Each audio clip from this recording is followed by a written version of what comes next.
Okay. Kind of freaky. Oscar will look at Ghostly and say, "Frog, horse, frog. Do you wanna frog, horse? Do you wanna go on top of the frog, horse?" Yeah, are you all right, mate? Frog on top, frog. Do you hit your head? Oh my god. I will go next to Madame Sprout and just put my hands on top of the frog. Safe, very safe. Eternal Oscar right now.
You would notice that Bubbles does a thing where the sides of Bubbles' mouth kind of stretch to the sides and curl downwards and you can sense what Bubbles is thinking, like, really? You think I'm good at this kind of stuff? I'm just gonna look at her and was like, no, but I don't think I'm any better. You really want me to go up to that man and go like, oh, it's okay, she wasn't much of a loss. See, I can't. Bubbles kind of points inside their mouth, and just you know what Bubbles is saying the whole time, and Bubbles is just trying to communicate, like, I can't even talk. I think that's the benefit. Yeah, that's true. Okay. Ghostly, I think this might be for you. What's that then? Like, go give Brian a hug. Oh, Brian's upset because there are splinters and bits on the floor.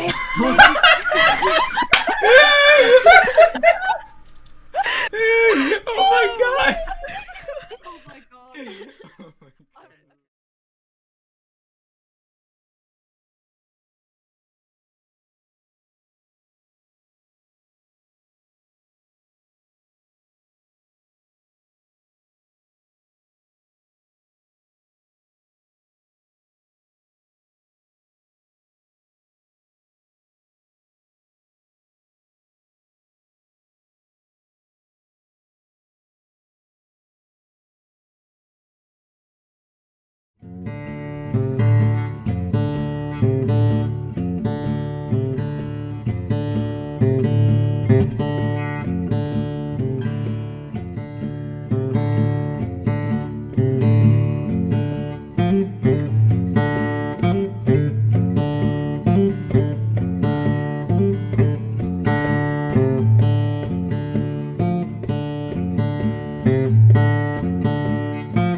Okay. Kinda freaky. Oscar will look at Ghostly and say, "Frog, horse, frog. Do you wanna frog, horse?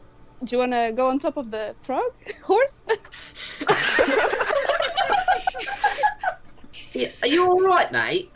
Frog! On top, frog!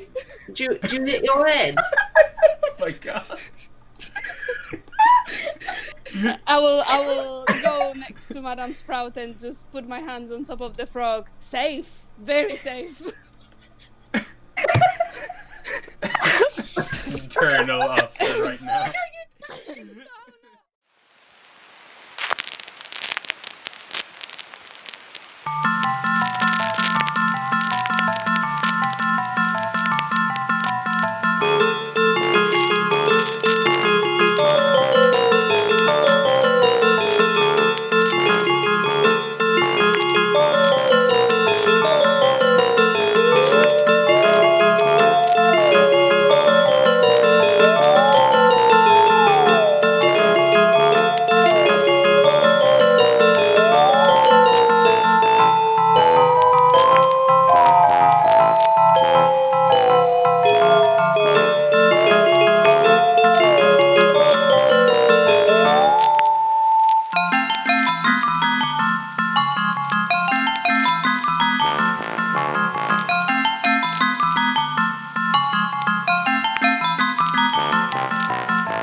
Time fucking I had the audio off. Go back.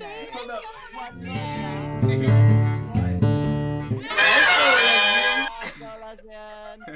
Let's fucking Yes. Yeah. Hello everybody, welcome to Into the Multiverse. I was gonna say we're a bunch of us nerdy ass. No, I'm not gonna do Voice that. actors, not really. Illustrators.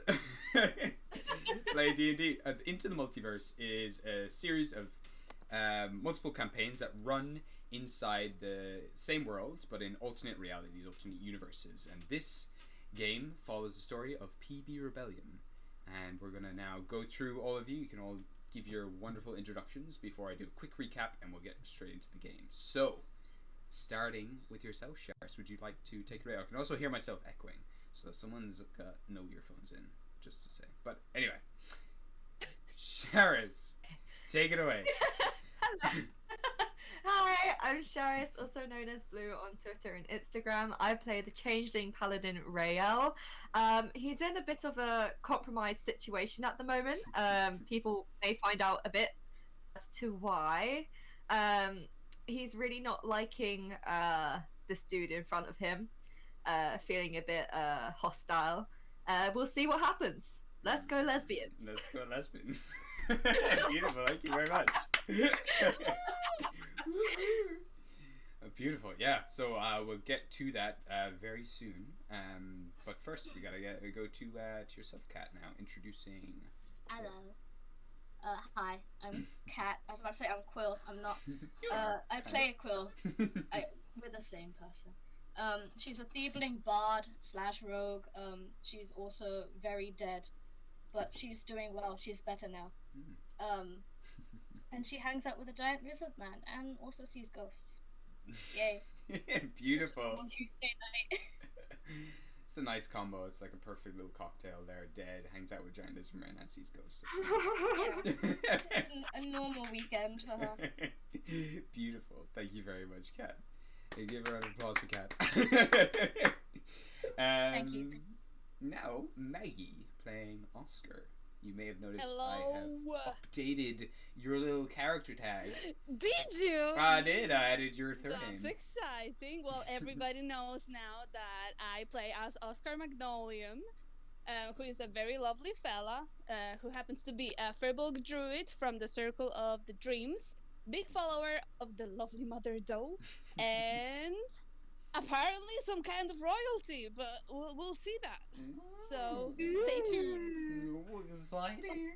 Secrets. Oh, whoa. Wow. Wow. Beautiful. Thank you very much, Maggie. Thank you. Shout out to the Mother Doe. Beautiful. And then we have Marissa playing Hysteria. Hello, I'm Marissa. I play with Steria, an albino tiefling who happens to also be winged. She's got a little partner called Bubbles, who's not so little. He's a giant frog, and she's a cleric. Yay! Very lovely individual who's been told that she can't wear shoes to the ball when you. And she can't wear shoes. I mean, she has to wear shoes. Apologies. She Yeah. has to. She has to wear shoes. Yeah. You don't Yes. have a choice. Look forward to today's tantrums.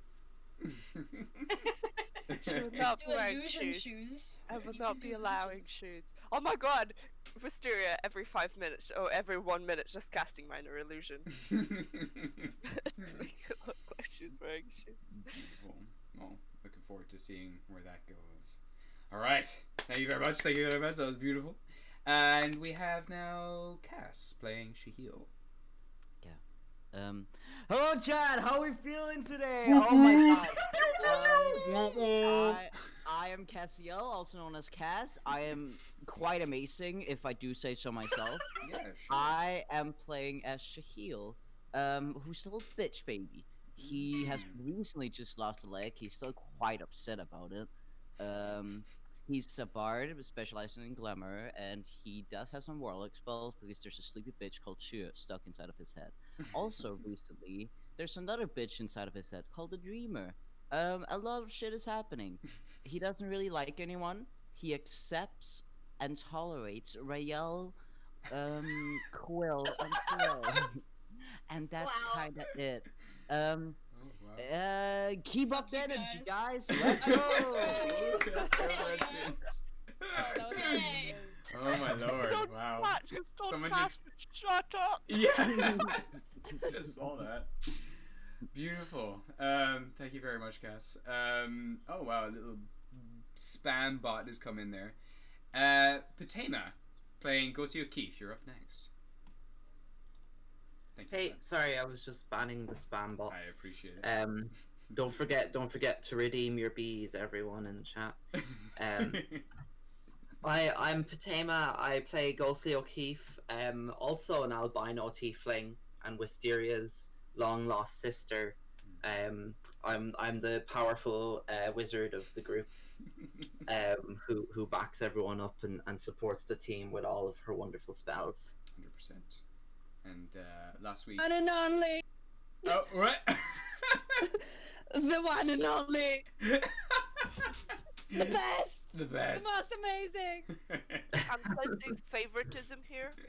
Just a little. Yes. Yeah, a little bit. 100%. Just imagine the Will Smith meme of him with his wife just. "Ah-da." That's me. It's so them. Beautiful. And poor Gostar O'Keefe had a small tummy bug last week, but Oh, yeah. she'll be up and about now in this game. She's currently upstairs, but we'll get to her soon enough. Yeah, perfect. But we have one last individual. Is Sophie there playing Trill or Brr? Have we got Sophie? Ev? Hello.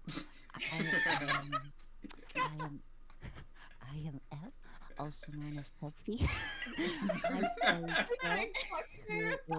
I play Troll, also known as Trill. I am a single.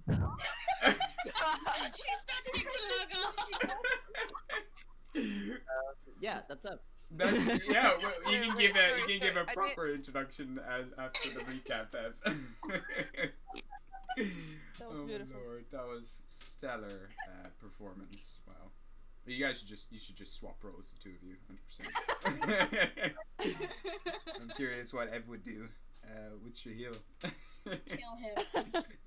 Yeah, probably kill him. So we'll hop back to you now, Evan, just a moment. I guess I'll introduce myself. My name is Gabriel Galway. I'm the DM, the Dungeon Master, so I tell the stories, put all the other characters into the world, and this wonderful crew of heroes try to get through every obstacle I throw at them. I tell the story, but they are the main heroes in all of this, and they lead the direction of the story, and I've got to improvise as they go through the world. To recap, you lot have made your way back to Zavion's tower, where you've rested up, recuperated. He gave you gifts to thank you for saving all of these lost souls in the Vale. You spent the night here at Zavion's tower, but during all of this, Quill's hand had changed now to this rotten, elongated, clawed hand. Zavion, panicking, has told her not to touch anything. You've discovered that this hand belongs to this virus, this sentient virus known as the Mist. Oscar, your great-grandfather, had writings about this, which you've been reading as you've been reading over his old diaries, and you found out this thing, if it touches anything or damages anything, it can pass on the virus to them. So this hand is now being sealed in a black glove for Quill. Quill spent the night asleep. The rest of you all rested up. Next morning, Quill realized that she is far stronger than she was before, almost breaking one of the doors off the hinges.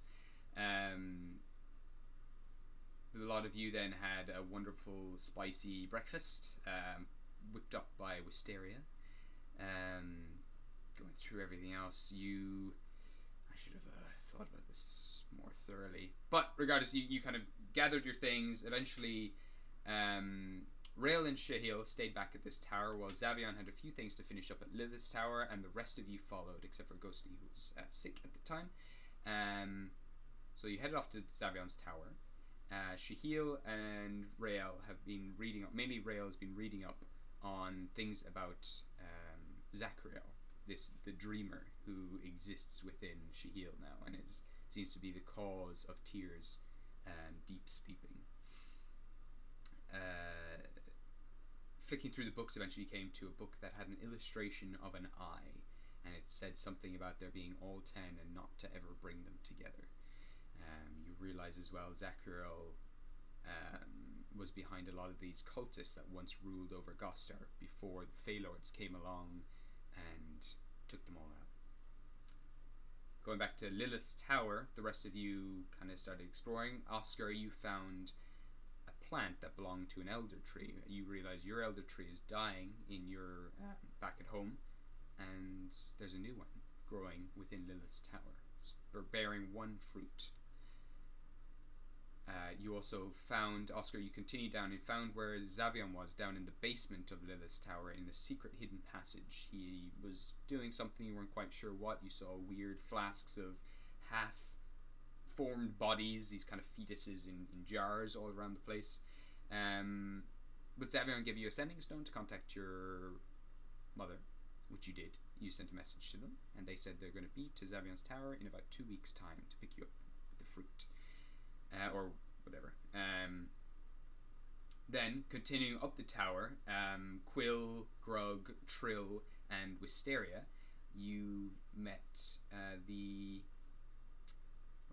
Medusa, who seemed to be scared and badly wounded, and said there was some sort of group that had broken in here and started killing off everyone else in the tower. They're looking for something. They're looking for a ring. And as you lot ascended the tower, you were hit with a massive blue fireball. A bunch of you blasted upwards. The fireball kind of detonated below you, sending you now up through the hole into Lilith's room, and we'll get to that shortly. Meanwhile, Oscar, after coming back up from the basement, now has come face to face with a giant ass yeti who's come into the Great Hall. And the last we left Oscar just disappeared and turned invisible, being a bit scared. And finally, going back to the tower, while researching, Rael and Shahil heard the doorbell go off, continue downstairs, and were met by a familiar figure who Rael seems to know, or they at least seem to know Rael. They give a smile. They have a blue Russian cat on their shoulder. They step into the doorway, saying that they have terrible news for Rael. And so, we're gonna hop into the story.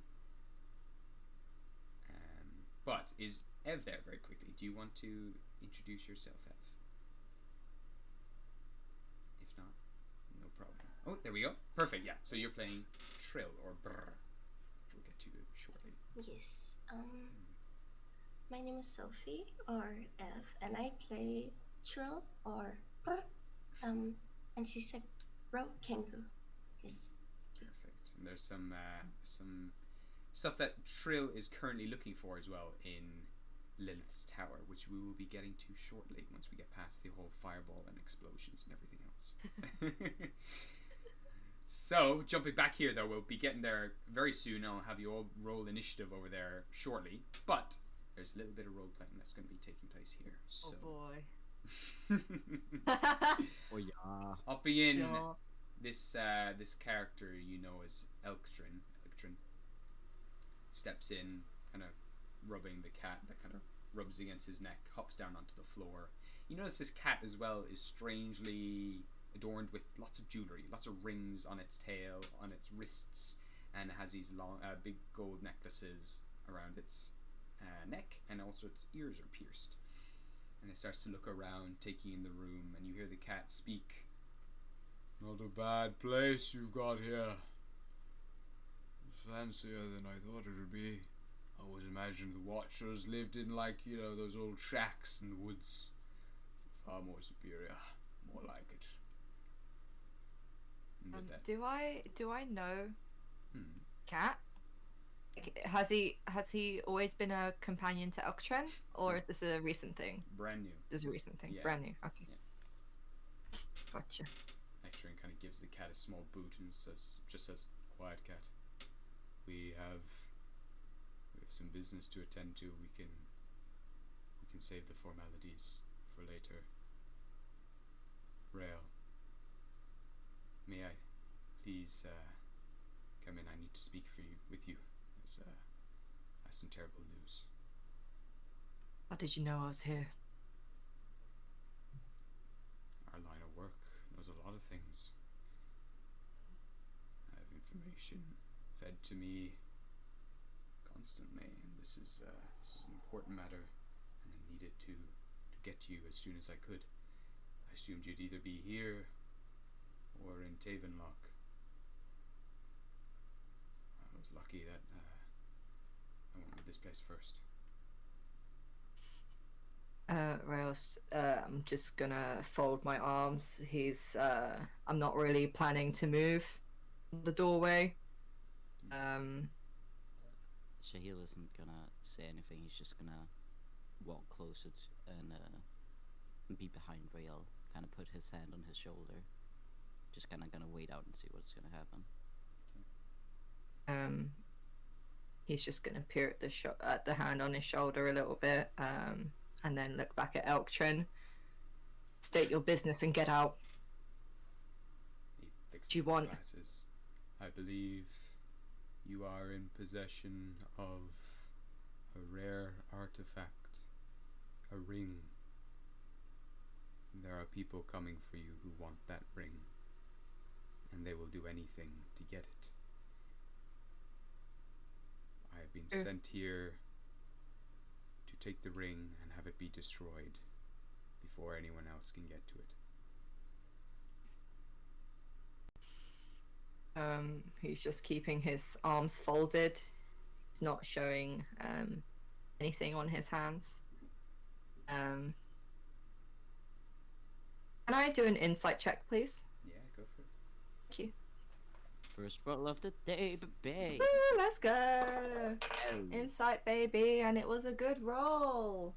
That is 22. Okay, I'm gonna send you a little message. Oh yeah! Oh! Oh yeah. Message! Secret message!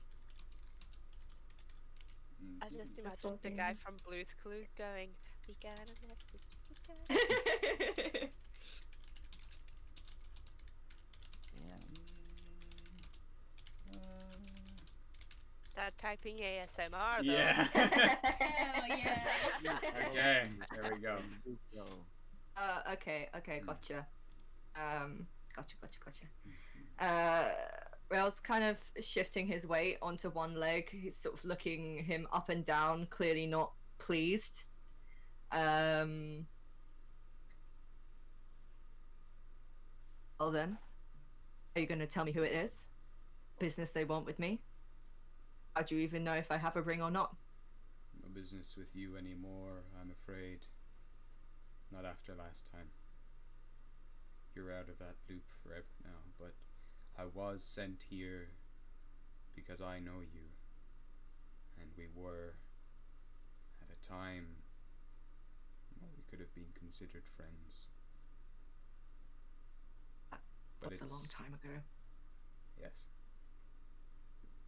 And you are not my concern. I know very well that you do not possess the ring yourself, but your friend. He nods his head towards you, Shahil. Your friend is in possession of this ring, and we need it back. And he puts out his hand. I will be on my way. If you can, please, hand it over. You don't know what it can do, the destruction it can cause, and if these people hunting for it get a hand on this ring, all chaos will break loose. Staring down at his hand in front of him. Oh. There is no ring. And then we'll have to take him. Not We're taking already too anyone. late. Please, Ray. He's gonna sort of bring his hand, kind of almost pushing Shahil back a little bit. Just shaking his head. Oh, Are we doing it not this taking way, then? anyone. I thought maybe you might be smarter than this, Rail. I've tried to be diplomatic, but you're just too emotional. Can I cast Eldritch Blast, please? You can give me an attack. Oh my roll. god. Oh my god. Yes. Kill him. What do I do again? What do I add? So you're gonna add your charisma modifier plus your proficiency to this attack. Okay, but do I have to roll an attack roll as well? Yeah, this is your attack roll. Yeah, you roll a 20-sided dice. Yeah, Okay, and then I add my spell attack. spell attack. Okay. Let me just see where the fuck my. Sorry to interrupt, but apparently the audio is really loud. Oh shit! Yeah, Really? Everyone's audio. It's always been like this. Yeah. Okay. We had a good point where our audio was fine, and then it just suddenly became really bad. Yeah, all I of a don't know sudden. why the heck it's happening though. It's so strange. Maybe if I put this up, I don't know if that helps. Like everything's maxed out as well, which is so strange. It just seems to be really.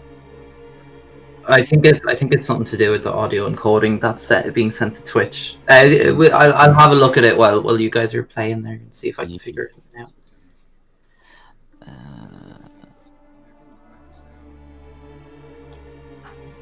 I've turned down myself a little bit. Maybe I'll turn myself. Okay, April. What did I add again? Your charisma modifier plus 3. Okay. Oh god. 23 to hit. Done. 23 hits. And with that as well, as you do, the cat now pounces up on you as soon as you drop your guard because you've cast a spell while next to an enemy.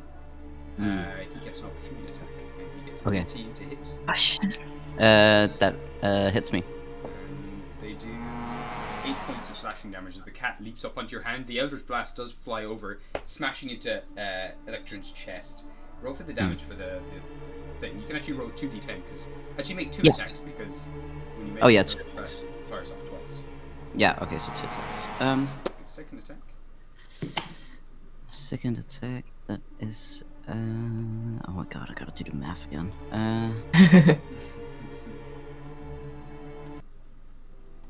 17 to hit. 17. Just double check. I think that does hit. Yeah, that hits. So Nice. you can roll 2d10 for the damage, Yeah. and you can add your charisma to each one. I think. So I have my. Sorry, what did you say? So you're rolling. You add your charisma mod to both attacks. both. attacks, yeah. Okay. Oh, how sexy is that? That is a. Okay, so the first one is a. The first one is 11 damage. Alright. Whoa! The second one is 14 damage, lads. Wow. Okay. Hold up. Let me get my markers. Okay. So 14 and 11, so 25 damage altogether, right? Yes, sir. Okay.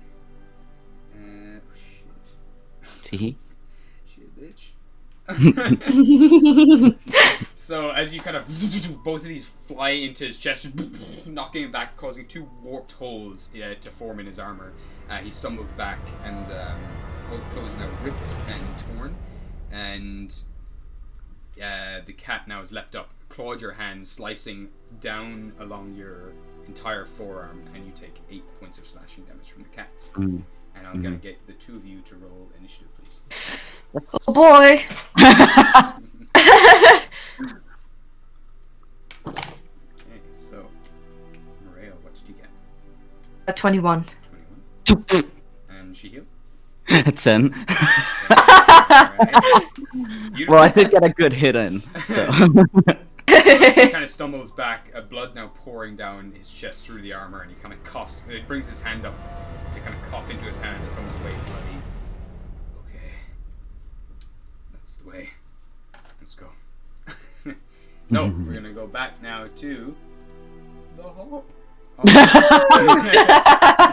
Yeah. Oscar, you have disappeared. You've gone invisible currently. And you see this massive Yeti here currently. Can you also please roll initiative for me? Of course. Also for just to double check, I cannot go invisible because I want to play it fair. Because I already did in the library on the same day. So, and I can use that only once during the day. Okay, I don't want to fair be enough. a cheater, so I Okay, cannot be so invisible. Your body starts to flicker and phase out, but it kind of puts a strain on your body as you bounce back, and you're still visible by this giant Yeti, and they look to you. And they start to move in your direction. Can I? Which language are they speaking? They're speaking. Let me just see. I'll just double check actually because it might actually be speaking a different language than I think. Either way, I think they're able to understand. Yeah, if they speak giant, then yes. I think that's what just double checking. Ba-bum. Oh. It's a different variation of giant. They are speaking Okay. Yeti, but they are. It is a type of giant. You can more or less pick it out. It's a much more primal version of giant. Okay. Kind of shaken, just staring. This was totally unexpected. Be like, hello. And I just kind of wave at him slowly. Oh my god! give me a persuasion check. I'm only waving. A nice check. Give me a persuasion check with disadvantage. Of course. Because he's a dumb shit. He don't know anything. Okay. Persuasion. That's plus a 4. 17. 17. The kind of thing just tilts its head. Kind of gives it like a gentle wave, a timid wave, and puts its hand down. You have ring. And if I have ring, and I just look at the hand that I'm waving with, and it's empty. So I'm just kind of showing my hand, like I raise it higher and be like, "How empty? There is nothing." Maybe ring very small. Maybe. Give me another persuasion check. I'm going to start talking very slowly as him. Okay. Score, I fucking love you. Is it still a disadvantage or is it just a normal one? Not with this one, no. Okay, so persuasion, that will be 15. 15. It kind of tilts its head as well, like you are very small. Lots of small pockets to hide ring. I will shake you down. I will. It's gonna shake you! I will speak in giant, and I will say, "Me not small, pockets big."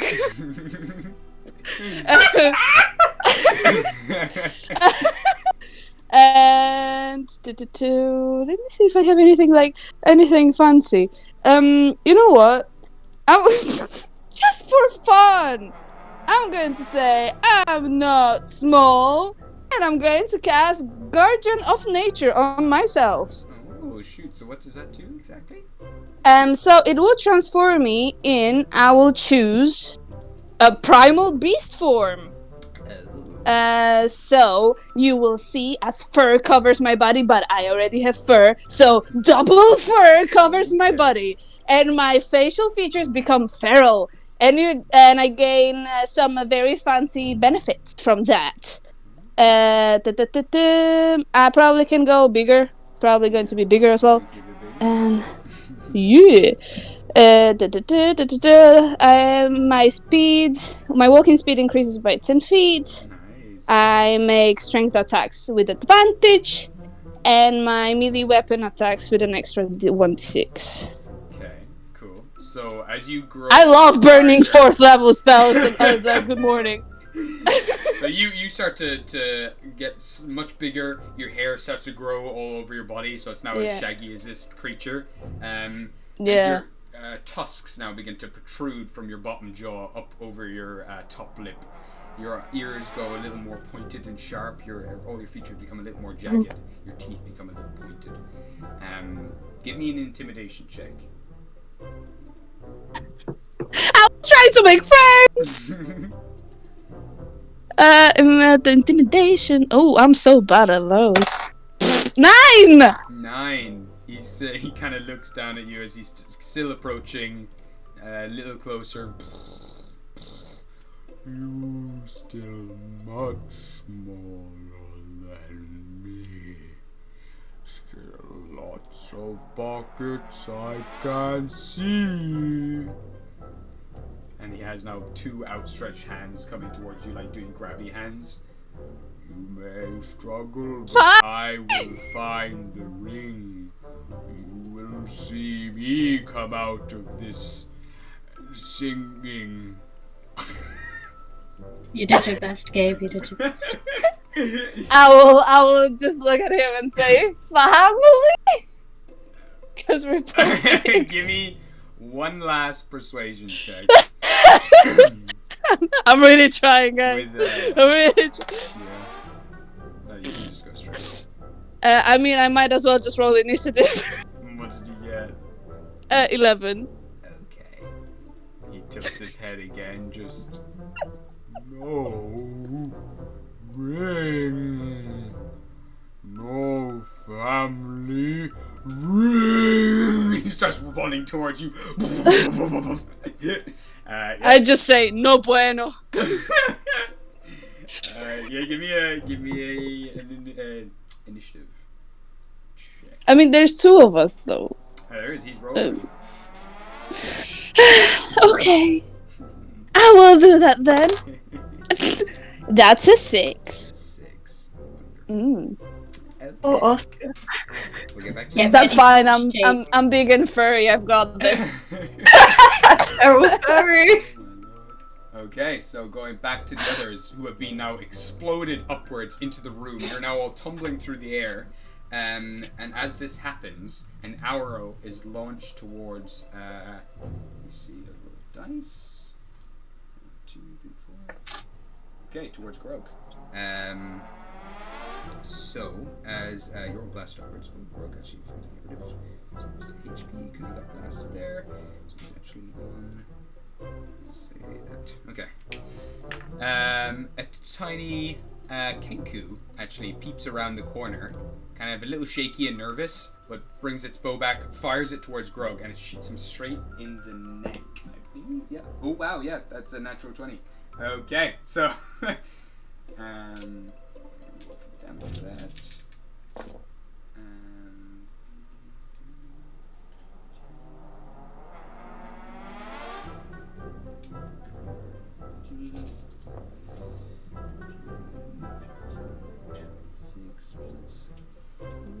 So that is 30 damage to Grug as he takes an arrow straight into the neck. As this Kenku just like, yes, got it. And Drug flies back towards the other end of the room, now still also being propelled upwards by the fire. And Grog, there you are. Flies over, kind of collapses into the chair, and he's now just he's going more and more feral and starting to twitch. And also, this character is going to shoot off 2 blasts from its hands, one after the other. These 2 bolts of dark blue energy fly towards you, Quill. So. Sorry, Gabe. My internet went down. What happened so far? So Grug, as you lot have been blasted up by the fireball. Wait, hold up. I've got some weird happy music that's playing right now, and it's very strange. Grug just got shot in the neck by the Kenku. Yeah. So Okay. he just took That's 30 damage. Yeah. Okay. Also, sorry if it sounds different. I had to use my phone because my computer is. You sound fine. Okay. Good to me. So yeah, he Okay, that's he's sent flying over that direction. He goes tumbling across the floor, and now this blue tiefling with very sharp pointed horns. He's also got his hair tied up into like a top knot, shaved to the sides, covered in pink runes. He fires off from his hand 2 blasts, these 2 dark blasts of energy, dark blue, towards you, Quill. So the first one is a 22 to hit, and Obviously. the next one is a 16 to hit. Is that it? Yep, they both hit. So you then take 12 points of force damage. Okay. And you're not. Does Quill not take half damage because she's a tiefling? Not from force damage, no, but she did Damn take it. half damage from the fire explosion. Yeah. I misunderstood. I thought it was fire, not force. I bet. No worries. And so you now find yourselves in a room. There's a large blue Aarakocra lady standing there with 2 hands on fire at the moment. There's a Kenku just hiding behind the blind with a bow and arrow, blue Kenku, and a tiefling also standing there. So I'm going to have you 4 roll initiative, please. Oh shit. So, 6. going then to Hysteria. What have you got? 8. We're a team to die for, guys. What'd you get? Here we go. 13.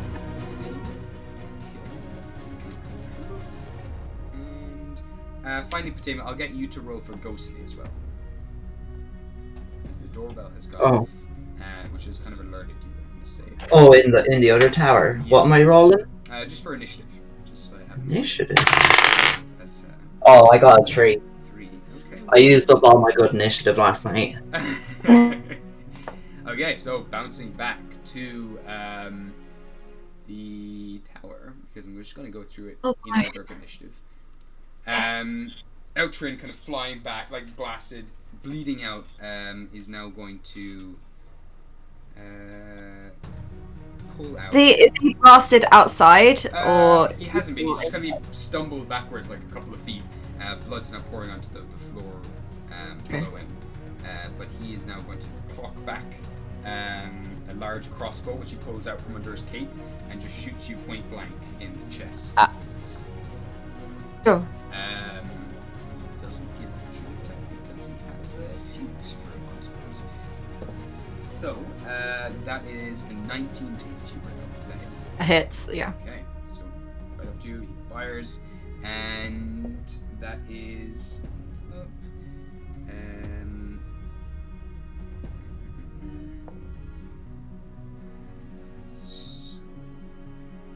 18 points of piercing damage as you shoot you right into the chest. And what you notice as this bolt flies towards you, it's propelled by a bunch of these blue beetles which push the bolt deeper into you, and now the beetles begin to crawl into the wound under your armor. But wait, do I still have my armor? Like, am I all good? True, yeah, you don't have it on, I guess, right now. No, don't. Very true, good point. I'm just playing fair. I don't think I have. Yeah, no, it would just be kind of the clothes that you had on, and it's just shrunk. This crossbow bolt is just sunk straight into your chest, point blank. These beetles are now crawling down the shaft of it, and now starting to crawl into the opening. Oh yeah. Disgusting. And It's the mummy. with that as coming well, for you. the beetles, as they crawl down on you and they bite you, your chest now begins to glow with these blue runes all over your body. And they have cast Hex on you. Okay. Oh no, they're casted, Hunter's Mark. Oh, okay. Okay. Okay, so now we go to Iago. So the cat now, still in combat with you, Shahil, is going to start taking a few swings. So you watch as this beautiful blue spectral humanoid begins to emerge from the back of this cat and stands up, throwing back its long, luscious hair and its sparkles. And then a volley of attacks comes from the spirit as the cat also begins clawing at you. And these two figures start pounding at you. So, this first attack is going to be a 14 to hit. That doesn't hit. Doesn't hit. Okay. Next attack is going to be a 25 to hit. Yeah. Okay. And then there's two more attacks. So another one is over 20 again. Yeah. And the next one is not going to hit. It's a 12. So. Oh, wait. Sorry, Gabriel. Just very quickly, the feat that I chosen. Oh yeah. Can I use that against Iago? Yeah, absolutely you can. So Please, what does please. it do exactly? Can you remind me? It's sentient. yes, a sentinel. And I think if someone is within 5 foot of me, I get opportunity attacks. Yeah, absolutely. And if they attack someone else, I can try and deflect it and then attack them as well. Oh shit! Yeah. Okay, so let me just double check it because I just want to look at the actual. Oh god, I'm so glad I remembered that. Yeah, absolutely. Let's go. Yeah, they. I know they definitely enemies within 5 feet provoke opportunity attacks. Yeah. So when you hit a creature as well, it reduces their speed to 0. They creatures provoke opportunity attacks even if they use it to disengage. Yeah, And when a disengage. creature within 5 feet of you makes an attack against a target other than you, you can use your reaction to make a melee attack against the attacking creature. Yeah, so make me an attack roll. Thank you. Okay, 6. It's a 22. 22 hits, yeah. Roll for damage. This guy. Nice. Let's go, let's go, let's go. Let's go, lesbians. That's a 9. And 9. Okay, 9 altogether. So with that, you plunge out your sword, like bring out your sword just in time. You stab the cat, but the cat also releases a bunch of attacks onto Shahil. So where's my freaking? I have so many books here. Oh my fucking god. Yeah. There we go. Okay, so you do 9 damage to the cat, and as you do, you just stab right into the cat, like right into its belly. It just pierces straight through, tumbles to the side.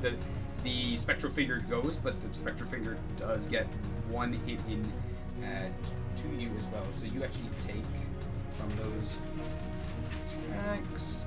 Me or Rael? You. Me, yes. You're taking. No. You take 15 points of slashing damage. Oh, yeah. Okay. And I need you to make a Constitution saving throw as the cat Yeah. just nicks one of your nerves and sends this electric shock through your entire body. Ooh, suck my dick, Gabriel. Okay. A Constitution. Yes. Ay, caramba, Dios míos. That's a 19, baby. 19, that passes. You manage to shrug off this shock, but then as the figure as well, the spectral figure just slaps you, it's It does more damage? Yeah, what it does is it just slaps. It actually it doesn't do more damage, but it slaps your cane, and your cane goes flying across the room, throwing you off balance, giving the next attack against you, giving you a disadvantage on your next attack. Oh, Shahil is pissed. He's fucking mad. I can't do something, right? Like, hold up, I'm gonna see whose turn it is. well, it's definitely not mine, but the bitch should slap me, and I can't do anything about it, can I? Not currently. No, you don't have enough time to react to it currently. I'm gonna kill the fucking cat, bro. The cat, being stabbed, kind of looks up at you, has a little smirk on its face, and you also feel the electricity continue to move through your body. It reappears again after that second attack that hit you. Can you give me another Constitution saving throw, please? Yeah, can I also spit on the cat? Yeah, 100%. To spit on the cat. Okay. So another Constitution. Yes. Okay. Kill the cat. Just do it. Just do it. 17, baby. 17 is another pass, and again you just give a little bit of a shiver, and you're balancing on one leg. Your next attack has a disadvantage, but you are not paralyzed, which is nice. Yeah, nice. Okay. It's now his turn. Oh, he's pissed. He's staring down at Iago, and then his eyes just gonna whip over to Uktrin, and as an intimidation, he's gonna snap the bolt in his chest and chuck it to the ground. Ooh, what a hot man!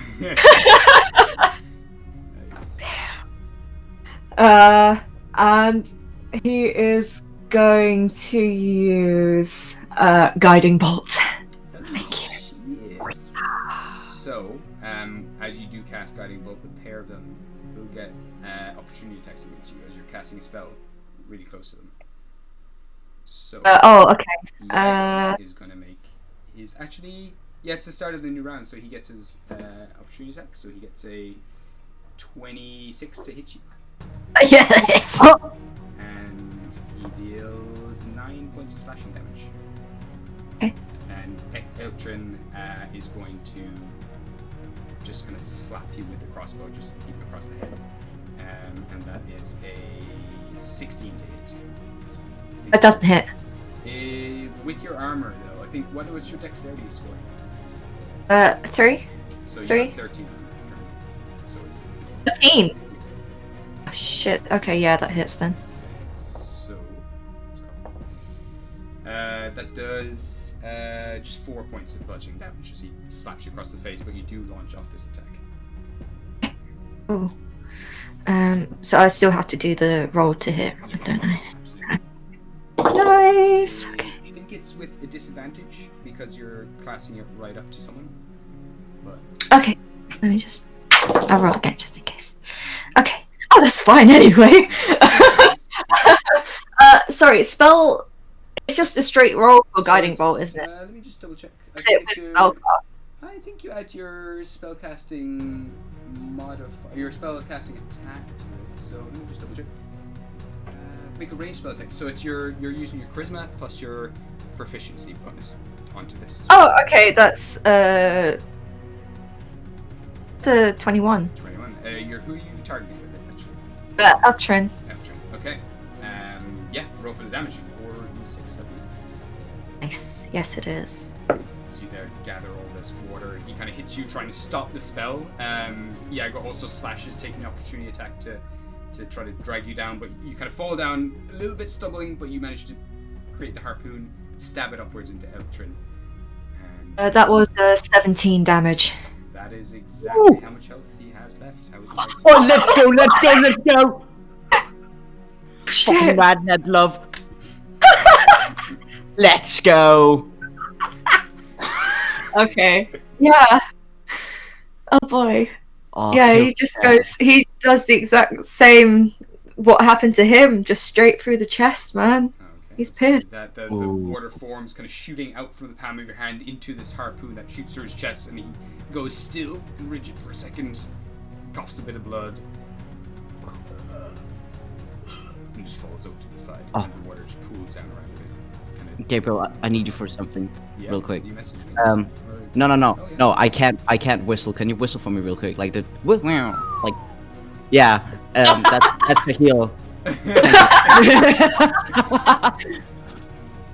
see, as he collapses, the cat now has wide eyes and just like, oh, okay, hey, I was just going for him. Rael's sort of he's still standing there, like the harpoon will kind of dissipate, but he is sort of panting very heavily, and he's just glaring down at Iago. He's, get out. Okay, no problem. I'll just bring him with me. And he starts to move around. He's now trying to tug at the body itself, just like trying to drag it out the door, like, gotta give me a hand here. I am just a small little cat after all. He'll just sort of barge over. He's gonna grab Elktrin by the clothing on his chest. And he's gonna pull him up, and he's just gonna drag him outside. Inside, and as you do, you notice the entirety of the castle is now being coated and covered in sheets of this ice. You drag him outside, toss him into the snow. Alright. Back here, Oscar. This thing is now charging towards you. And I'm going to have you make a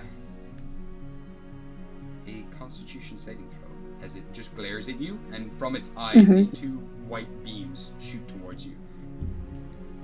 Okay. 15? 15 is not enough, I'm afraid. Ah, balls. That's fine. Hold on, do I have inspiration? Let me see. I did get one last week. Well, I have it in my notes. I did get one last week at the end of the episode. Okay. Oh, it's good. 18 plus 3, 21. Hey, yeah, you're fine. You managed to just, as this ice begins to crawl up your body, you manage to shrug it off, snap it. Your kind of barbaric form just shrugs it all off, but this creature now continues charging towards you now with two mittens, and they both come down to slap you. These two giant clawed hands. 2 mittens? Yeah, he's got, well, like, two large mitten-like hands. They're absolutely... That's so cute! So, the first one is a 21 to hit. Yeah. And the next one is a 20 to hit. Yeah. Okay, so... so, you take... so both are hitting, so that's... I'm going to cry. I really hope that Xavier can hear the floor shaking. 26.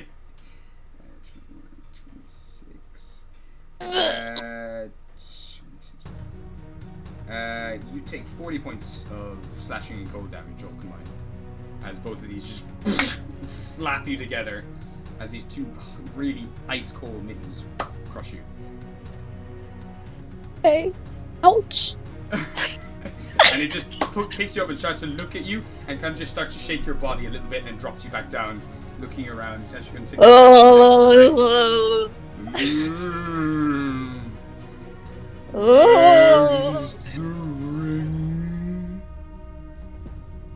I have no ring. I'm sorry. It kind of droops its head down, and it's like, I will look upstairs for the ring. And it's gonna keep moving past you. Upstairs. It's scary upstairs. We'll get to your No, turn hold soon. on. So hopping back up the stairs where all this chaos is happening. Wait, what do you mean? I don't want to go. We have initiative, Maggie. Yeah, It's I'm true, going to everyone. I'm sorry. Grog, choking on this thing, just kind of crushes the arrow in its hand and is now going to stand up, and he's going to range and charge straight towards this blue tiefling over here. I don't like you. Any of you should not be here hitting my favorite person. And he dives at the tiefling, and he's going to just make a barrage of attacks. So this one's going to hit. Second one is also going to hit. So he starts biting into this creature. He gives you a con save. Got some natural 20, so passes. So that is 13 plus more. So that is 15, 18 plus 5. So 23 points of damage to this character. Holy shit. So he just bites into this character's neck, claws up this character's chest. He's like, you do not hit her. You do not hit that lady over there. So that is...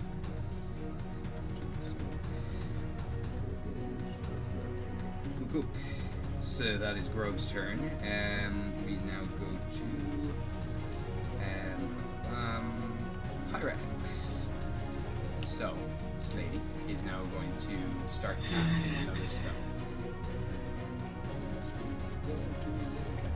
Because I have so many characters for this game.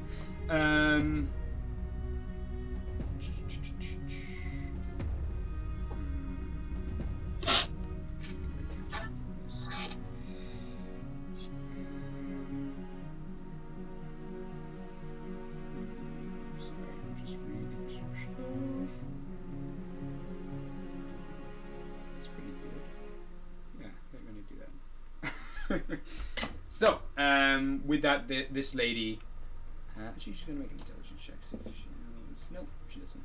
She's just gonna keep burning.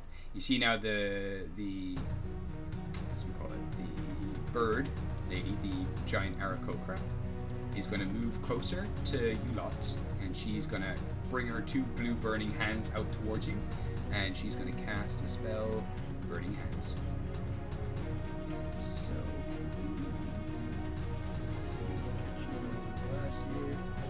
You lot, can you all make me please dexterity saving throws?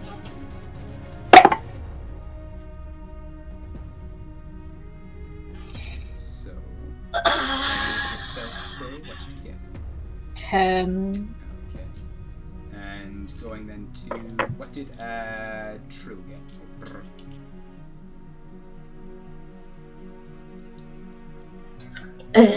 Wait, it's a D20, right? Yeah, so you roll a D20 and oh my god, dexterity save to this.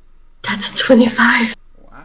The fucking lord. Yeah, Dexy girl, like in midair. You kind of, in that one moment, you manage to flick your wings. You kind of twist through the air and completely avoid all the damage. And for a moment, it feels like you're flying as the heat kind of lifts you up and kind of pop you just here. Okay. And Wisteria, what did you get? 19. 19. Okay, so that's a pass. So Nice. you're going to take half damage. Will, you take... Quill, you take 11 damage, which is half, so you take 5 fire damage. Wisteria, you take 2 points of fire damage, and Quill, you take none. It's a tickle. Yeah. So I take 5 and then 9? 2 damages? No, you just take the 5. Yeah. Okay, just 5. And then this person... You said Quill, I think you meant sorry. Trill. Trill takes no damage, because Trill is rogue and managed to avoid all the damage. Okay, good. Because they're yeah. But you take half damage because you're Tiefling. Okay. And same with Wisteria. So. And also, just dumb! Okay. I'm gonna fucking die. It's okay, guys. So now this character is now seeing that barely any of you are that badly burned from the fire, and they kind of look at their hands like, that's my thing. Guess you don't have a thing anymore. Yes, hey. I fucking hate fire. Alright. Quill is pissed off because she just got burnt again. Yeah, she's been burned a lot. But brr, it's your turn. What would you like to do?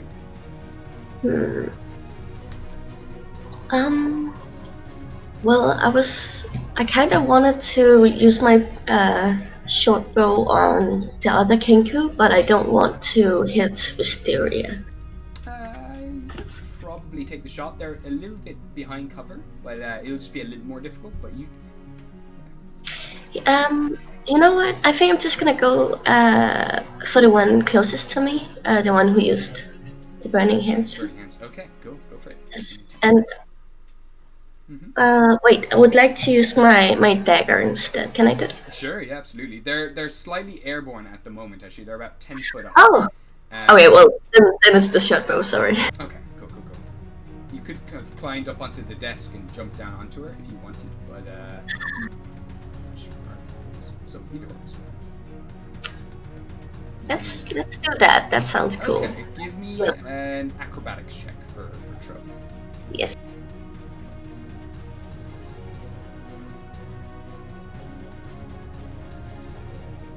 That's a 7. Oh, 24. Wow, holy shit. So yeah, with the momentum of kind of flying up with the heat of the blast, that you kind of dodge out of the way, kind of twirling through the air, you kind of clip off the desk, bounce up, and kind of run up along the wall, coming down on top of this bird.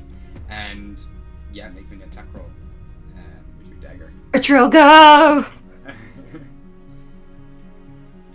Wait, is that just... That's a d20, right? D20 to hit, yeah. Exactly. Are you green flame blading, or are you just using a regular dagger attack? Well, the green flame works best if it's on 2, right? True, yeah. It can still do extra fire damage to the target though as well. Oh, I didn't know that. I thought I could only... Well, yeah, sure, let's use that then. Okay. You take 5 feet. But if there is another target next to it, it'll damage the other person. But it'll still do more fire damage. So, yeah, so... what was it again that you got to hit? 16. 16 hits. So, roll me a 4-sided dice and an 8-sided dice, please. That's a 10. You can actually roll 2 8-sided dice. Sorry, you can roll 1 more 8-sided dice. Wait, so only 2 8-sided dice or Sorry, 1 yeah, and so 4? 2 8-sided dice and 1 4-sided dice. So, the 2 8-sided dice are for the fire damage that you're doing to this person, and the 4-sided dice is the dagger damage. That's a... Wait. Oh, 14. 14, and also you add your dexterity modifier to that. Just make it. That's an 18 then. 18, shoot, alright, okay. Woo! Damn, alright, so yeah, you run up along the wall, the dagger bursts into green flames as you just plunge it into the back of this creature, yelling at pain, and it just burns through like this heated hot blade. You know those kind of the videos of like kind of super hot heated knife cutting through 24 ping pong balls? That's essentially what's happening to this thing's flesh. Okay, so this one, alright. So you're now currently on the back of this creature, just stabbing into it. Beautiful. Okay. Do you want to stay on her back, or do you want to drop down onto the ground? I should probably drop down. Okay. Give me another acrobatics check then as you come down onto the ground. Okay.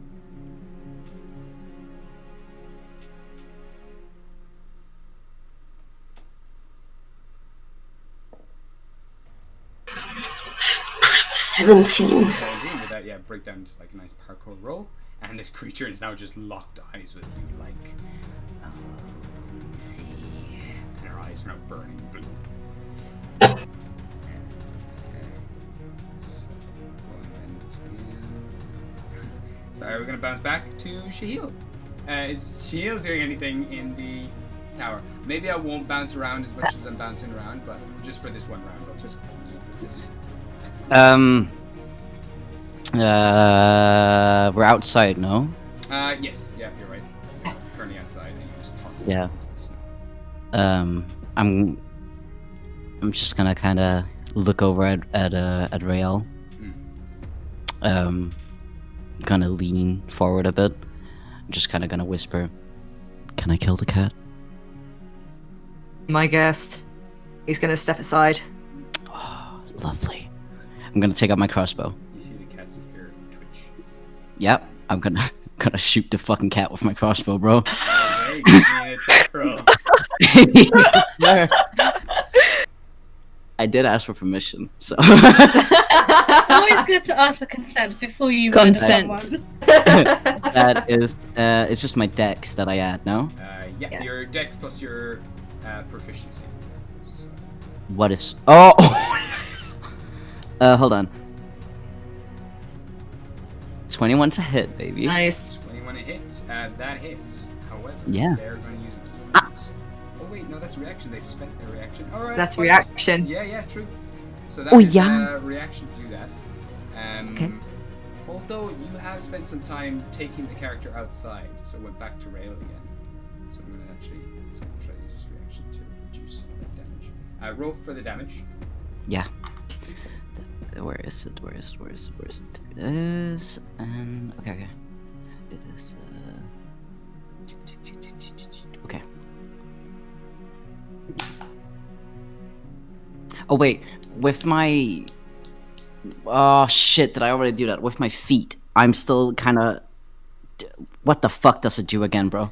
You can shoot things really far. Yeah, but and also you ignore cover as well. So that cover that he was hiding, he was actually hiding behind the body. You Yeah.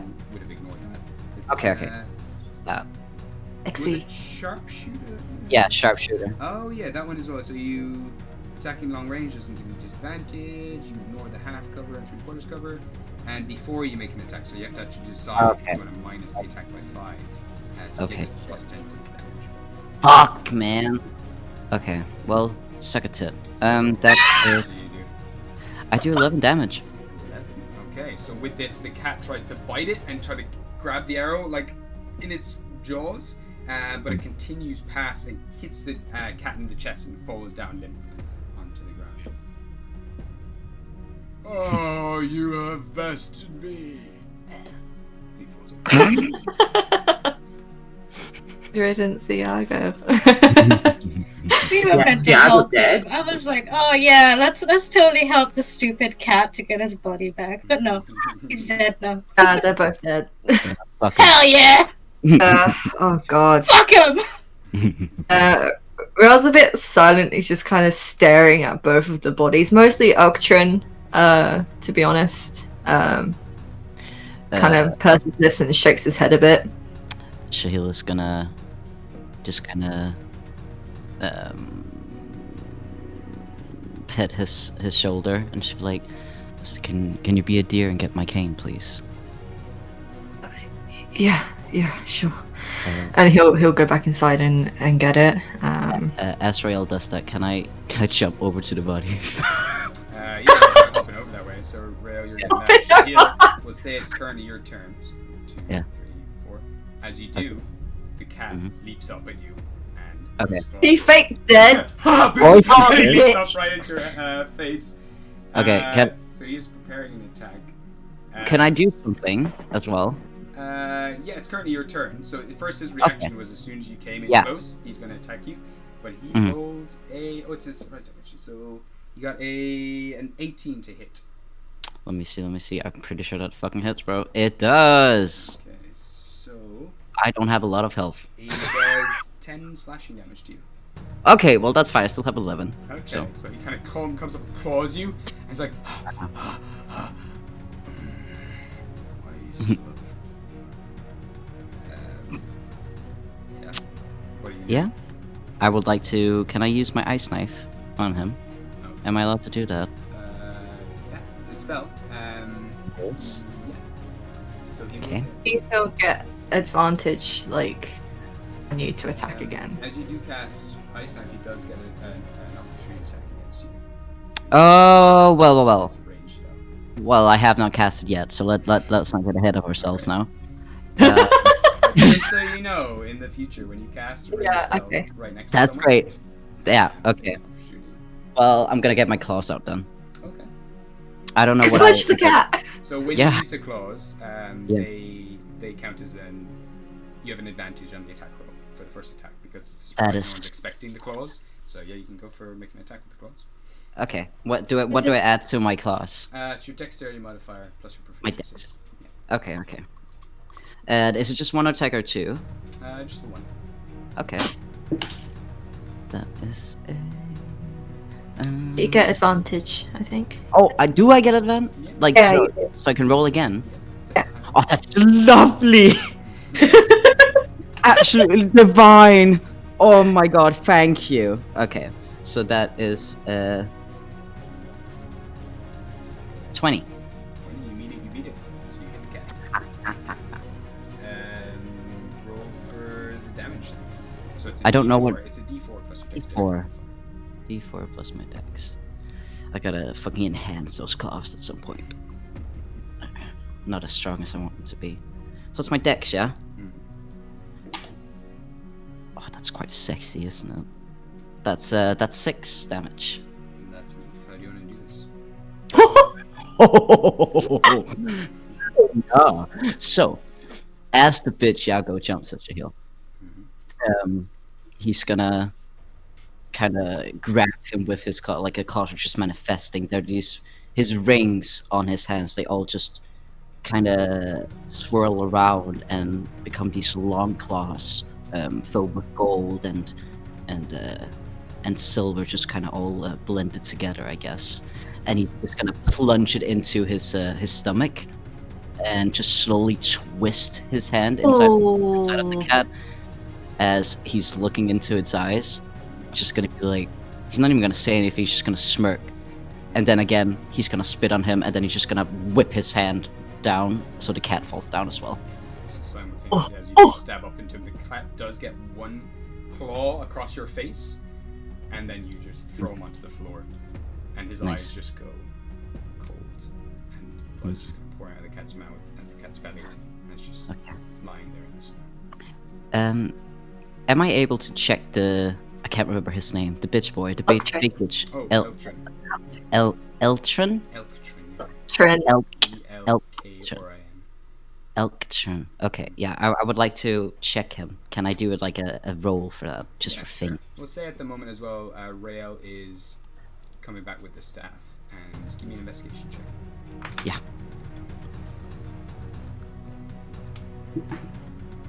Oh, lovely. That's 18. 18. Okay. We'll get back to you soon. Yeah. So back to Lilith's tower. Wisteria, I believe it's your turn. Okay. Oh my god. Might have been thinking about. Is it an action to draw something? As in draw like a weapon? No. I just wanna like quickly draw something, even if it's just on my hand. Fuck. Why are we having an art lesson right now? We're about to die. Yeah, I know, but I need this. Are you drawing the bird? No. I need for a spell that I want to use. I need to use a disdainful item to the owner. So I need to draw a shoe. Oh my god. You could just ask someone for a shoe. Did I ask someone That's such for a good plan, shoe? though. Well, I think you have to wait for that turn, but that's a good plan to draw it. Yeah, you could take someone's shoe on your turn. But I wouldn't be able to use it. It would be as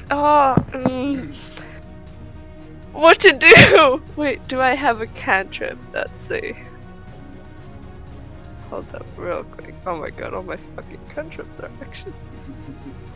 Oh, what to do? Okay, I'm going to. Let me just get the spell up. Is it?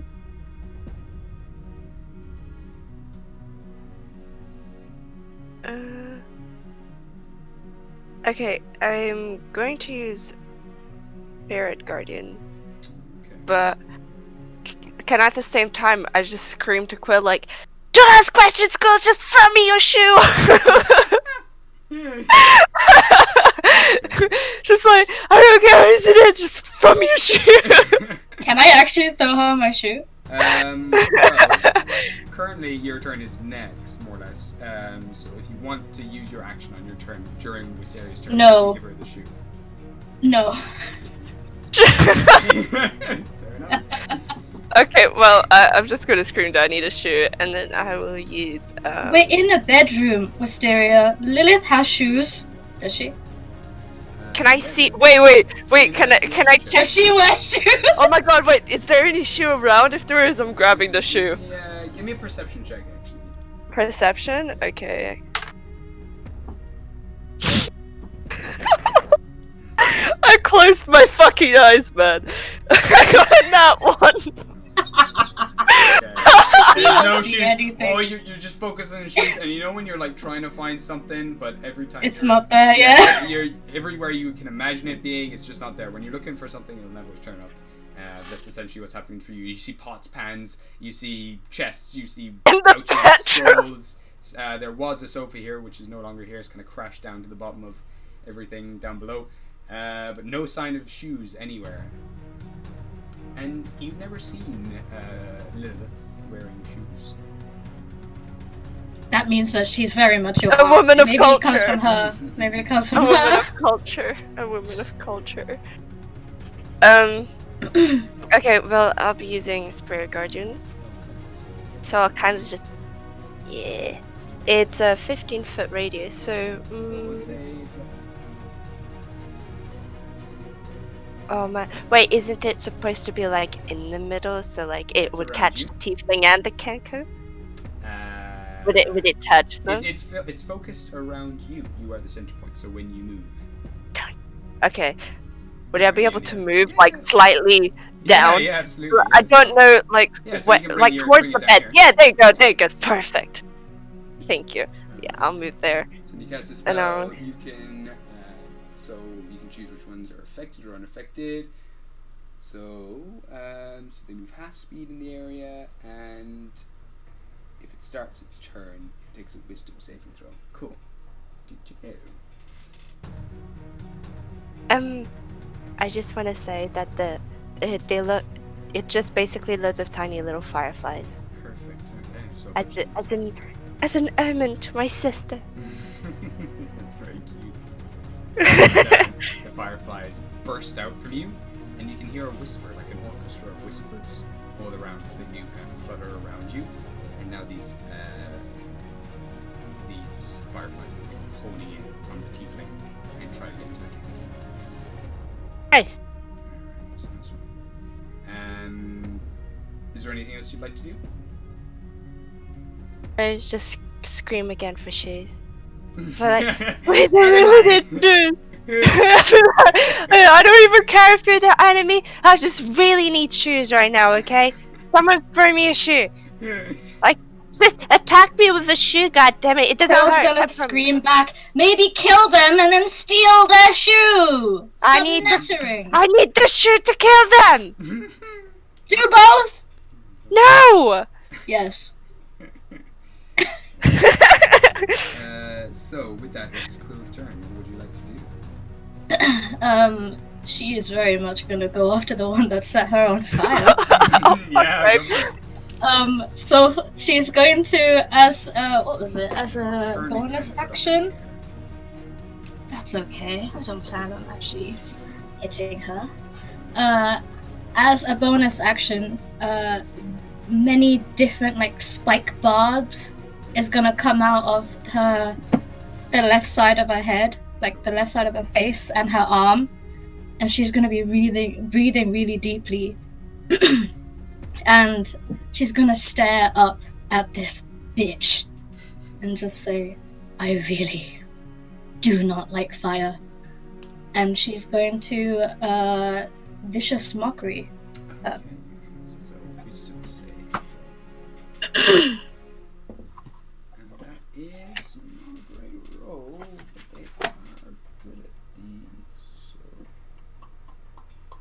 If it doesn't hit, it's fine because she looks badass as shit. Yeah, no, they fail. So For the first time ever. very nice. So Okay. you can roll 2d4 for the damage. Okay. Disadvantage. 5 altogether. And does she get intimidated by the fact that I am staring directly at her with Give me another spikes intimidation coming check from as her well. head? Yeah, with advantage as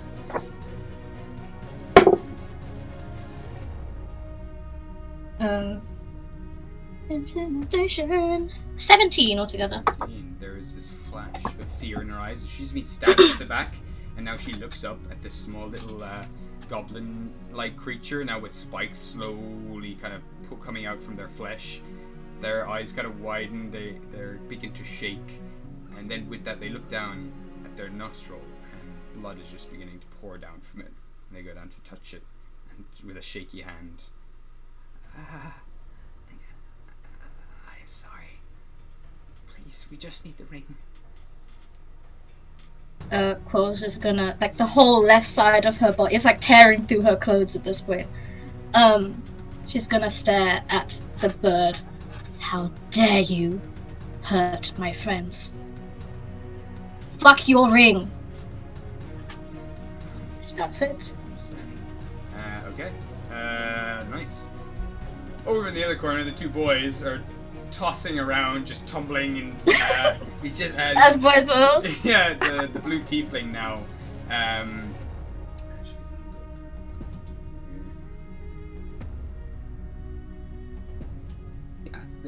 With that, the creature is gonna clap its hands together, and blue and white icy armor is gonna manifest itself and cover its entire body. And that is its turn. As Grog actually gets an opportunity attack against it as it does cast a spell. And Grog's gonna hit. And Grog gonna do 11 damage. But as soon as Grog does hit this creature with his opportunity attack, the armor explodes and knocks Grog flying backwards, completely frozen in ice. So Grog's gonna fall back that way. Also, I forgot to make a check for this character. He's gonna make a wisdom saving throw as well, so I'll get that in a second. Grog is currently unconscious. He's dying at the moment, and You can't just say that really casually. sorry. This is just a normal, everyday, every Sunday thing. Grog is always unconscious in some form. I was just grabbing a cup of coffee and it was like, oh, Greg is also now unconscious, nearly dying. And I'm like, what? Grog's frozen body just tumbles over to the side. There's still like a chunk of this massive ice armor all over the body of this creature, and they just stand up, smirking. Ha! Stupid lizard. You're no match for me. But he's also going to take... Is it a wisdom saving throw for the spirit guardians?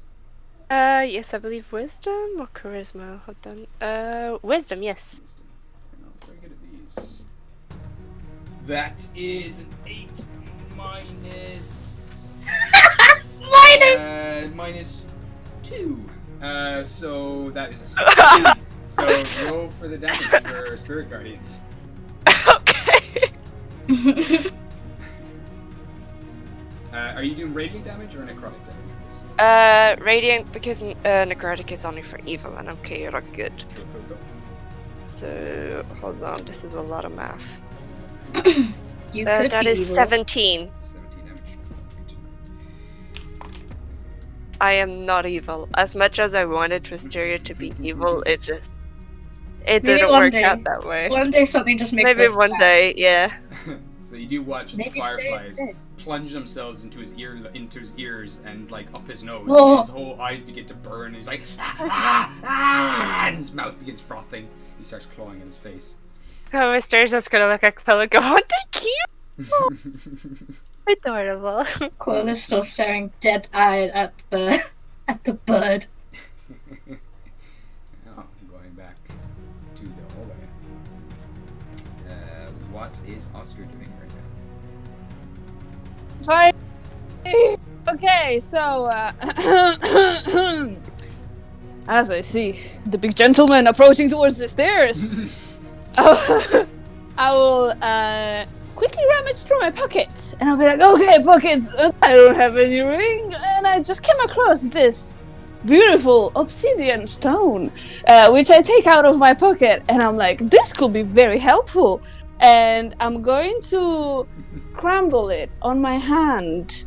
And it's a beautiful dark stone, which is coming from a volcano. And as I'm scrambling it, and I blow in my hand, and the black obsidian dust flies towards the creature, I will cast Erupting Earth. Holy shit! That's hot! That was beautiful. Yes. I had a long time to prepare this. I will give you an inspiration for that because that was cool. Fuck yeah! Let's go. And it is a dexterity saving throw. Has to beat 15, because that's my spellcasting DC, correct? And That's what it has to be. Is a 4. So what happens? That is amazing. That means that you will take a shit ton of damage. Oh my god. Oh my god, It's Oscar! already 3d12. What? Everybody. 23! What? 3. What? 3d12? I thought you said 23! No, 3. That will be 3d12 Yeah. bludgeoning damage. So let's see how it goes. Do I add anything to those guys?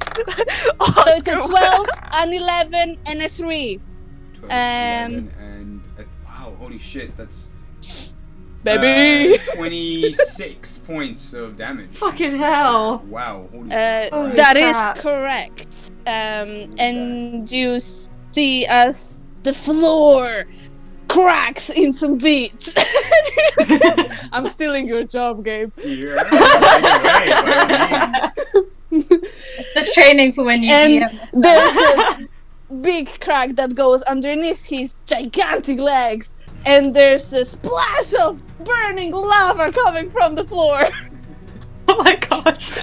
You can have lava? Okay, so I'm going to use my bonus action to give me a little bit of health.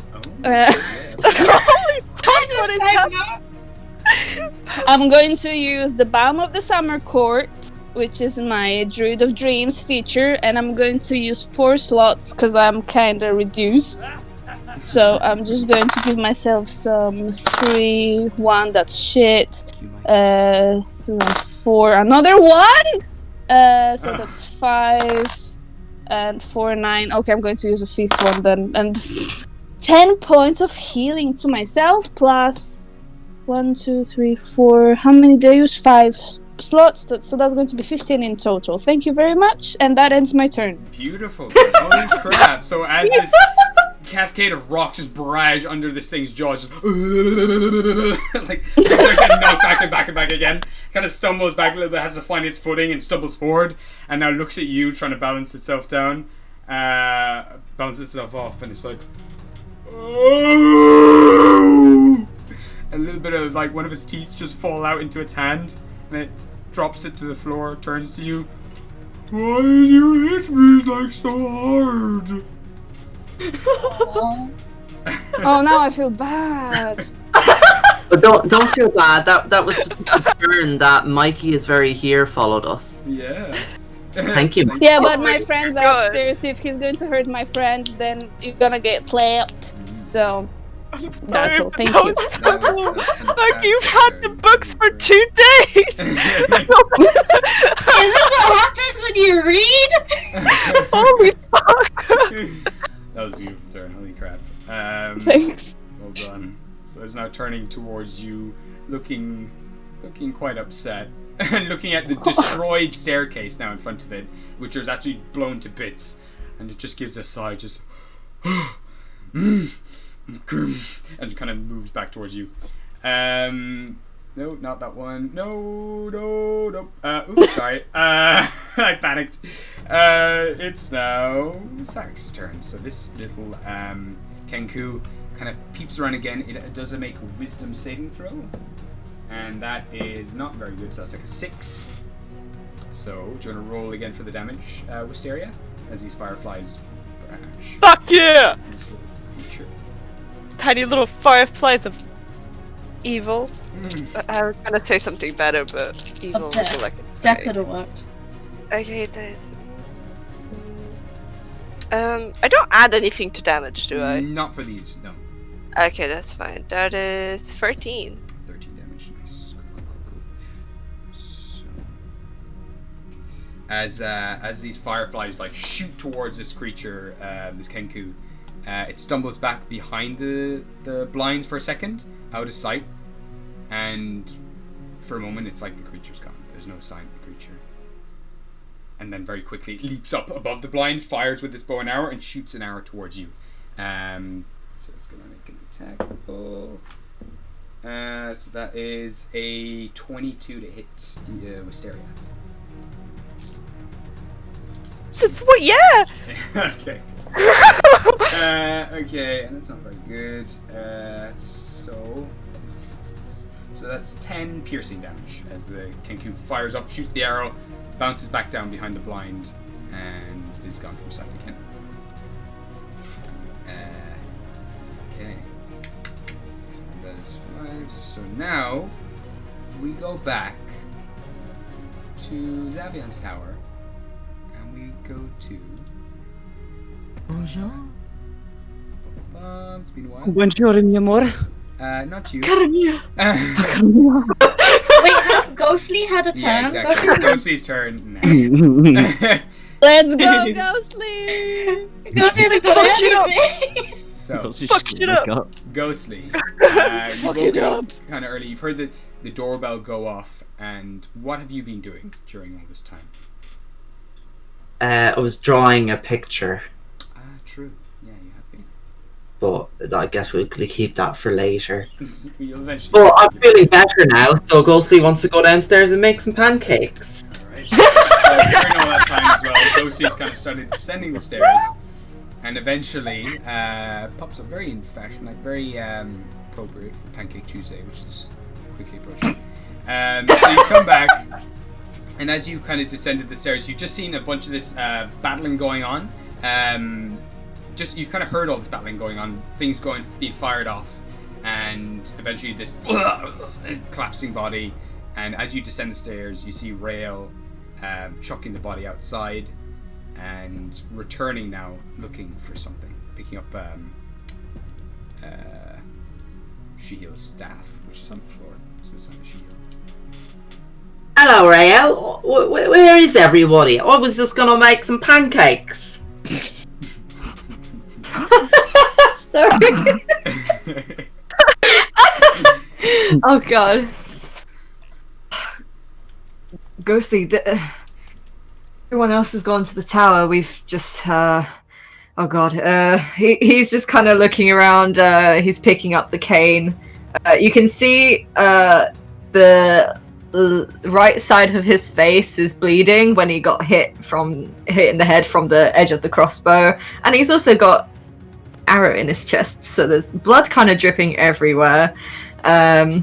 He'll just kind of look up at her, just put his hand up like, "Up, be with you. One sec." He's gonna go outside and give the cane to Shehil. Okay, cool. So Rael, you head outside to deliver the cane. Ghostly, give me a perception check quickly. Perception check. Oh, I got like 20, 24, 22. Alright, so with that, Nice. you kind of take in the whole overall situation. You can see there's definitely been a fight here. You're quite familiar with those. You can see there's blood pools and splatters all around the front door. And as you watch Rael head outside, you can see him now just around the corner go towards a felled character. You also hear like a shouting for a split second and a gurgling sound as someone's stabbing someone outside, when you recognize the grunt coming from Shehil. And you can just see the base of a blue-faced humanoid character clad in armor and robes, who appears to be dead outside. Oh, maybe now's not the time for pancakes.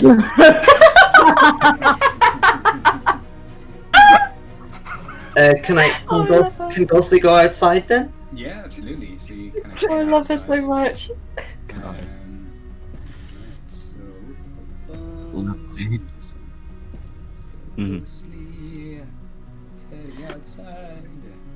And I was doing the investigation on the Elchin guy. Yeah, true. We'll get to that soon enough. Be Apologies better. as well for the terrible quality of this image for this map. I didn't realize it was going to be so bad. Fine. But yeah, Ghostly, you kind of come outside. You now see a dead cat thrown off into the snow, and you see now Shahil kind of crouching down, looking through this character's body. You find a plethora of different things. We find his heavy crossbow. Wait, hold on. Oh my god, I gotta fucking write it down, bro. Shit. Well, you said a plethora of things. Okay. Cass Yeah. writing stuff down? I know, amazing. So I found. Well, I'm sure you can remember 2021 is wild. remembering a plethora of things. Yeah. So a crossbow, heavy light, what? So Big you found a crossbow. heavy crossbow. It's kind of about the same size as your own one. Okay. The one that was made with that special wood, which makes it magical. This one is not magical. Yes, sir. Also, looking through everything, bear with me. I just need to check. You would also find he has a short sword on him. And you would find that he has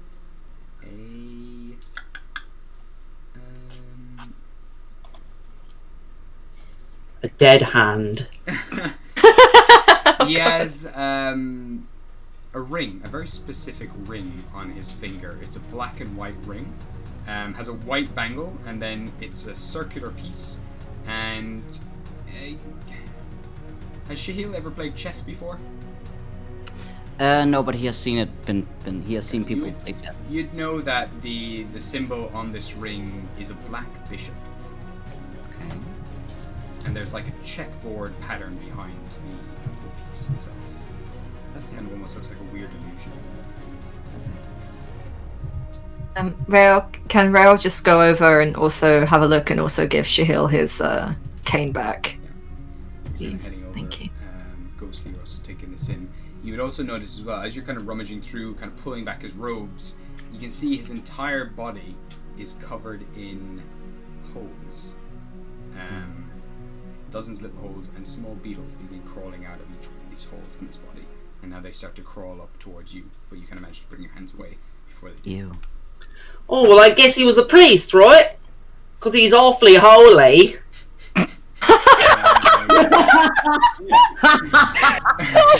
Oh my fucking god! Oh my god! I feel he gets the joke, so he's not gonna laugh. But that was really good.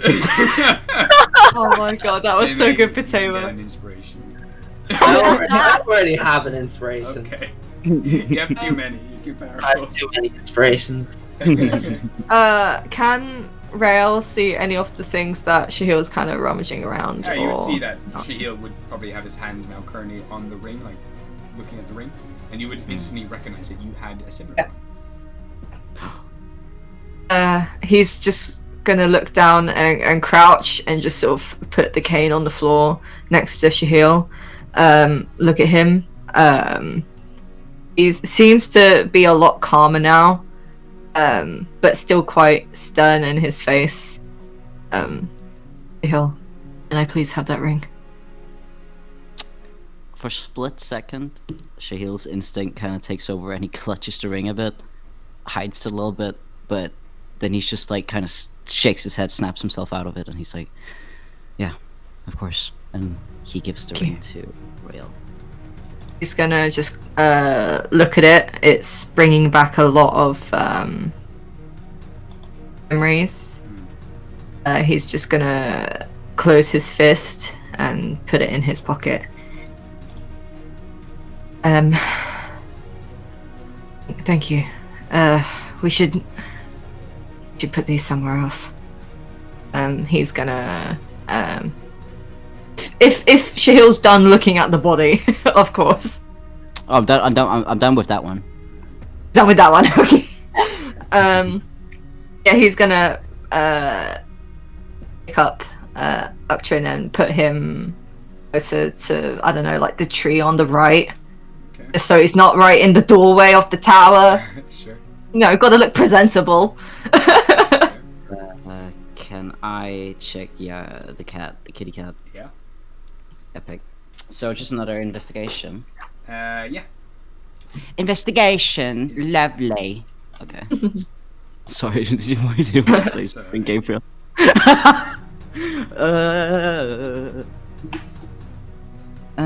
Oh yeah, that's a nat 20, baby. Wow. It's very obvious what's on this cat.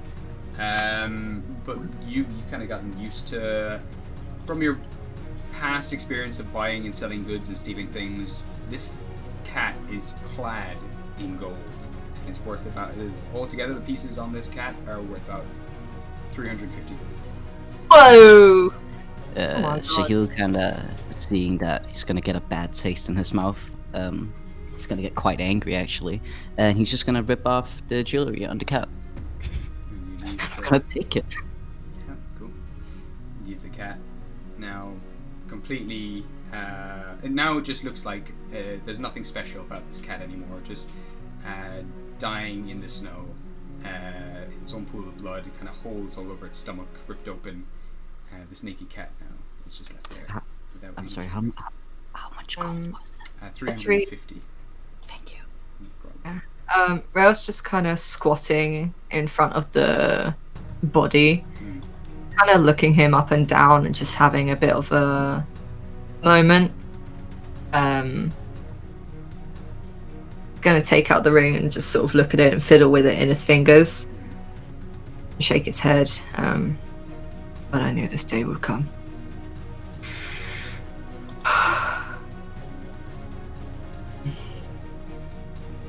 Is the guy's eyes open? They are still open, but there's nothing there. They're, and as you take a look, give me a medicine check. Yes, sure. That's 18. You can tell straight up, behind the kind of cracked glasses, he's completely blind. Okay. But they are still open, and you can see also his chest is slightly breathing. He still seems to be alive, somewhat. Ah, I see. Okay.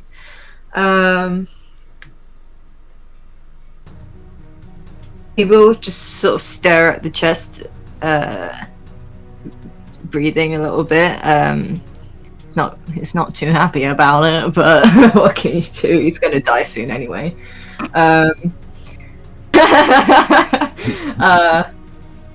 He's just gonna be a bit close, just scuttle a bit closer. Still kind of kneeling, crouching, putting the ring in his pocket.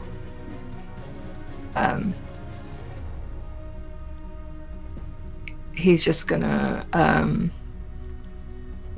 let me just gather my thoughts for a second.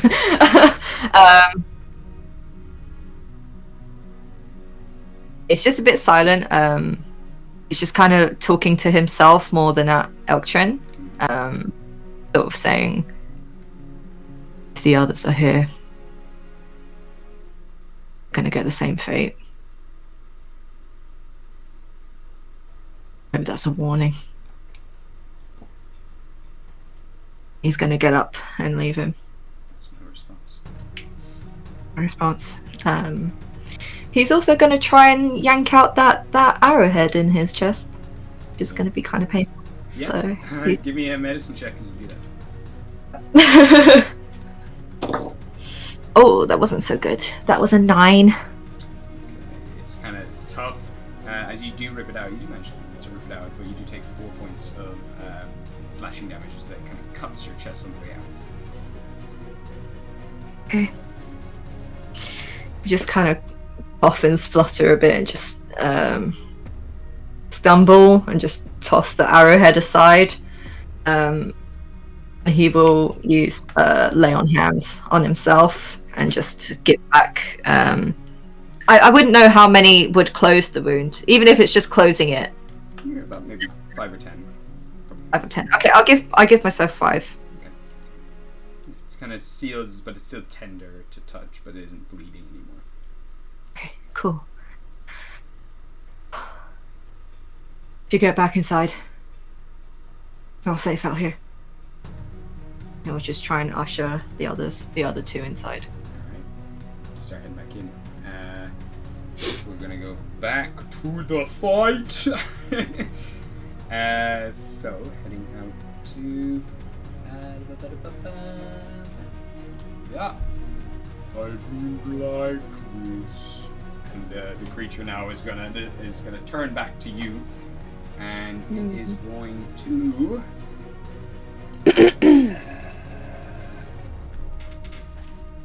I should have used my movement, but it's well.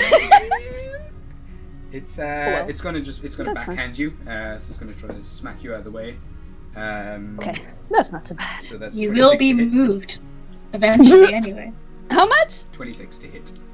Oh yeah. So did that hit? Is that it? And that's 22 points of bludgeon and slashing and cold damage. Slashing and cold damage. Are you okay? Hold on. Give me 1 secondo, please. 22, you said. 22 points. Okay, so you said, am I allowed to use a reaction? What do you want to use your action to do? Absorb elements Oh, absolutely. on the cold Yeah, damage. because, so please. basically, it's done to you. It did 15 points of slashing damage, and then it did 7 points of cold damage. So I just kind of split out. I shouldn't have put it all in the one there, but actually, yeah. That's fine. So, hold on. Let me just get absorb elements. I don't think I can use it on the higher one, but I'll definitely use it on the cold damage then. Does that You gain resistance to the type until the next turn, so you take half damage from it. Also, the first time you hit with a melee attack, you do an extra d6 of that type. So you would only take 3 points of cold damage from the hand. Okay, so there'll be So altogether, you 3 cold and 7. No. 3 cold and 15 slashing damage. So that's 18 points altogether that you've taken. Okay, thank you. 18. I'll get my calculator. Lovely. Yeah, I'm still standing, man. Okay, and with that, can you give me a strength saving throw as it's actually going to attempt to push you away? 17 Strength saving throw. Give me an athletics check. Or a strength check. A strength check.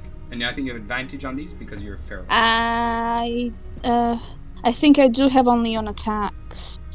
Yeah, I have advantage only on strength attacks. Okay. So, yeah, give me a strength check anyway. Okay, please be good. What is this? Okay, strength, 21. 21. With that, yeah, just like backhands you. You manage to grab the hand and pin yourself to the ground. It hasn't pushed you away at all. It's now just looking down at you like, just stop! And it looks at you directly, and the laser eyes shoot you again. So give me another Constitution saving throw, please. Okay. That's a 15. You do take half damage from this because you're resistant to cold damage. Okay. Okay, so.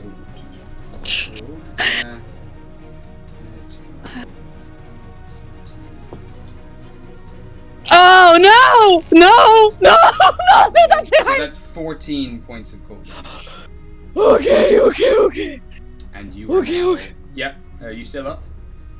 Yes. And You okay? currently paralyzed as the ice now covers your body, and it now kind of gives a huff like, stay there.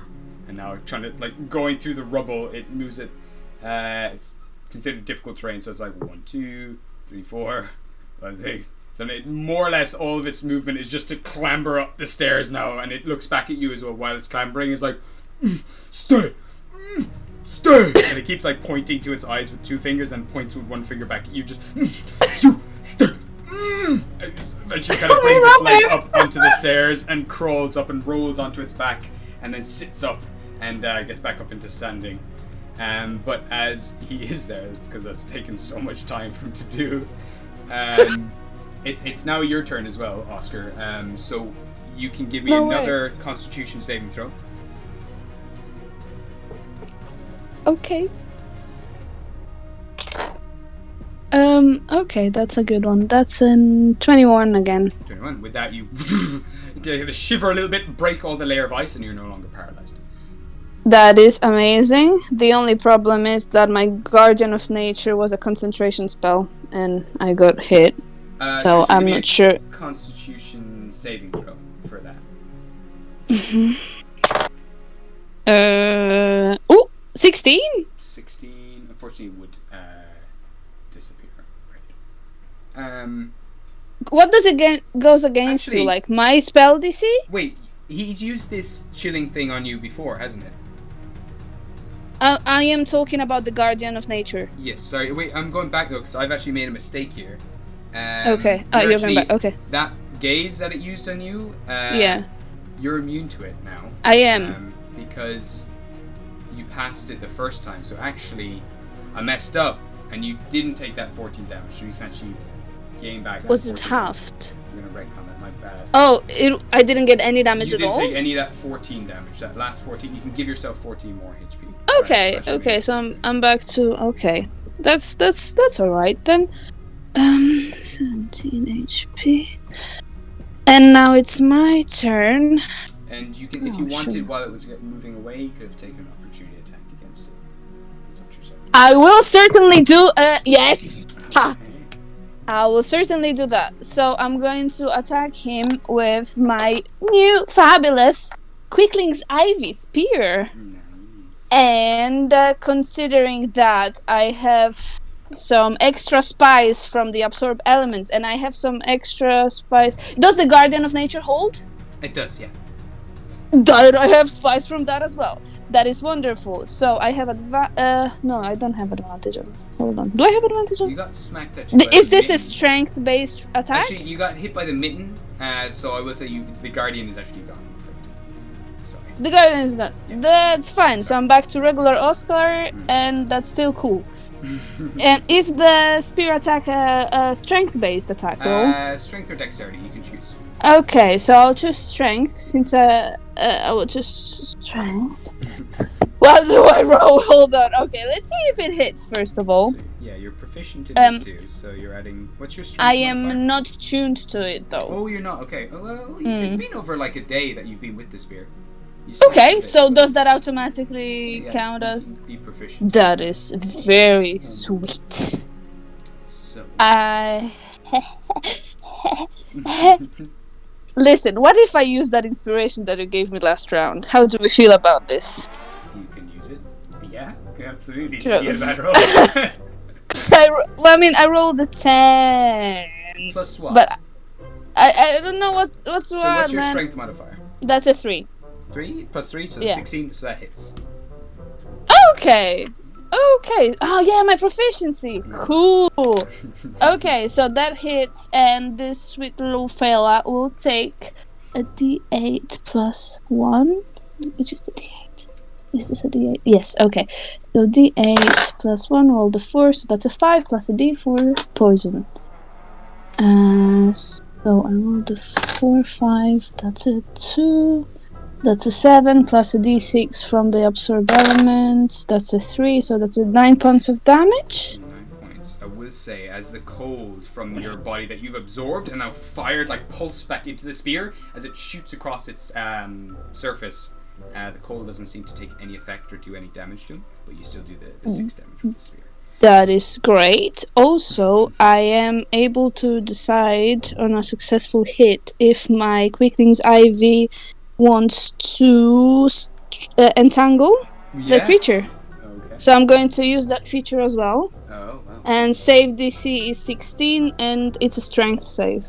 Okay. Gee, wreck on this thing moving because he might not actually make it.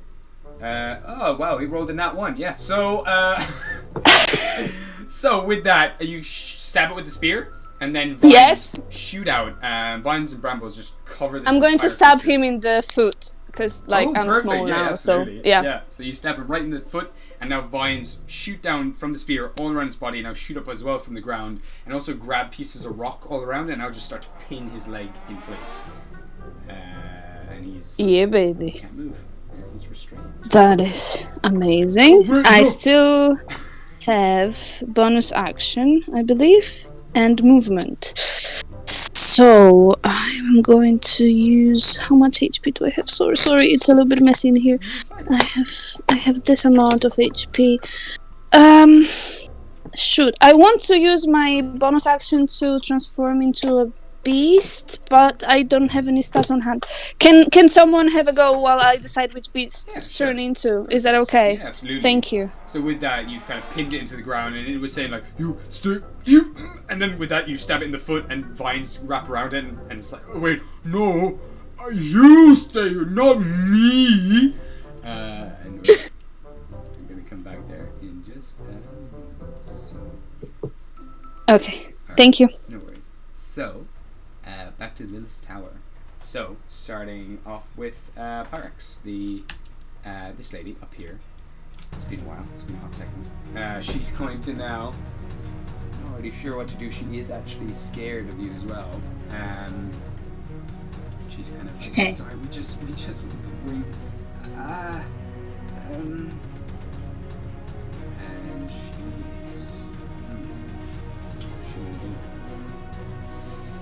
she's. New stuff.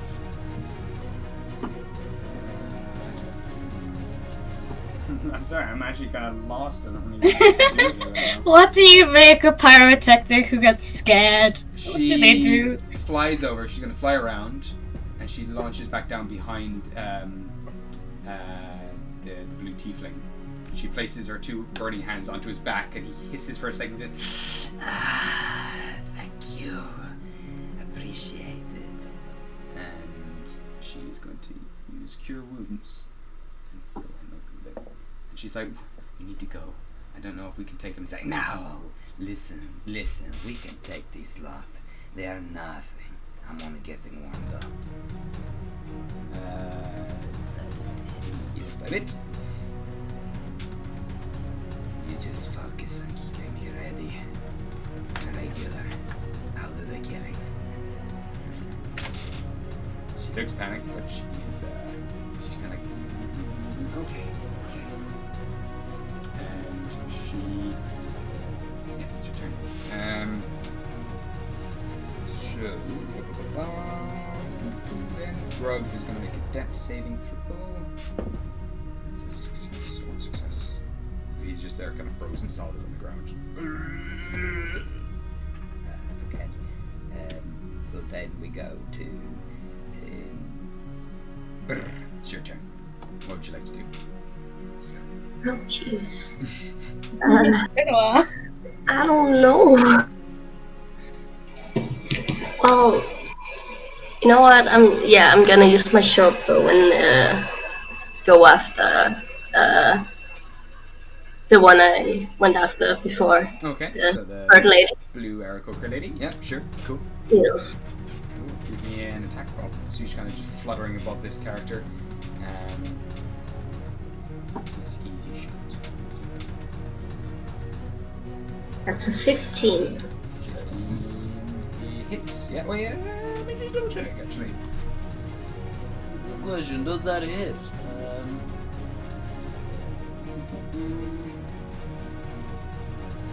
Just kind of saying stuff. Yes. You beat it. So Lovely. yeah, you just about hit her, and she kind of tries to dash out of the way, but this one just cracks her right in the collarbone. So there's no sneak attack damage for this, I don't think. So it's just a d6 that and then you're adding your dexterity modifier to this. All right. Yes.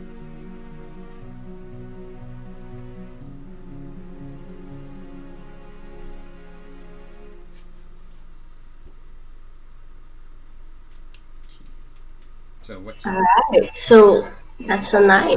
9? Shit, okay, damn. So with this one, it shoots her right in the collarbone. You hear a crack as it breaks bone, and she just shrieks out. One of her arms goes limp by her side, and she's like, I really don't want to fight these. Like, we've done so much already. Can we just? I don't know if they have it. Maybe Eltrin was more. Maybe he had more luck. Okay. Is there anything Trill would like to do? I would like her to say, disgrace. Oh my god. It's like the whole. I love her. Alright. Can you make me an intimidation check, please? Oh. Oh no. Don't get on that one now. Literally just a tiny little Go on, creature just Trill. going, disgrace. They are, so she's not wrong. That's a 10. 10? No. Listen. Has You can't give Mordecai's No. I'm protecting my gal. Ev, have you ever used an inspiration ever in your life? Okay, you have an inspiration that you can use. I know you've got an inspiration at some point in your life. If you want to, use it. I don't even know what it is. So an inspiration means that you can use it to re-roll any roll that you did. So, for example, you got a 10 now, and then you can be like, oh well, fuck that, and you can roll again. You know what? Let's do it. Yes! Protect Ev! So roll better now, okay? Unless it's worse, then... That's a nat 20! Oh Let's my go! God! Holy shit! Let's go! With that, she kind of just like tears start to pour down her eyes, and she's just like, no, I am. What have I become? I don't want to kill anyone anymore. Levy, we've done too much killing. I didn't sign up for this. I don't want to be a part of this anymore. And she brings her hands away from him, and his head turns, like his eyes are wild, and he says, What did you just say? and he kind of turns towards her. She's like, I'm sorry. No, listen, it's actually intimidation against her. So she's now crying. She's like, listen, I'll leave Pancho with you. I'm gone. I'm sorry. And she plunges her hand into her chest, and she rips out a small blue bird of fire out of her chest, and the bird flutters onto this character Levy's shoulder, and she is now going to fly down the hole. Nice. Good Trill! I liked her! I liked her! You made her cry! Very nice Yes. use of an inspiration. Holy crap. Nice. Why we use inspiration of. Yeah, every time we get it, we're like, yes, serotonin, also we don't get to die. Okay. Oh my god. That was Well. cool. Okay. So now you're left with this character, this blue tiefling, blue bird on its shoulder, and it's now stitching some of the wounds closed on its body. It's also covered, half of this character's body is covered in ice armor, which exploded on impact when Grug hit it. Okay, great move. Wisteria, it's your turn now. Good. Okay, I've been planning this for a really long time. Yeah. I am going to use Healing Word on Grug. Oh, nice one. Okay, cool. So how much does Grug heal by?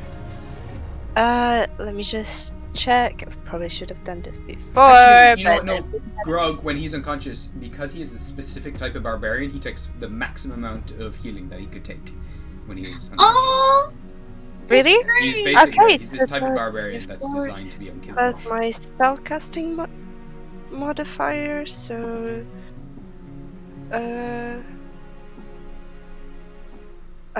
that's a 9. 9 I mean, altogether. it's not so much, it's but maximum. No, it's pretty just a level 1 spell. good. Yeah, no, that's great. So Grug blinks awake now.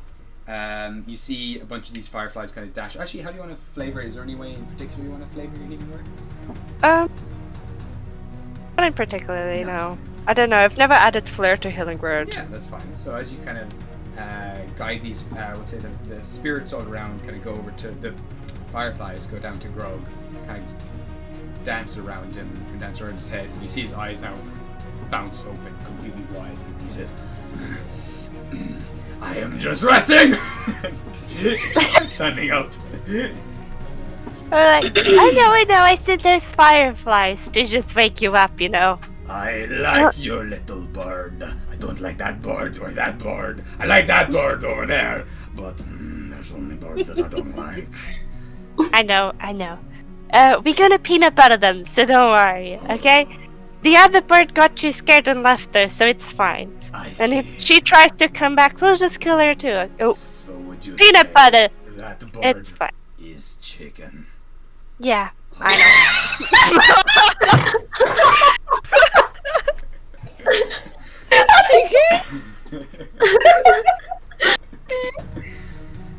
Wow. Bird is chicken. Oh, learning so much. I love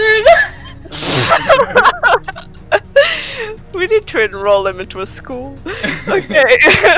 And then I am going to come close to, not too close, but closer to the blue tiefling. And just kind of like stare at the, like straight into her face and just go, I don't know what you want. But we are not it, okay? And then I'm going to use Toll of the Dead. Oh shit. Okay. You just gotta make a wisdom save. Oh, and it's fucking shit at those. Okay, well, wow, rolled an 18, -2, so 16. Does a 16 pass? How do I check? It's your wisdom modifier, +3, +8. So 11 plus your wisdom modifier. And your Shit, wisdom- that's a 16. 16, so it meets it, it beats it, just about. So with that, it shrugs off the bells ringing inside its head. A small drop of blood comes down its eye, and it just smiles at you. You've made my job much easier. And he opens his hand, and a spectral sword fills it. Don't get close to the stabby bastard. Not close to the stubby bastard! Okay. Wait, anything it else you'd doesn't like to do? hit even if I've got Doesn't like. do half damage. It's a cantrip, I'm afraid. No. Okay. Wait, because you're still in the thing, you won't fall, it's fine. So if you do die... Well, I'm flying anyway, so it's not like I'm gonna fall, am I? I've got wings. No, but if you go unconscious, your wings ain't gonna be helping you. Well, I'm hoping that Oscar is down there to catch me then. You are slightly suspended by the runes that Yeah, Savion you has have made the through each teleport wall. thing. Yeah, so they kind of like help guide you up. So you're kind of also floating as well as flying at the moment. Nice. No, I'm really excited to use that. Can't believe it doesn't hit. Yeah, I mean it was Even nice if my use of the spell, but unfortunately. even my save, like it's oh man, It's okay, you're doing great. I'm annoyed. Quill, your turn. I She's still want gonna- shoes. Just saying. Fuck you in your shoes. She's gonna look at Grog, make sure that he's okay. He looks fine-ish. Dust yourself. Okay. Okay. Did she see that other bird go behind the thing? Yeah, you would have. You know that it's still somewhere behind there. Okay. She's going to sneak to the side, the other side of the blind thing. Yeah, we can get there. So give me a stealth check.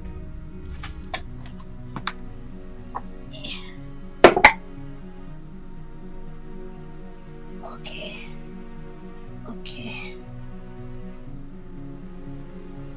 23 altogether. 23, that's going to be enough. You kind of peer around the corner of the blind now, and you can see this character just kind of huddled down, holding its arrow, ready to make another attack.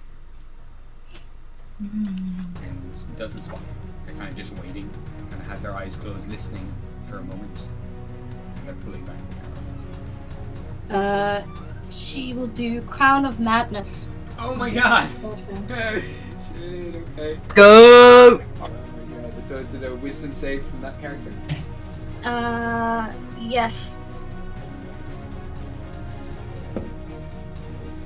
It's gonna be a fail. It's like a 10.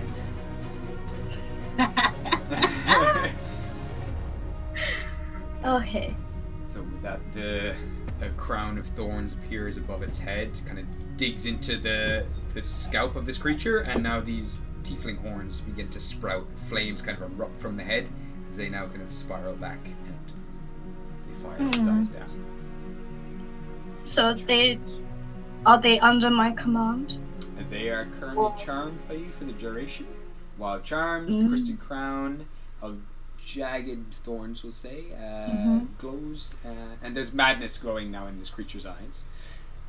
So target has to use its action before moving on each of its turns to make a melee attack against a creature other than itself that you mentally choose. And the target can act normally on its turn, but if you choose no creatures or none are within its reach, they can act normally if there's no creatures for you to attack. Okay. For it to attack. Okay, so it has to be a melee. Yeah, and you can also, every one of your turns, you can spend your action to continue controlling this creature. Okay. Would just movement count as control? Essentially, yeah, it will do whatever it can to try to attack the target that you choose. Okay. I would like them to be so kind as to go attack their friend. Alright, so... Whenever they can. I don't really mind when, but just... Perfect. So it's turn. Fuck them up. Yeah. Nice. Yeah, perfect. So it's an action to cast this, so on their turn, their eyes go wild and they draw the bow and arrow back and they're like, Levi, you son of a bitch, I'm sick and tired of all this killing. We're fucked and we're here because of you. Starts throwing back. And as a bonus action, can Quill...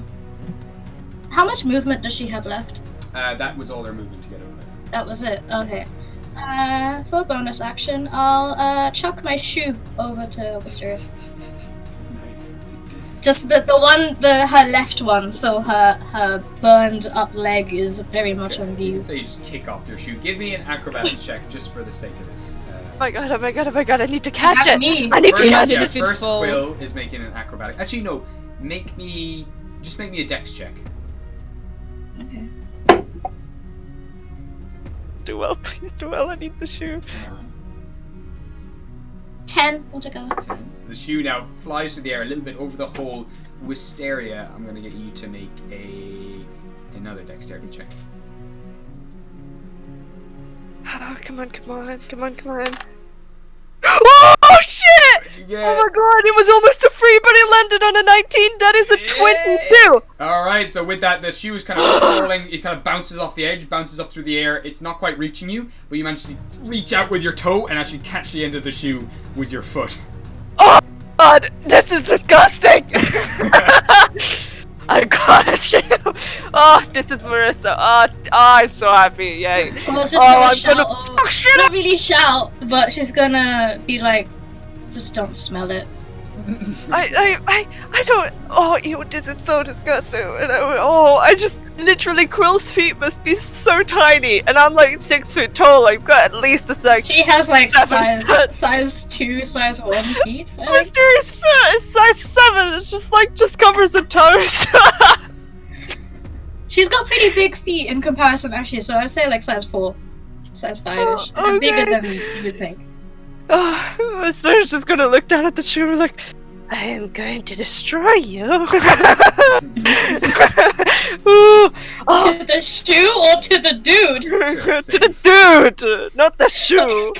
I need that shoe back. Oh, time to plot. I think my spell might destroy the shoe, but I'm not gonna tell Quill that. Oh yeah, quick thing, Gabe. Once, if we get to finish the fight, can we take a break? Because we're having some Absolutely, audio I know it's been problems kind on of the going on a long time. We can actually take a break here if you'd like, because we've just Yeah. shoot. Is everyone okay to take a break now? side. Yep. Okay. Pancakes perfect. We have been and going for stuff. quite a while now. It's been about 2 hours, so it's a good place to leave off there. So finally, Snazzy. it's Levi's turn. We'll just say he begins. No, you know what? We'll do it next turn. Okay. Thanks all for watching so far. We're gonna take a break, and we'll be back in what we'll say half an hour. Is that enough time for all of you? Yeah. Yes. Yeah. Perfect. All right. See you in a bit. Thank you. See y'all idiots. See you guys in a bit. Like and subscribe.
Okay. Oscar will look at Ghostly and say, "Frog, horse, frog. Do you wanna frog, horse? Do you wanna go on top of the frog, horse?" Yeah, are you all right, mate? Frog! On top, frog! Do you hit your head? Oh my god. I will go next to Madame Sprout and just put my hands on top of the frog. Safe, very safe. Eternal Oscar right now.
Notice that Bubbles does a thing where the sides of Bubbles' mouth kind of stretch to the sides and curl downwards and you can sense what Bubbles is thinking really, you think I'm good at this kind of stuff? I was just gonna look at her. I was like, no, but I don't think I'm any better.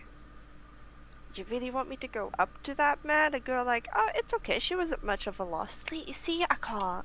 Bubbles kind of points inside their mouth, and just you know what Bubbles is saying the whole time, and Bubbles is just trying to communicate. Like, I can't even talk.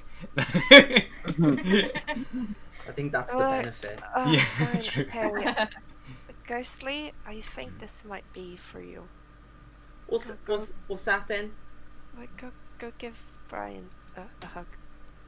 Oh, Brian's upset because Nagacinta's in bits on the floor.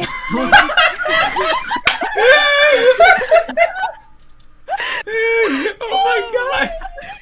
Oh my god.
Okay. Oscar will look at Ghostly and say, "Frog, horse, frog. Do you wanna frog, horse? Do you wanna go on top of the frog, horse? Yeah, are you all right, mate?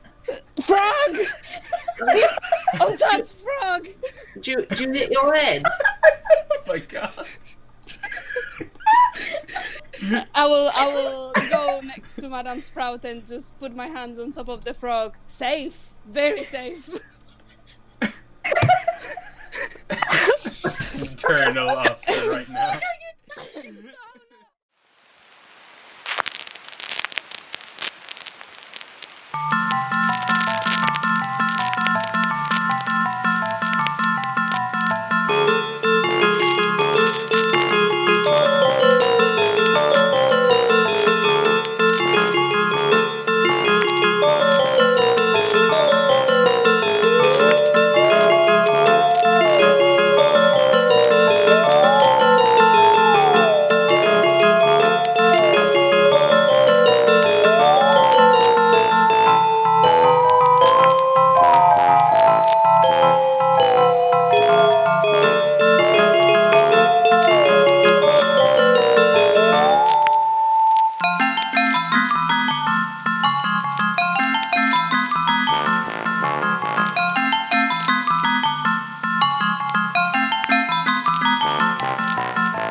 You would notice that Bubbles like does like a thing where like the sides of Bubbles' mouth kind of stretch to the sides and curl downwards like a, and you can sense what Bubbles is thinking, like, really, you think I'm good at this kind of stuff? I was just gonna look at him. I was like, no, but I don't think I'm any better.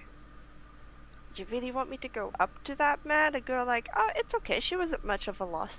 See, I can't. Bubbles kind of points inside their mouth, and just you know what Bubbles is saying the whole time, and Bubbles is just trying to communicate like, I can't even talk. I think that's the benefit. Yeah, Fine, that's true. okay. Ghostly, I think this might be for you. What's that then? Like, go give Brian a hug. Oh, Brian's upset because there are splinters and bits on the floor.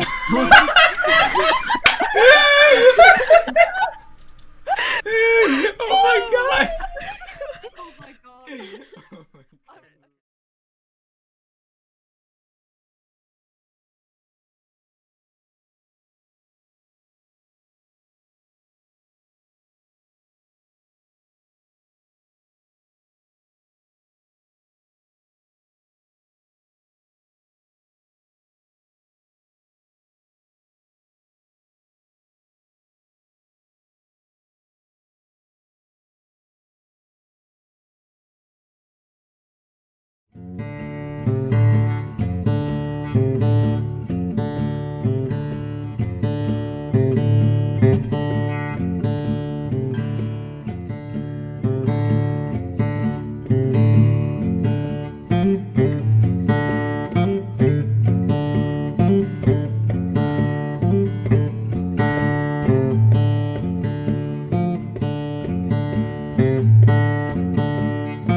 Okay. Oscar will look at Ghostly and say, "Frog, horse, frog. Do you wanna frog, horse? Do you wanna go on top of the frog, horse?" Yeah, are you all right, mate? Frog! On top, frog! Do you hit your head? Oh my god. I will go next to Madame Sprout and just put my hands on top of the frog. Safe, very safe. Eternal Oscar right now.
You would notice that Bubbles does a thing where the sides of Bubbles' mouth kind of stretch to the sides and curl downwards and you can sense what Bubbles is thinking really, you think I'm good at this kind of stuff? I was just gonna look at him and was like, no, but I don't think I'm any better. You really want me to go up to that man? A girl like, oh, it's okay, she wasn't much of a loss. See, I can't. Bubbles kind of points inside their mouth and just you know what Bubbles is saying the whole time, and Bubbles is just trying to communicate I can't even talk. I think that's the benefit. Yeah, Fine, that's true. okay. Ghostly, I think this might be for you. What's that then? Go give Brian a hug. Oh, Brian's upset because Nagacinta's in bits on the floor.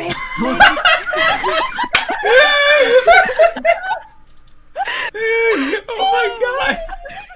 Oh my god. Oh my god.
Okay. Oscar will look at Ghostly and say, "Frog, horse, frog. Do you wanna frog, horse?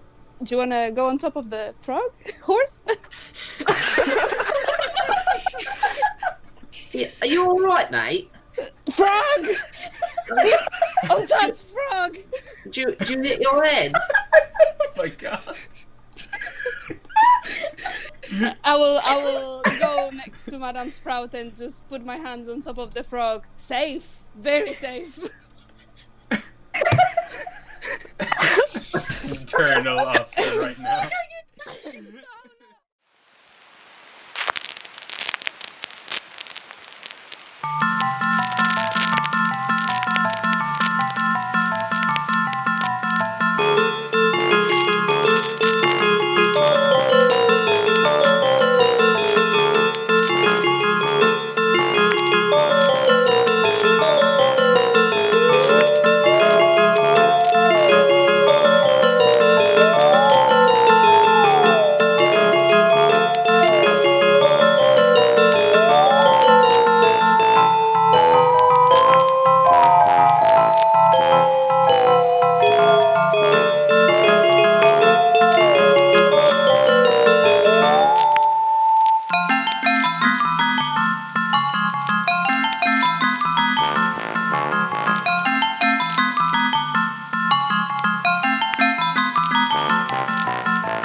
You would notice that Bubbles does a thing where the sides of Bubbles' mouth kind of stretch to the sides and curl downwards and you can sense what Bubbles is thinking, like, really, you think I'm good at this kind of stuff? I was just gonna look at him and was like, no, but I don't think I'm any better. You really want me to go up to that man? A girl like, oh, it's okay, she wasn't much of a loss. See, I can't. Bubbles kind of points inside their mouth, and just you know what Bubbles is saying the whole time, and Bubbles is just trying to communicate, like, I can't even talk. I think that's the benefit. Yeah, that's true. Okay. Ghostly, I think this might be for you. What's that then? Go give Brian a hug. Oh, Brian's upset because Nagacinta's in bits on the floor.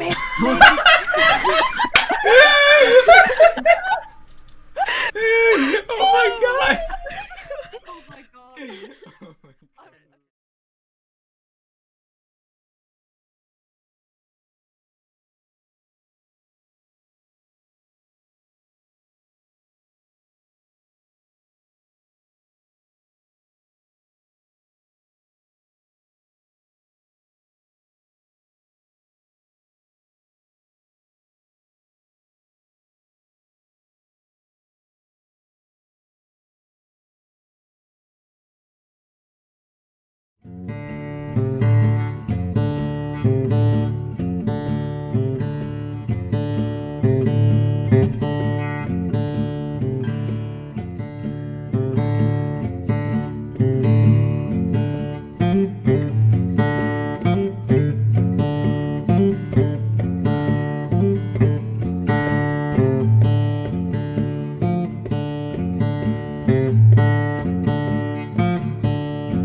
Lesbians! Hello! Hello!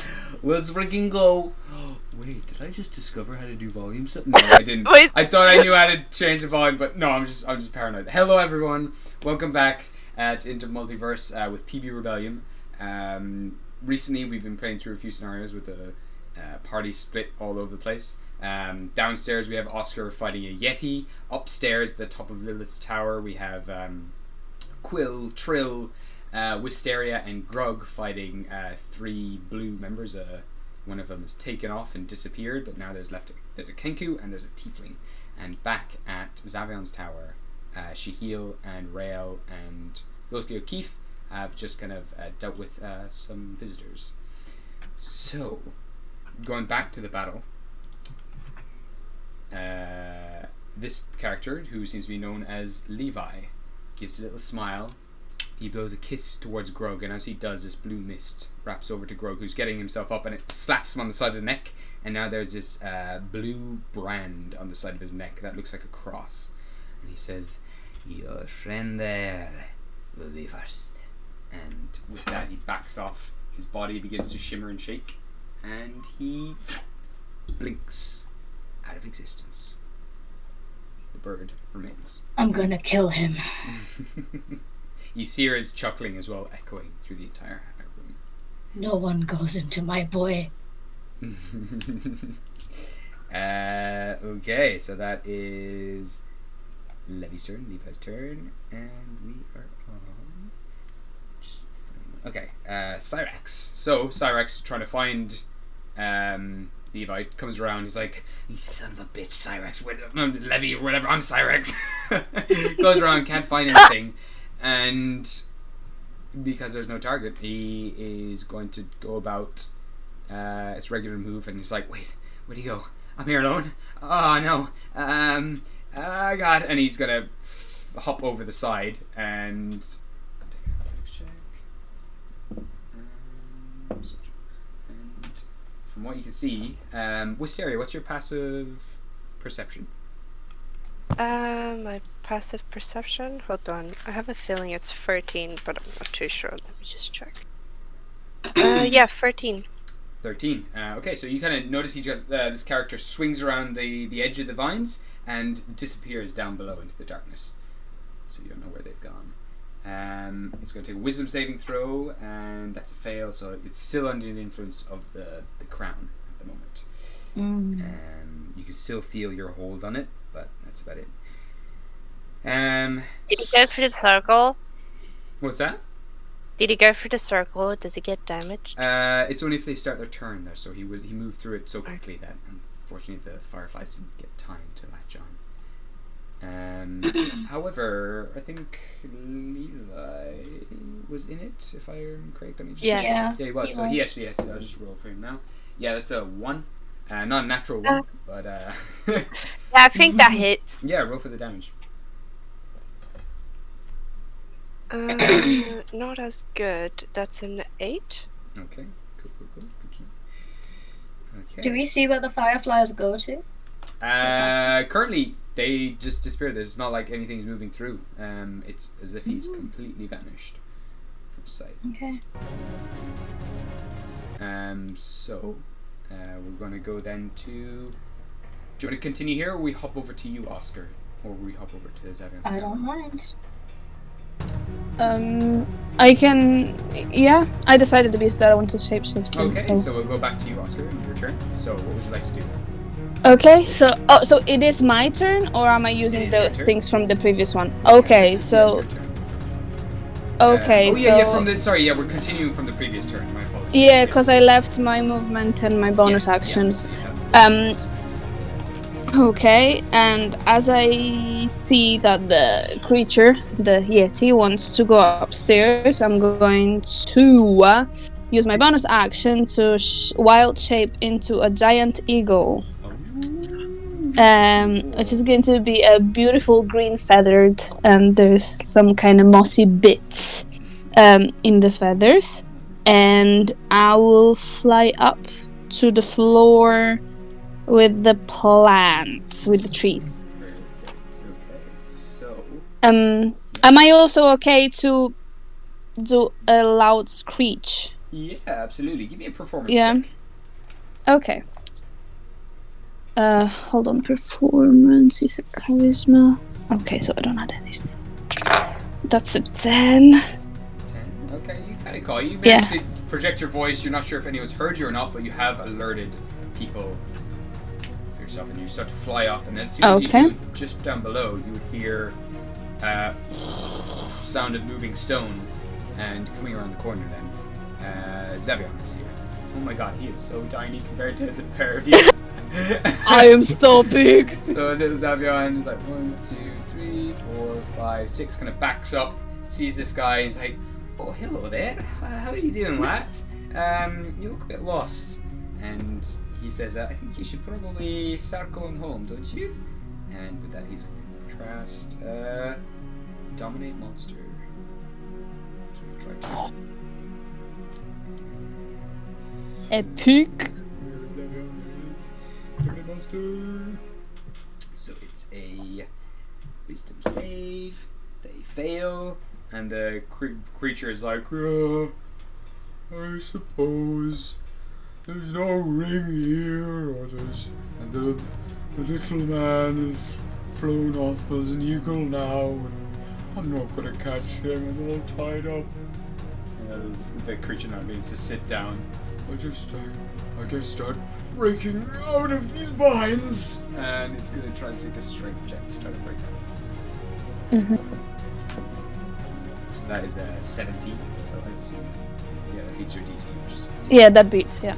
Okay, so it's gonna break out of them, and now it's gonna start making its way back, like stumbling over all these kind of bits of rock here and there, just it's uneasy ground.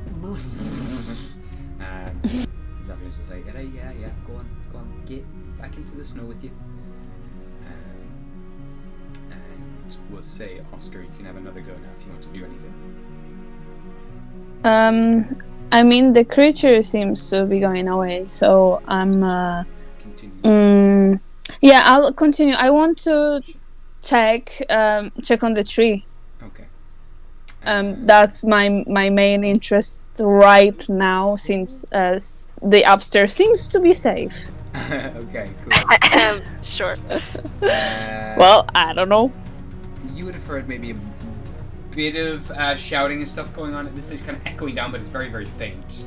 I'll just bring you out of here so I can actually just pop you there. And there we go. And let's get rid of this group for a second. And then we're just going to go back into the garden. We've got the garden already. Okay. And there we go. And you just ignore the bird. I am ignoring the bird. I am the only bird in this room. There we go. Okay, I want to check how is the tree. Is the condition still good? Did it get, I don't know, was someone here from the last time that I left this chamber? Give me a perception check. Okay. I'm really struggling to decide what to do about this tree in the next 2 weeks. I really need to protect it. What am I rolling for? Sorry, which skill? Perception. Perception. 24. Look around, trees untouched. A lot of this area has been untouched. It's you kind of get to the top of these steps, and now there's only a little bit of a puddle left from where wet, icy shoes, kind of snowy shoes, would have started floating up from this spot. So it's as if they came up here, and then just began flying upwards, and they just ignored this room entirely. Okay, so I see some steps. You've come up the steps. They're not. So to make sense of this, you've kind of come up this way, you've flown up this way, and this platform that you're on is slightly raised, and so there are steps going down here, and there are actually 2 sets of stairs going up to the next floor as well. Or you can just, at the same time, you can also just fly straight up.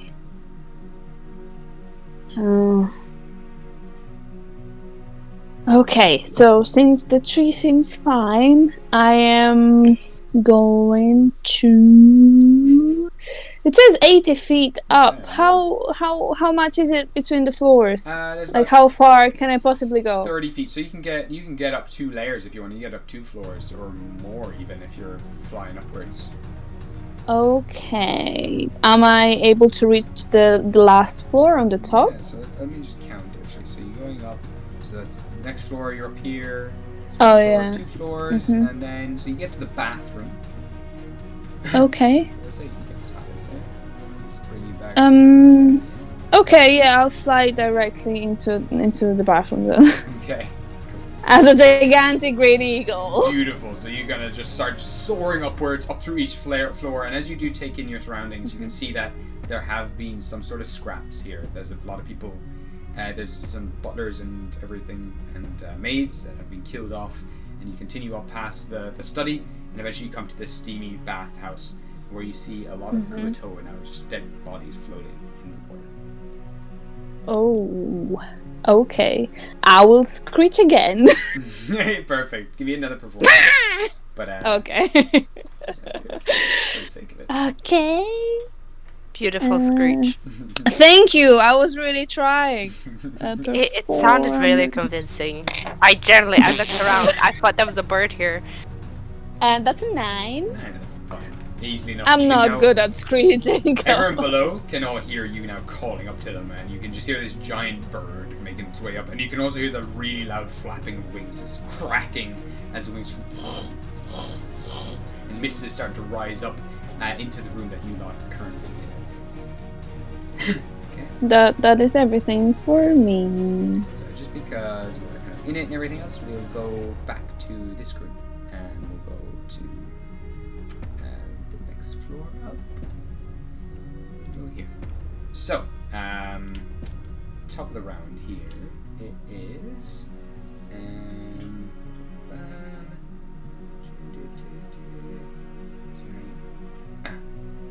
Pyrex there. Oh, actually, Oscar, on the way up there, you would Yes. have encountered.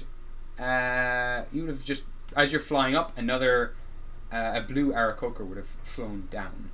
Past. Oh, yeah. Apologies, I missed that completely. That's fine. And they just seem to be in tears, crying. That's about it. Oh. They kind of ignore you and continue flying downwards. Okay, I will just tilt my head a little bit, like, you know, the Yeti was upset, the bird is upset, and just kind of confusion. Okay, go. Everyone's upset when they try and kill us. So that is their turn. Flying past you. And then we have Grog's turn. Go to get up. Oh no. Want to move my arms around, and where is he gone? Oh my god, why do they keep doing this? He's going to take a perception check. And he's like, I smell the little bird that is gone down there. I see you in the water. and Grog is actually going to fly down. Actually, he's going to take an intelligence check. See if he knows if Oscar is Oscar, and he's like, giant eagle downstairs. I'm gonna get it. and Grog is gonna leap down on top of you, Oscar, and he's gonna make an attack against you. It's like, there's more of that, more birds. No, I cannot talk, but I'm green. You are green. He got a really low intelligence check, though. He's not smart He's now. not the smartest to begin with. He's doing his best. That's hilarious. So to hit the giant eagle, he's gotten a 19 to hit. Okay, so can you make me a Constitution saving throw as he bites you? Yes. Just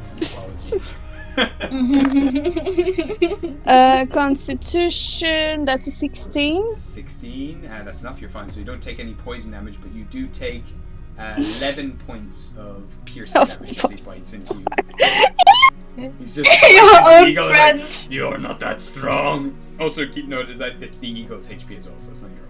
Yeah. And he's also Well, I would be most likely dead if this was Oscar.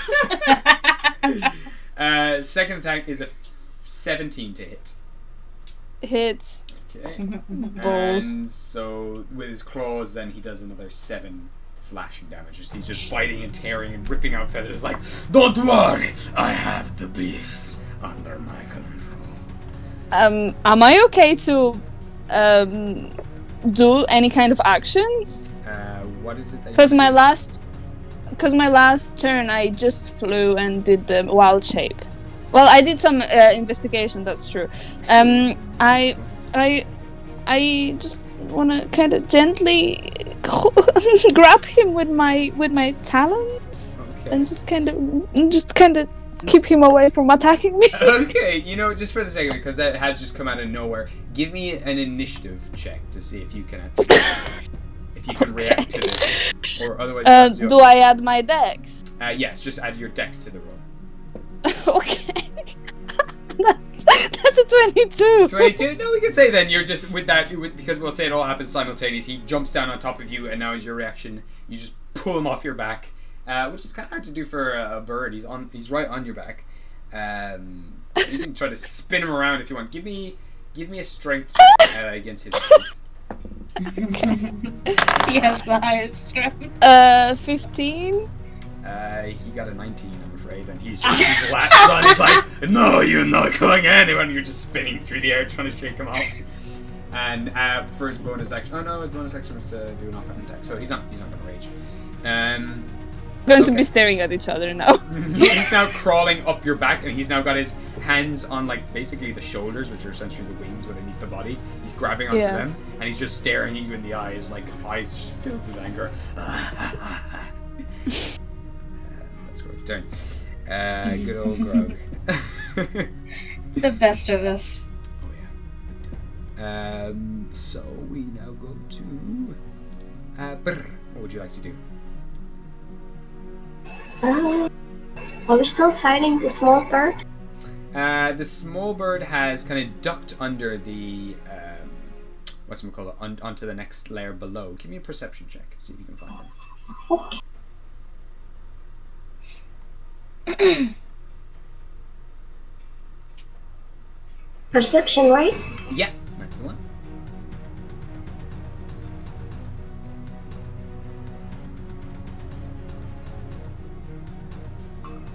That's 24. Wow, yeah, shoot. So what you've heard when they've kind of dashed over, they swung around, you've seen this layer below, and you've heard like a very, very delicate sploosh.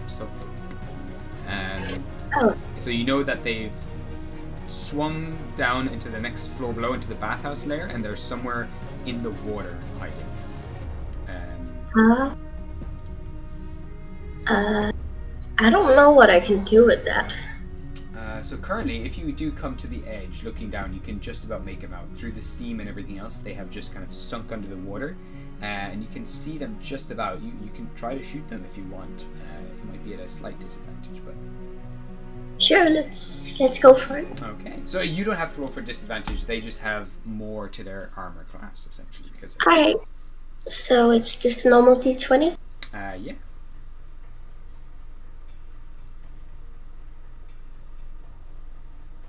Have an attack bonus too as well?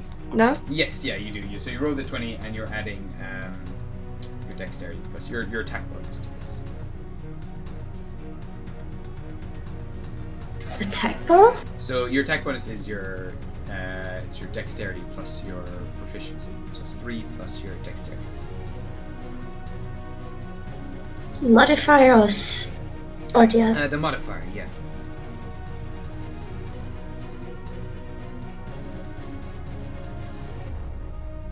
Okay, well that saved me. I got an 18. 18, that'll be enough. So, because they think they're hidden and everything else, we can say you can roll your sneak attack damage here. So you can roll 4d6. Okay. Add your dexterity modifier to this. 46. Is that rolling a 4 6 times? Yeah, you roll a 6-sided dice 4 times. Got dexterity modifier, right? And yeah, you add that to that too.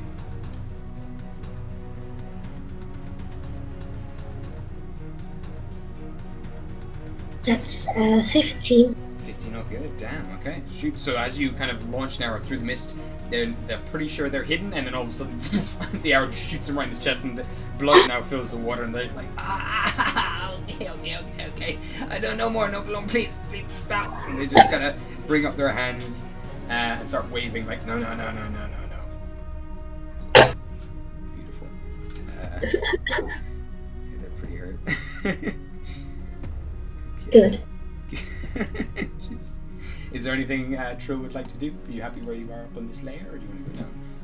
I am perfectly satisfied with just staying here. All right.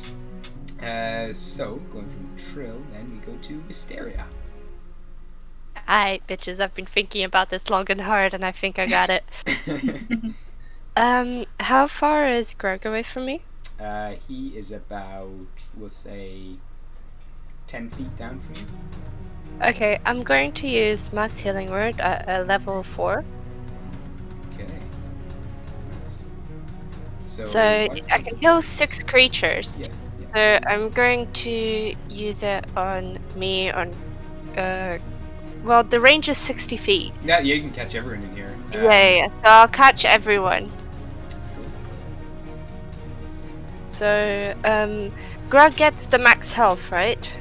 It's only if he's unconscious. Okay, so he's not. Okay, so let me just roll for that. A 1d4. Wait, I rolled it at level 5, so when you cast this spell... Oh, level 4. When you cast a spell using a spell sword... Okay, so it's 2d4s. Do you add your wisdom modifier to this? I add my spellcasting ability modifier. Yeah, so that'd be +5 then to this. Yeah. So that is 10 health for everyone. Really nice. Hell yeah. Yes. Thank you. And the reason I did that is because I'm going to use Spellbreaker on Grug. Oh. So you're trying to get rid of some sort of effect that he's under? Yes.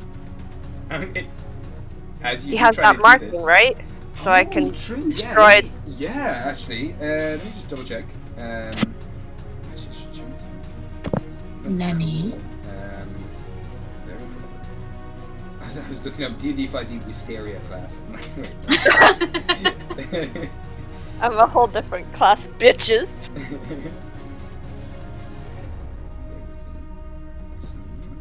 So it can break any spell that he's under. Or any spell that's affecting that creature, as long as the spell that was used to put him under that spell, like, I basically have to match the spell that he's under with my healing spell. That's why I did it at a level 4. Essentially, what he's under currently, unfortunately isn't a spell. It's a curse that has been put on him by this character's patron. It's like a brand. So actually, you know what? Fuck it. Give me an Arcana check because I think that's fair. That you should be able to roll an Arcana check. So you roll, and it's against, let's say, the DC of the spells. I'm gonna use my inspiration from last week. Thank you. That's gonna be a fucking joke. I just got the same number twice. Oh balls! What did you get? Okay, I got a 2, but that means I got a 6 overall. Oh shoot! I'm sorry. I'm telling you, I don't know. Fuck all. It was a very cool move though, but unfortunately it didn't work. That's okay. That's okay. I believe I still get my what's it called? I can use a cantrip. Yes, was mass cure wounds? Yeah, no, it's mass healing word, and that is a bonus action. Cool, yeah, absolutely. You can go for a cantrip. Who are you hitting? You can also see Cyrax now below, who's gotten shot by an arrow. It's kind of just off to the side, in the water. Okay. Trill's just kind of leaned over the edge and fired an arrow in the direction. Oh man, I wasn't planning for this. I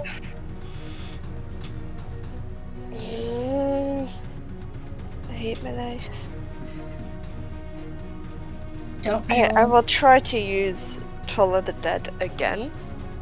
Okay, on Cyrax, so wisdom saving throw. Oh, yes, I can't see the other bitch. Yeah. They rolled a 6, so they failed. Yeah. So that is 2d12s. What's my d12s? Go.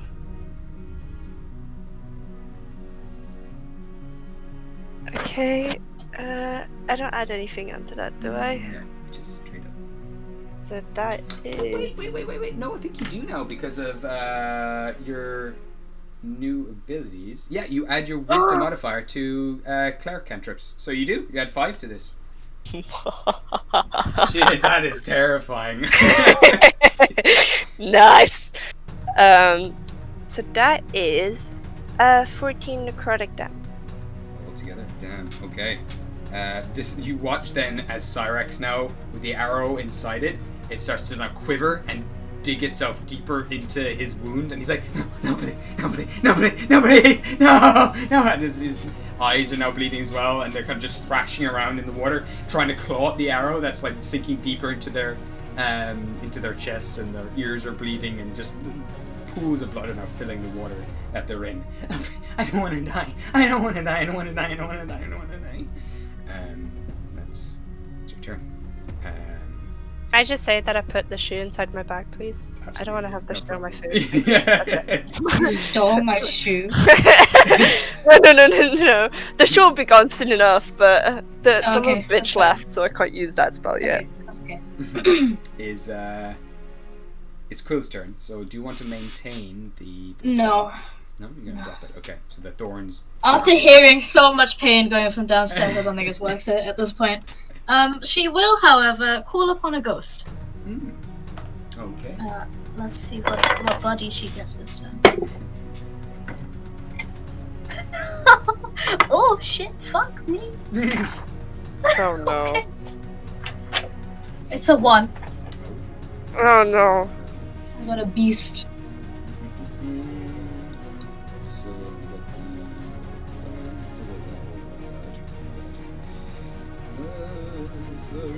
Recite a tale of a clever animal. For 1 minute, the target has advantage on wisdom checks and advantage on attack rolls against a creature if another enemy is within 5 feet of it, and that enemy isn't incapacitated.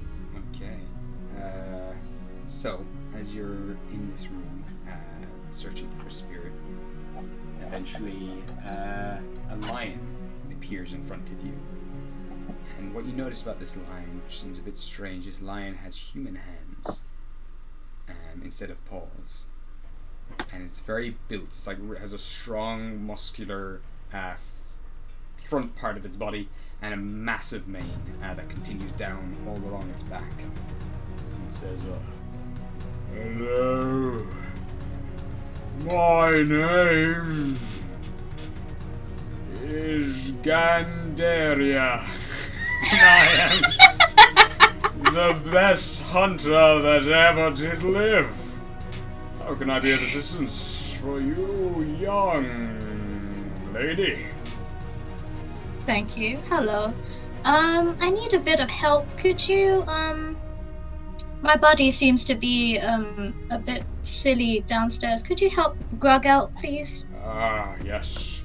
A reckless man, not thinking, biting before... But that's not the one. And he just leaps from your chest, like from your kind of necklace, down into Grug, and Grug now grows this massive mane of instead of hair, it's like spines, kind of lizard spines. He's this massive mane of them all of a sudden, and he grows a big beard of the same kind of spikes. And all of a sudden, Grog is like, "Oh no, I'm very sorry, you beautiful Oscar. I was intimidated by your excellence. I will refrain from murdering you any further. Where is the real threat?" He gives a pat on the bird's head and kind of ruffles the feathers and stands up with his hands on his hips. "Right! To war we go!" Oh my god!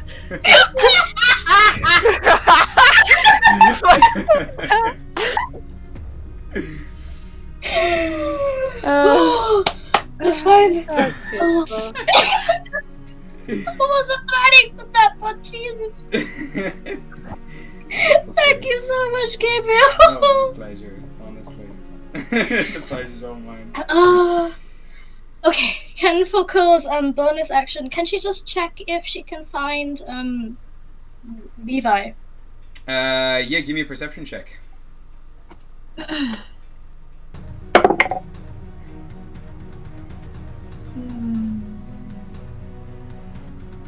19 altogether. 19. There is no sign of him. It's as if he's blinked completely out of this dimension. But you do see him then, a split second later, reappear right behind Grug. And he brings up his sword, now completely wreathed in green flames, and he stabs up into Grug's back. So that's 13. Does a 13 hit Grug? I don't think so. Just double check.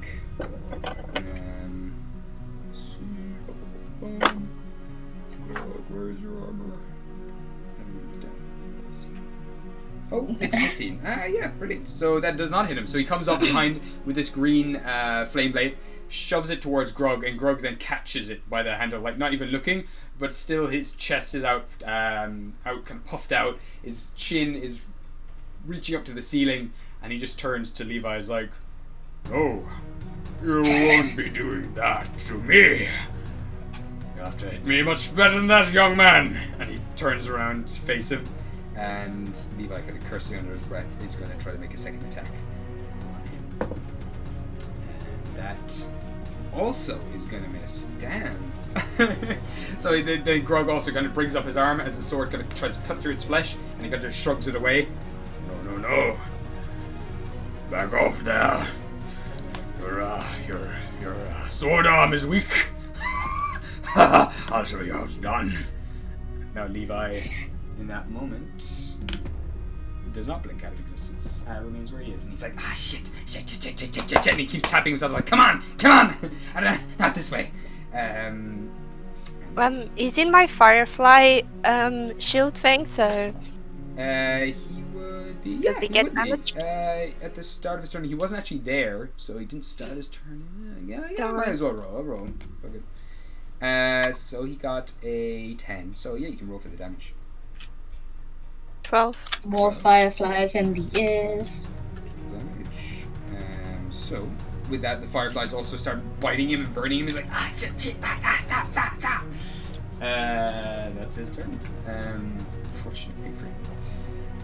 So now we've got Cyrex down below.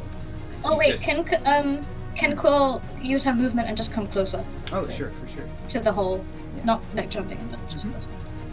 So now, this character, Cyrex, is now just go down to the next layer, actually, just to make it a little easier for everyone. So this Tinku is now just going to swim very painfully over to the side down here, and going to brace itself up on the steps, just kind of trying to claw the arrowhead out of its shoulder, and it's there breathing heavily, like, I'm done, I'm out, I'm gone. And it looks around in its pockets and pulls out like a white hanky and just starts like fluttering the white hanky. I can't, I'm sorry. That's the turn. So, going to yourself, Oscar. What would you like to do? So who are the people that are on this floor, just to make sure that I know who I'm interacting with? Is it the Bluebird and Grug? On this floor, yeah, it's it's the I'm so Bluebird, sorry. it's Grug, and that is it. Quill, Wisteria is flying up above you about 10 feet, and Quill and Trill are kind of hanging over the edge looking down. Okay. There you are. You have two people. Jesus Christ. I'm big. What I would like to do. I mean, everybody is so sad. I'm not going to be attacking sad people. I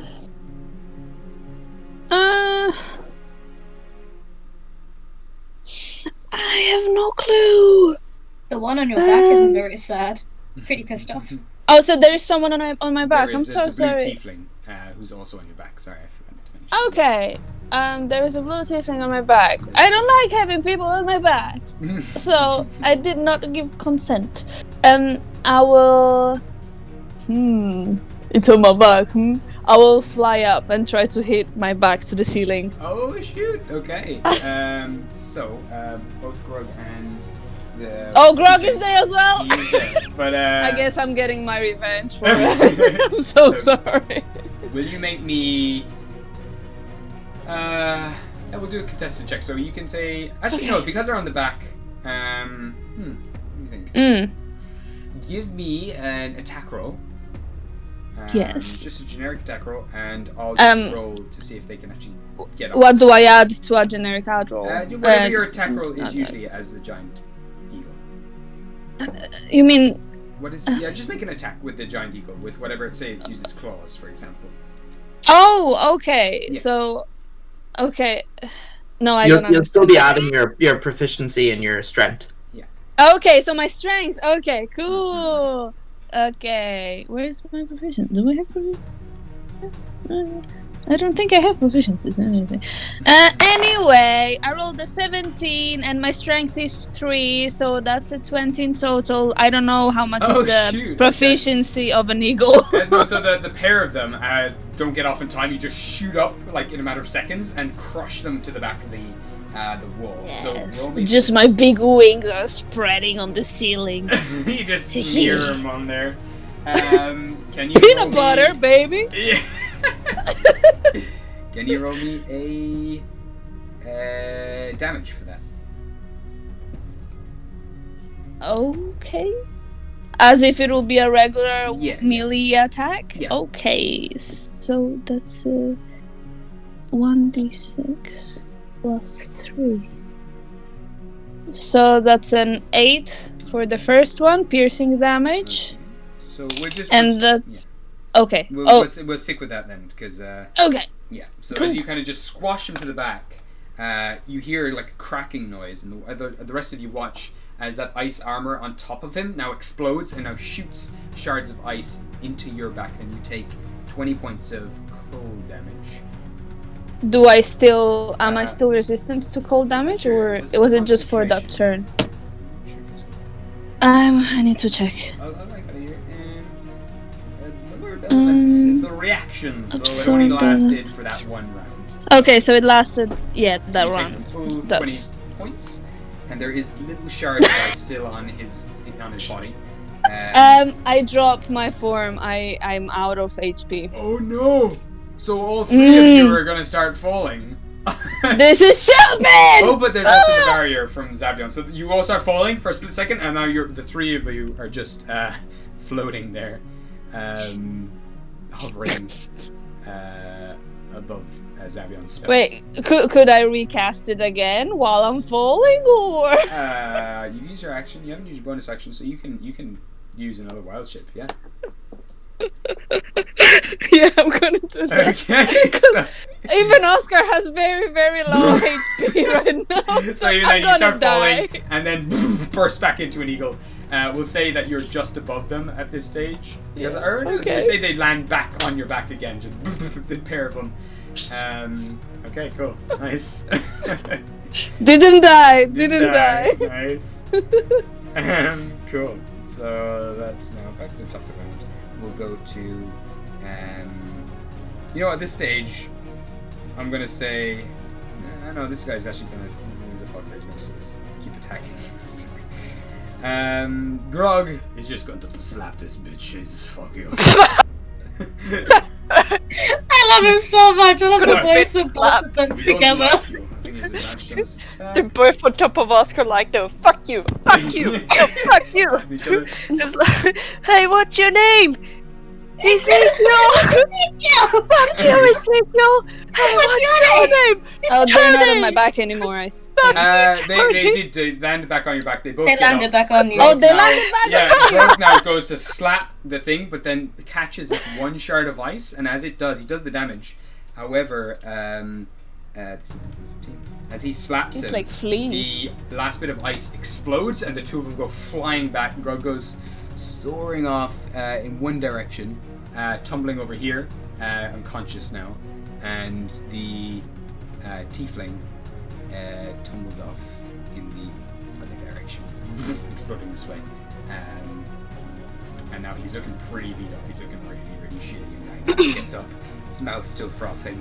I get back you all. I've had worse. It's easy peasy. Just give me the ring. And then we go to Trill. What would you like to do? Can I charge with my dagger? Yeah, absolutely. Let's run up this Angry guy. bird. Oh, that was so cute. Like, I'm gonna fucking kill him. Stab at it. Yeah. So Stab you it, get D20 to attack. Yeah. They're currently prone, so you have advantage actually, so you can roll this twice. Oh.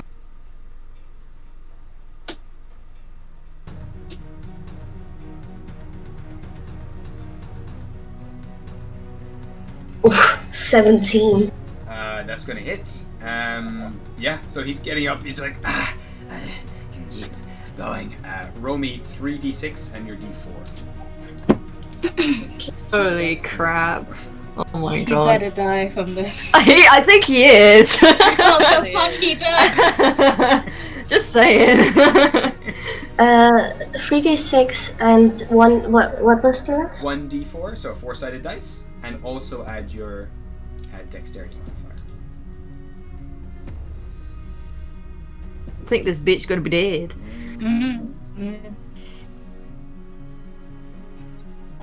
That's an 18. How would you like to do this? Yes! I would like to. She's gonna charge and then just immediately stab him in the stomach. Oh god. This guy's just getting up, standing up, and you come right below him. Like a blink of a second, you're right under him. You stab right into his gut. His eyes go wide, and blood just pours out of his mouth onto the floor. Oh. And he quivers for a little bit. It's like his body wants to teleport away again, but he can't. And I would also like to twitch. What's it called? Twist the dagger. Just a bit. With that, as he twists the blade, he vomits just more blood now onto you, and slumps down onto the side, holding his stomach. A good battle. Falls over to the side, completely. Oh my god. Oh my god. Oh dear. Yes! Yes! Love though. Oh my god. And you His see body is though. I'll leave his body there, but you watch as his Okay. sword now, his green sword, vanishes from existence. Oh, Nice. he The mark was still on okay. Grug. What's that? The mark The on mark. Grug. Oh, Is it it still there? disappears, yeah. Burns. Nice. Okay. Okay. And that Man, I is didn't get the... to use my cool spell. that is the end of the combat. Oh! Sexy! Damn. Cole's gonna run up to Grug. Okay. Yeah, he's How is unconscious, he? right? Yeah, he is. How is he? He's Okay. dying. Okay, I'll use again. Wait, no. I could use a spell and just tell everyone instead of you wasting yours. 'Cause Okay, I swear buddy. Oscar's low. You do Alright, that. children, gather up. Time to heal. Okay, Close gather to I up. want to drop children. my eagle form again. I'm going to drop it for fuck's sake because I want to get killed as Oscar. So we go back to. Cole's gonna hit child and just be like, Wisteria, I'm older than you. Gather up, children. I'm going to use let me see. Does Prayer of Healing do more healing than Mass Healing Word? Let me just check. Where the fuck is Do we Prayer actually of need to be Healing? native for you to do this? No, I just like saying it. Oh, okay. Well, Cole's gonna just go. I'm going to the use blue Prayer of tiefling. Healing. So that's 6 creatures, so I'll heal again myself, Oscar, Grug, and basically everyone there. So you take 10 minutes to do this, is it? Oh, maybe. yeah, it's 10 minutes. Okay. But it And gives since good Grug health, is so- unconscious, he gets full, doesn't he? He does, yeah. Fuck You yeah! can say that with that prayer of healing, you're stabilizing him as well with the magic, and eventually he comes back too. So, what's the... So for Grug, since it's full healing, it will be 21. Wow. Crap. Nice. Wow. For everyone else, it's gonna be a whooping 9. That's okay. 9 is better than none. Thank you. Thank you. Thank you. So, Grog comes back to the beard now gone and the spine's all gone. Easy peasy.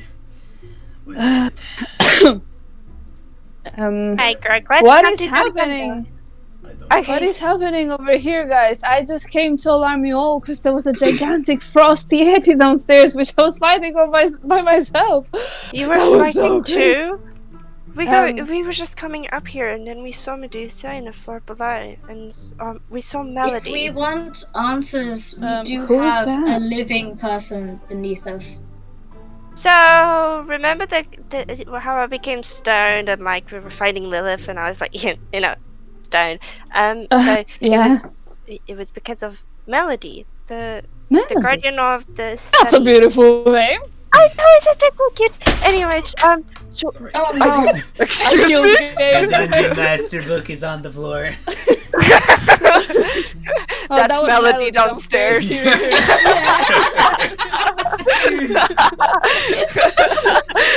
Me and Mikey pick way too Great alike. timing. Anyways, yes. So Melody got attacked, and apparently these people who were fighting also kind of like killed everyone at this little tower, So that was fun. But yeah, as soon as we came up, we got hit by firebolts or whatever it was, like blue fire. Ouch! I know. But it's okay because fire doesn't hurt me that bad. And then they started fighting. That's great. And then like one of the big blue human-y bird person left because someone hurt him. And then there's a Kenku downstairs, and then there was that blue little tiefling over there, but he kept fighting, so we killed him. Peanut butter. And then there's like a Kenku downstairs that's still alive, but kind of weeping for life. So I guess we shouldn't interrogate him and know why. But they also want a ring. They want a ring, and I don't know why. A ring? Yes. That's a coin. A ring. That was Do you exactly think the same thing that the yeti downstairs was looking for. Wait, and you he think thought you're that looking- I had a Guys, guys, Oscar and Wisteria. I barely spoke. If you want Yes, miss. answers, just take the Kenku from downstairs and ask him. He seems pretty willing to help now that he's nearly Could on I the go step to downstairs death. and grab the Kenku Xavier by was the there collar? as well. Maybe he. Did that little bitch teleport away? He could have ran away. That's not very good. That's a 15. There are trails of blood. There's a trail of blood that leads downwards over the edge of the bathhouse. Could I chase them? Can you what? Oh, no sign of them anywhere? There's a trail of blood that kind of leads further down, and then it kind of disappears. So as you wait, hold up, I'll just get the bathhouse up here, just so you have a reference. So I'll just use you as a pointer, or use Quill. I'll just use Quill here. So there is like a trail of blood here, and it kind of leads over the edge and down, and it's gone. Oh no! I want to run. I'm like my tree. I need to run. All right, so you start heading down a few floors. Are you all going down, or is anyone staying? Yes, please. Is Trill staying there? Or? No, I'm staying. I'm staying. We should go talk to Melody, no? Trill. Fuck it. I'm going down. Okay, so you go down, and Oscar, you head down. Girl will stay there, and we'll say you continue down on through each floor. There's no sign of them. You get down to the garden. There's still no sign of them. Eventually, though, you come to the hallway. And let's get Oscar back here, and Wisteria. And yes. I would like to investigate some of the rooms. Perfect. Yeah, absolutely. So these two have headed down. And when you get down here, I'll get to you in 2 seconds. So Wisteria Yes, and of course. Oscar, and then we've got Xavion as well. and he is now kind of waving off the Yeti, who's now he's kind of a bit confused, but also just like, yeah, go on, go get. And Zavian is also holding a hold up, oh my god, there we go, An egg. It's an egg. Oh, he's got a little bird. Yeah, he's got this lady by the scruff. He's kind of just holding her, and he's like, "You wait there now." And she's kind of just sitting on the floor with her arms crossed. Time out! And she's kind of just got her arms crossed, kind of sitting cross-legged on the floor, and she's bound by some sort of arcane binds. And he's like, "Right, you wait here until the others come back." Ah, hello there. Hey, we kind of need a bird person. What? Sorry, we kind of got attacked. And so did Oscar by a Yeti. And they're kind of looking for a ring, so we kind of want to know what's up. So could you, like, beat them up until the truth comes out? It's not really my cup of tea, beating people up. Can I do it? Give me I think persuasion maybe check. we should talk first. I mean, they don't. It's okay, I got this. I'm just gonna, like, walk in front and kind of just shove Zavian to the side and be like, I'm so sorry, Dad. Okay, go. And I'll just kind of stand in front of this bird person and be like, hey, so, you know what we did upstairs? If you don't want that to happen to you, you should really say the truth. Okay, so, what do you want and why are you here? We're looking for the ring. What ring? The Winter Ring, the Winter King's ring, I think. I didn't Okay. really know all the information. I know it's a gold ring, and it's covered in frost, and it has some sort of ice magic, I believe. And why are you guys looking for it? We've been paid and hired to by the Winter King. He hired our guilds, and our guild sent us on the task to bring it back. Oh, nice. How much money? Why is that important? I don't know, I'm just curious. Okay. Well, That must mean we're pretty special, so I just want to know. we don't usually ask, we just do, and just have faith in the guild that it will. That sounds like a very shitty way to start a job, huh? Well, not all of us are as lucky as you. Some of us have to work here for different You think I was lucky? I have 5 gold in the bank right now. It's not bad. It's more than I used to have. Do I hear their conversation just for it's all happening reference? in front of you, Okay. Can I approach and ask, was the gigantic frost yeti with you? Yeah, that's Bill. Bill. The Winter King wanted to send one of his own with us to make sure that we got the job done. I see. I mean, he left quite upset. We fought a little bit. He's a bit of a soft. Oh, I feel so bad. We didn't want to Well, we hurt did you have a guys. fight, but he was still standing. He was totally fine. Xavier over here managed to let him go outside. He was amazing. I think he's going to be fine, right? Yeah, hey, no problem. Stares back at the cracked stairs with the lava coming out of the floor. Just I kinda. don't think I can take any credit here, Oscar. I think you had the whole thing under control. Oh, I was trying my Impressive. best. Taking on an abominable yeti all by yourself. So, what's your name? My name is Pyrax. Hi, Pyrex. I'm sorry for fighting you. I know it seems like we're... Well, wait. We started it? We went upstairs, bro! No, we started it. Okay, yeah, I guess that's fair. But still, like, sorry for fighting you. I guess we should have talked first. But, so... I don't want to fight anymore. And I don't want to hurt you. So, are you okay? Do you need healing? I'll be okay. I'll be fine. Okay, that's fine. The And others. also, we're not as well off as you may think. We're just doing the exact same thing as you are. We've been through a lot. Give me a So, persuasion check. I mean, we've been through a lot.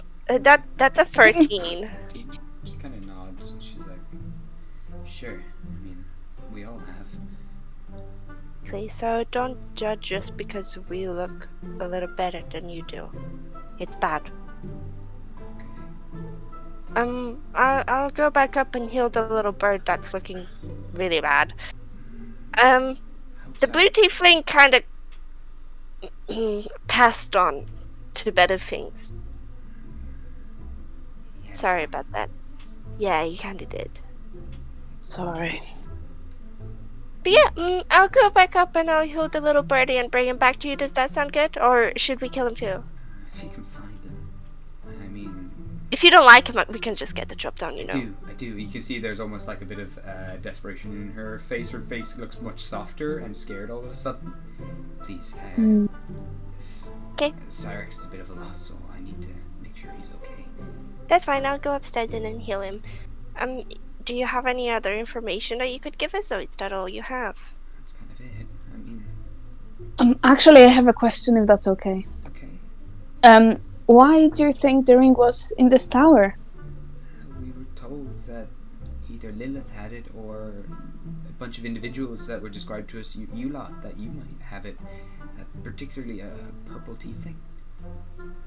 Wait, what? Wait, how did you guys know we were here? We have a lot of contacts in our line of work. A lot of spies all over. Wait, did any of your guild went towards Zavion's tower? Like, is anyone there? Yeah, Eltrin and Iago went that way. Okay, so...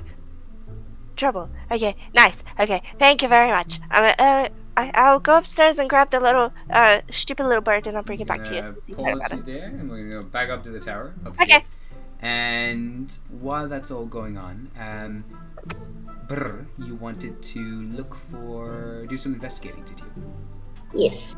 Alright. So, you're looking for your belongings, is it? Yep. Alright, give me an investigation check. Yeah.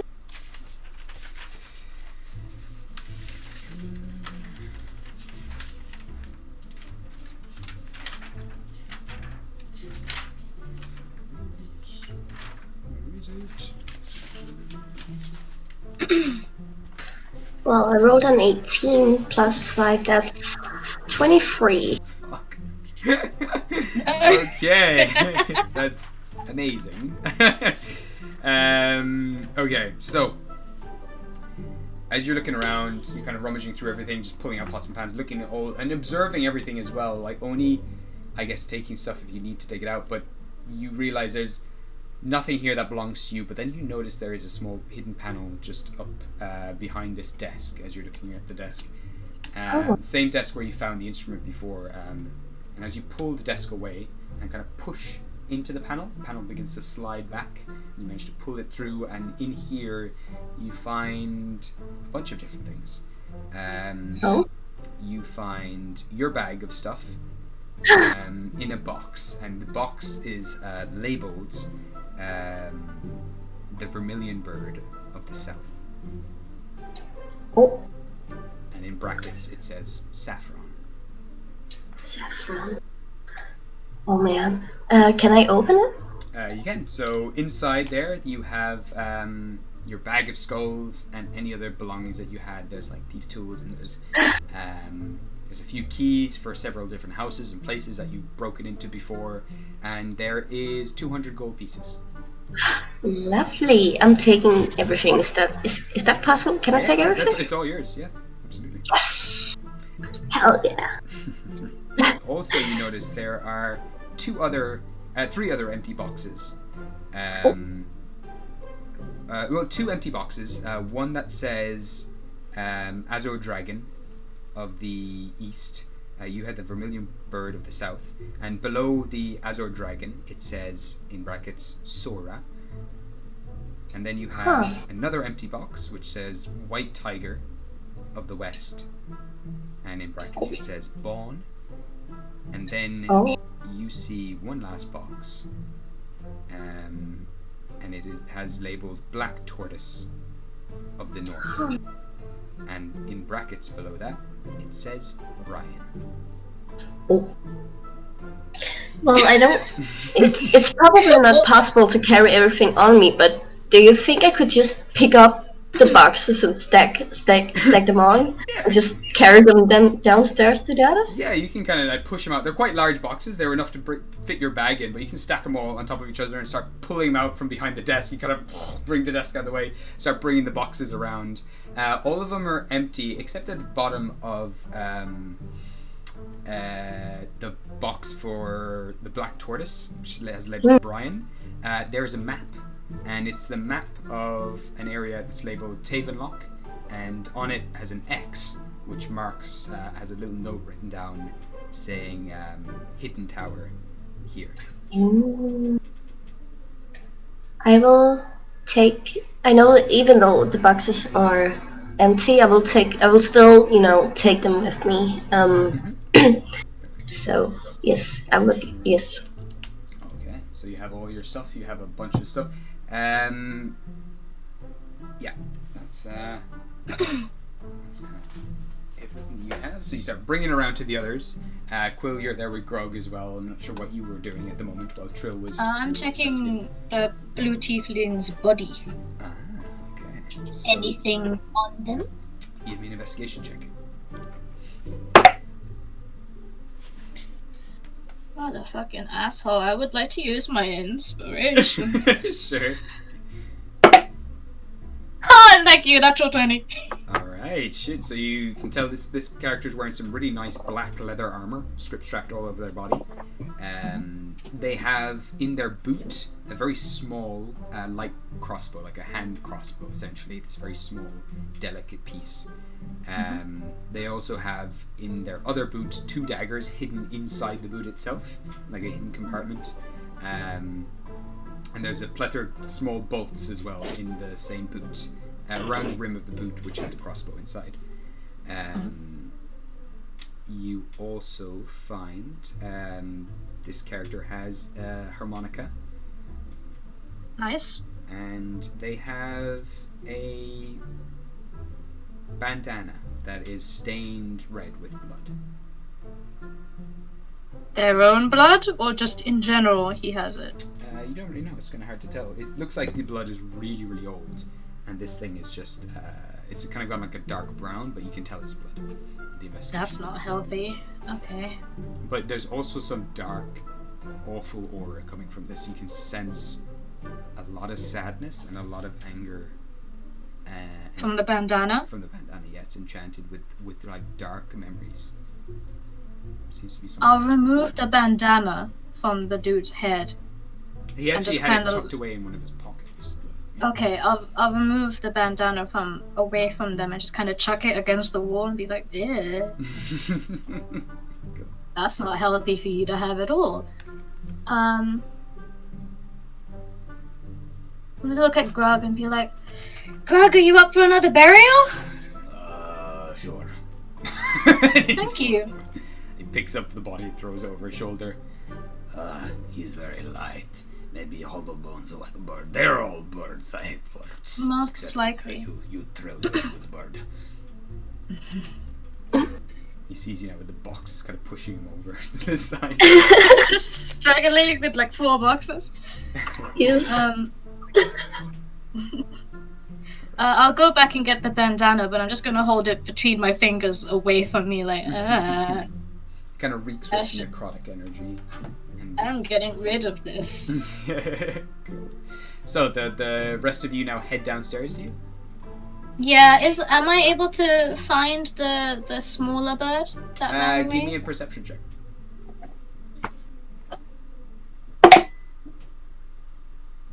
Okay. 14. 14, there's no sign of him anywhere. Okay. Bitch is dead, let's go! Alright, so the rest of you head back down. Up here. Get you all there. So, and Wisteria as well, as you head back up as well to try to find the others, there's no sign of him anywhere. This character has vanished.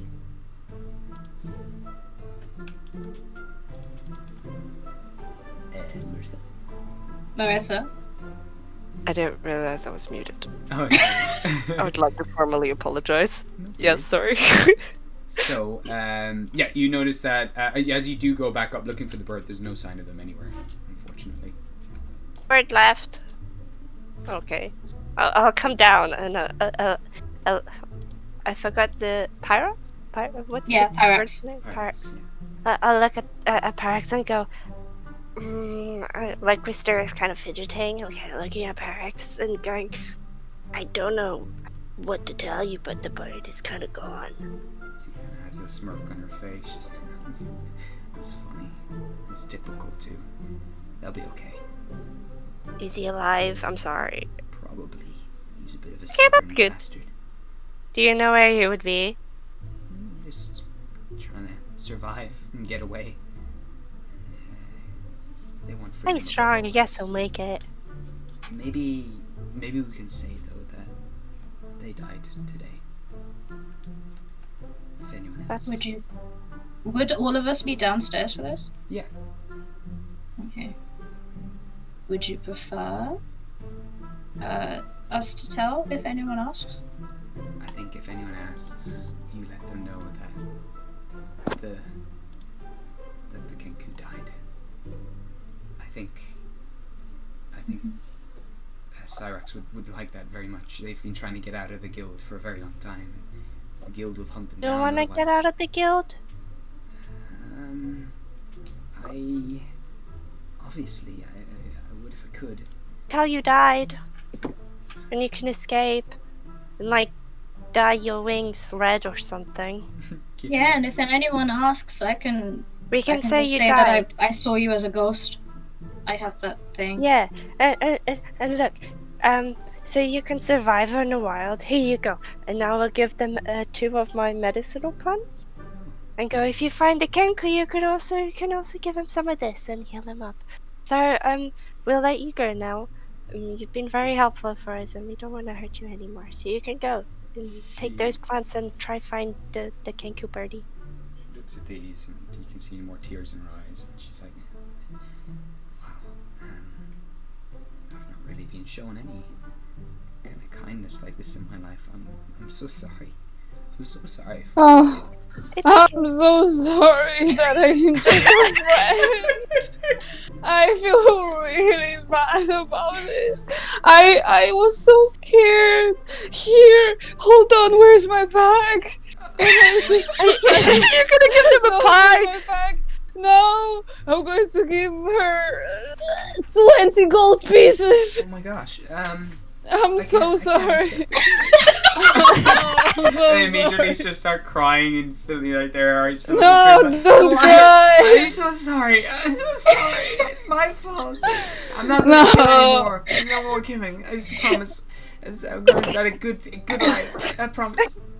Unless someone has you. Have And a happy then beginning. I If you need condone the any murder. help.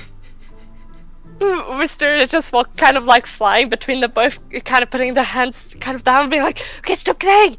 Don't cry! Everything is fine! Okay? Everything is fine. Shh, shh, shh. Let's, shh. You know, breathe.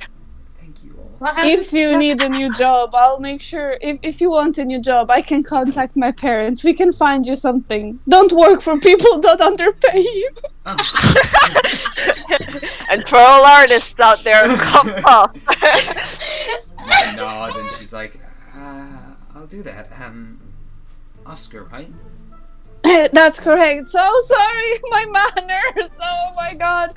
I am Oscar Magnolium. It is lovely to meet you. I am once again very, very sorry. You're the Correct. You would get me a job working for the Queens? Everything is possible, of course. I don't know. We've heard your party. We've heard your friends, and make so many people cry. Sincere, What's please. that? Can I just check that she seems sincere? Like this Yeah, is give me an actually insight something check. that. Yeah. I'm not gonna do that because I trust her. Everybody, I know you do. Oscar, can you give me a perception check? I'm not persuasion check. What am I trying to check to? You're Perception. going for Wait. Insight. Persuasion? Yeah. Basically, how convincing you are to them right now. If they want. I got 10. 10. Cool. They seem pretty forthright and emotional. Okay, that's fine. I'm going to use my Can I work inspiration. towards the Do you have another inspiration? Yes. And you stack inspirations? No, but I think Oscar got one after using. Yeah, I Yeah. did have one after, and I rolled a natural 20 this time. So they're just like really emotional tears pouring It down went their from face. 2. It went from 2 to 20. They're bawling. And That was my last one, though. At that moment, they say, Cyrex, you can come out now. And you see at the very end of this hall, the Kenku, where are they? They're actually, wait, yeah, they're actually, sorry, my bad. This Kenku now starts to very gingerly approach. Can I say that as soon as I spot the Kenku, Wisteria just like flies towards them at like max speed and They fall back onto their ass. and just grabs them and brings them to the bird. Be like, I don't know what happened, but I found him. She's not the brightest, is she? You're kind of holding up this Kenku by the scruff. She has a lot. She has many dreams she wants to fulfill, but she doesn't got many brains to do it yet. Hey, that's rude. I'm surprised you understood what I said. Really. How is the birdie looking? Does he still have like the arrow in He's his like chest? barely conscious. You can see like their Okay. eyelids are kind of fluttering, like being able to stay. It sounds really mean, but can I like take the arrow off his chest and use healing word? Give me. Oh yeah, with healing word as well. We can say as you can whip it out and heal them really quickly. They kind of pass out almost for a split second and then come back to. They kind of heal that hit dice and they kind of stumble a little bit. And Cyrex says. Okay, I give them 9 health. 9 health. Okay. Yeah, that was max health. I'm quite happy with that. With that, Cyrex uses. So that person does. They have 11 health now. A pair of them do. And Pyrex, the Aarakocra, kind of looks at Cyrex and takes their hands and says, "These people, the prince is going to get us a job. We're going to get good work." And Cyrex is like, I don't know. Okay, what will we be doing, Mr. Prince? Just please call me Oscar. I will reach out my hands to this tiny creature, try to hold their hands or their feathers or whatever. They have hands. It's okay. Okay, they have hands. Same That's size amazing. as You see, where there's plenty of job where I'm coming from, and I'm sure that an extra hand will be always very helpful. There's a lot of transport jobs that we will need. You see, the place where I'm coming from has some fabulous wood. It's a forest, and there's a lot of different cities that like to purchase woods from us. So, I can certainly contact my mom, and I just look at Xavier at some point and let her know. Yeah, work that out. Yeah. I would give you two some actually honest pay. Absolutely. Yeah. No more killing though for Eva. I mean, possibly they could even do with a few guards. Who knows? But yeah, you could put a bit of muscle on those arms of yours. You should probably also clean up the blood. Not a good first impression. Yeah. And he starts wiping his face, kind of like ruffles his feathers a little bit. Which is your name? So the Kenku talking to the points smaller it- one. The Kenku points to itself and says, "I'm Cyrex, and that's Pyrex." Nice name. Lovely. What do you want to do? I'm gonna point at Grug and be like, we have your buddy, your buddy's body. Would you? I'm going to bury him outside next to someone else. Would you like to join or? Nah, fuck that shit. And he's like spits on the ground. The little Kenku's like, I fucking hate that guy. Understandable. I heard you kind of me go on every a day. tirade. That's not good. No. Don't let someone talk down on you. You should look at me. All the spikes are gone right now, so half of my clothes are currently falling off of me. But It's No, not good. I don't care. Burn him. Throw him in a ditch. I don't fucking care. Good idea. What about you, Pyrex? What would you like? Would you like to join, or? I'll help you bury him. Okay. So, unless there's anything else you'd like to do, we can say that you can bury those bodies and head back. Yeah, to the I'll tower. assume that they're going. I'll give them the belongings, but I'm also burying the bandana with the body. Gotcha. Cool. Alright, so with that, everything the tiefling actually takes a while to catch fire. As it's the tiefling, it takes a while for it to burn, but eventually. Or Oh, we're you're not burying. set- Sorry, why am I saying? We're burying him. You're We're not burying setting him on You're fire. burying him. I'm not sure why. Earth No, reclaim. I'm skipping ahead. Barbecue. But Your yeah, you Zavion mentioned came out DNA just like for we got about him. Yeah. You dig a hole, Imagine grab a probe, Zavion transformed into a dragon specifically just to Just destroy this burn body. burn it, make sure it's gone. Yeah, no, you just bury it, no problem. Let the earth reclaim Burn it. him. We're burying. And eventually, after they're laid to rest, and Pyrex says a prayer and creates a little wreath of holly just above the grave. They kind of turn to you, and Zavion teleports you all back. Moving back to Zavion's tower. So, I know it's been a while. Okay, never mind. What's that? That's What okay. do you want to do? Are you okay? I didn't want to leave the tower. Oh, you can stay there. We can stay there. You can stay there. We'll get back to this group for now. Thank you. Because it Yeah. That's cool. So we have Shahil, we have Rael, and we have Ghostly. Yeah, we just been playing checkers this whole time. Well, Rael's been frustratingly trying to show Shahil and Ghostly how to play checkers, and it's just not going into either of their heads. And with that as well, with the time you've had there, and also the time you've been studying as well, those books and everything else, it has been a few hours, and the others haven't come back yet. But yeah, most of you are. Rael's just he's gonna make sure that the doors was like closed and locked, and making sure that everything is secure as it can be. I think he would be kind of pacing around, just trying to think of the situation, because this is kind of everything's just kind of dawning up on him. He's kind of muttering to himself like, shit, there always a step ahead, I should have known. Oh, fuck. He's kind of fiddling with the ring in his pocket.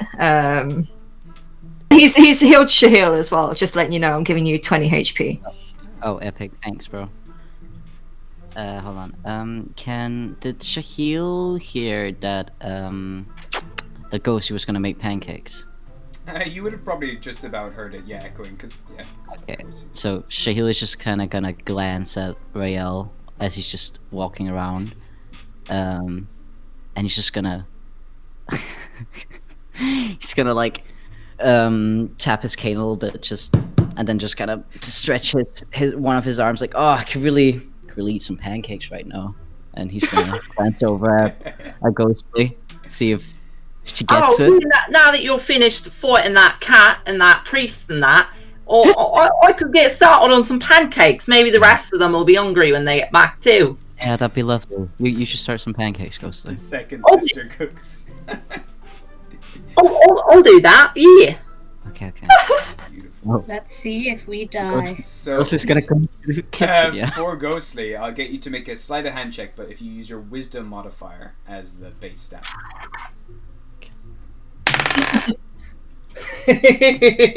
God. I got a natural one. Oh yeah. So there's gonna be like broccoli and everything. So you're there working away in the kitchen like a mad thing for quite some time, and eventually you start frying up whatever liquid that you've concocted and blitzed. Oh, it's just green and black. It's giving you it's kind of reminding you slightly as Ghosty now lifts up this bowl and pours it into the pan, and it comes out in big lumps of green goop. It reminds you faintly of the slug stew. It's eventually been put into a pan and now bubbling and starting to coagulate, and this like layer of skin is starting to form on top of the big pancake. Okay. That's lovely. So, as Riel is kind of pacing, as he kind of comes to the closer to Shahil, Shahil's just gonna lift his cane up, like whip it up, so Riel walks into it. It's just so he kind of stops, and Shahil's just gonna look at Riel and kind of wait for a response.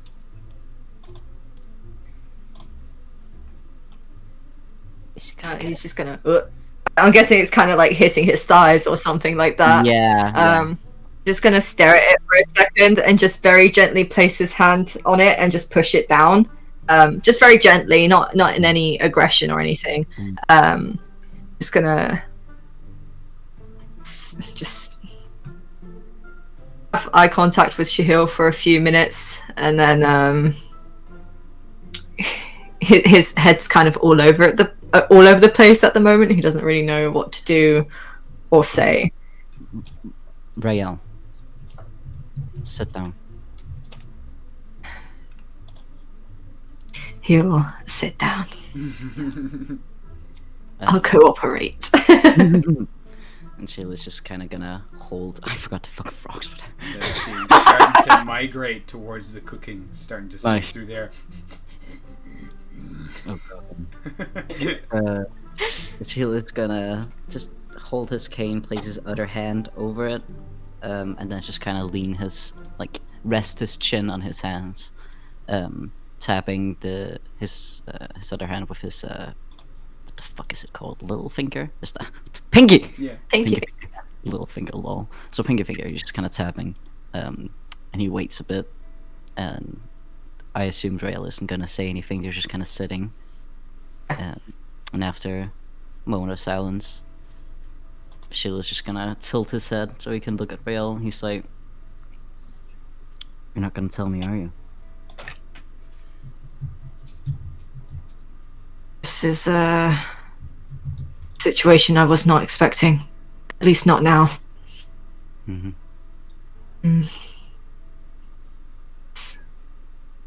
Changes a lot.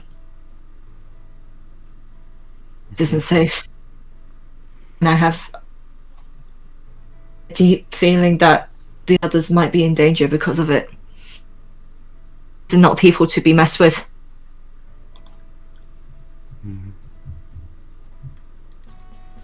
Just still kind of fiddling in his pocket a little bit. Not really making that much eye contact. He's just got a very stern face, almost as if he's trying to calculate next move but can't do it and is getting frustrated. Would I notice him fiddling with the ring? Yeah. It's Okay. pretty close. Okay. That we are. Just kind of gonna glance down at where Rael is fiddling.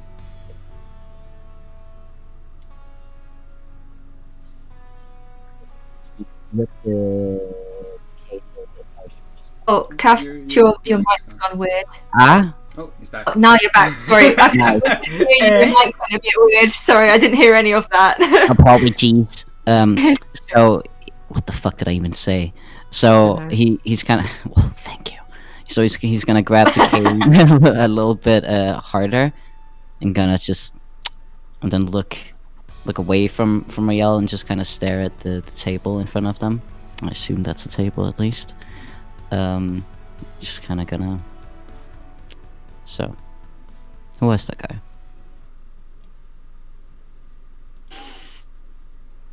He is a man named Trin, and he is part of guild. Is very dangerous. It's a shame. He wasn't actually a bad guy. I don't think. The time I looked up to him. But he's said that doing bad things. This guild is describable.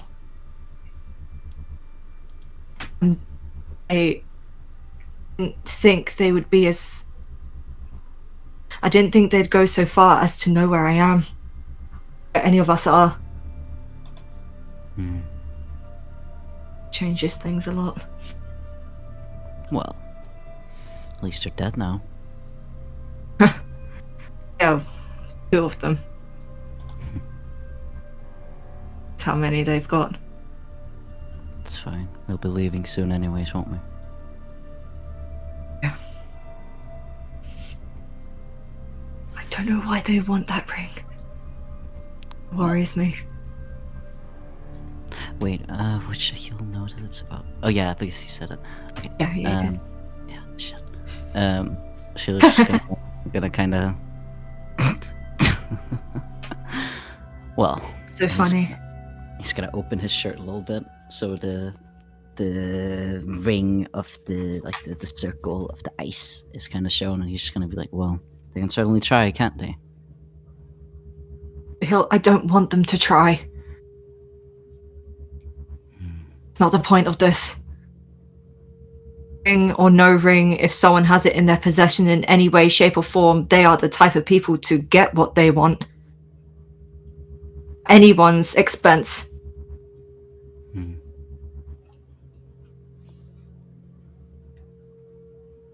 Not gonna let that happen, no. Kind of looking away, sort of almost biting his nail a bit. His legs sort of starting to almost doing like a little on the floor. He's very on edge right now. So, what would you like to do? Don't know. And that's the thing that scares me, I don't know. They know where we are now, who knows? It's almost as if everything has eyes. Anything's watching you, you just don't know where. I don't know what to do. I thought I was a step ahead, but clearly I've been wrong this whole time.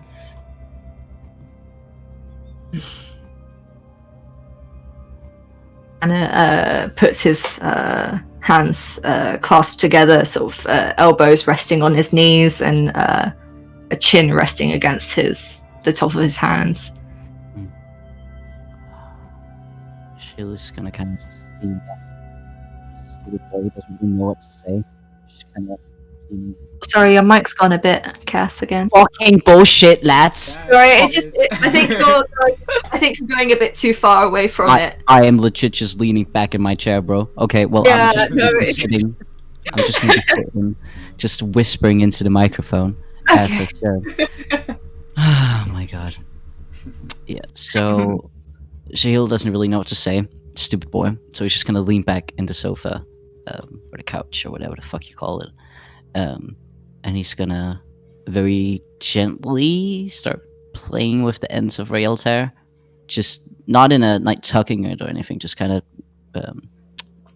playing with it between his fingers. Just gonna, well,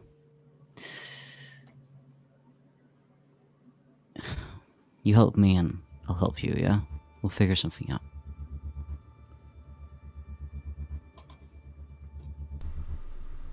He'll just kind of take a deep breath, just rest against the back of the sofa, close his eyes for a second, then open them, blink a few times, sort of staring up at the ceiling. We'll figure it out. I definitely need to warn the rest of the party when they get back. I just hope that they're okay. They will be. They have Troll with them. Yeah, she's feisty. Tell me about it. Well, who's up for pancakes then? You can smell like charcoal filling the entire room. Oh, come on now, Theo. You best stay up. You need your strength to grow that leg back, so you will. You see the frogs are trying to get at the pancakes as well that you're now holding, like stacks of them, of this like green, charred, goopy stuff. And you're not serving all up on the table. Oh god. I'll have to be honest. I'm not actually sure how you make pancakes. Oh god, Rail's gonna. Oh no! Oh sorry. Are you guys going back? I was going to go back, but no, what's Rail doing? No, it's just just kind of sniffing, like he doesn't even have to look at them, and he's like, oh god. It's like, but the outside layer is kind of like a dark charred green, and then where the char kind of cracks, this green ooze is kind of bubbling out over, like, between the cracks. It's like the inside of it is just still like that thick, goopy, gelatinous green mixture, but then the outside is just it's seared enough to contain it. Oh, bro. Oh god. Oh bro. Oh no. Oh god. So we'll go quickly back here then. Oscar, you wanted to stay, did you? Yeah. Okay. So Zavion's like, he's kind of getting ready, like with a teleportation spell, getting ready to bring everyone back. He's like, well, if you're all ready, we better get going. It's coming up to lunchtime. I know. I just wanted to stay here a little bit longer. Alright. Just want to spend some time with the tree. Sure, no problem. I'll wait here with you. Oh, thank you. Will we pop you on back? What, Wisteria? Trill, what you want to do? Go or stay? Last time we split up, we did that. Shouldn't we check on Melody? Oh yes. We should check Melody out. Yeah, she must be But concerned Melody's because you just saw scared of us me. zip up and down. I'll go up and check on Melody. Just I never met her. Would be lovely to. I'm so sorry to the people in the other tower. There's so much stuff we have to do. Sorry guys, we have to talk to the girlfriend. Let's go. The perks of split the party. Ooh. Sorry, Gabe. No, it's fine. So Zavian, he has a word with these two. I'm going to say with Cyrex and Pyrex, and he says that we're going to contact you when you have the job. You're going to head off. You're going to be doing good. But if you've been up to anything bad until then, there's no getting that job, alright? So look after yourselves. Be careful. And he hands them each a platinum piece, and they take off. Is there a way we can contact them? That's Cat, by the way. Yeah, he's given them a sending stone essentially. So Okay. you can call them. I was wondering. And with that, Zavion's like, right, I'm not sure how bad. If it was bad here, it might be bad there. I'm gonna zip off. I'm gonna check on the others.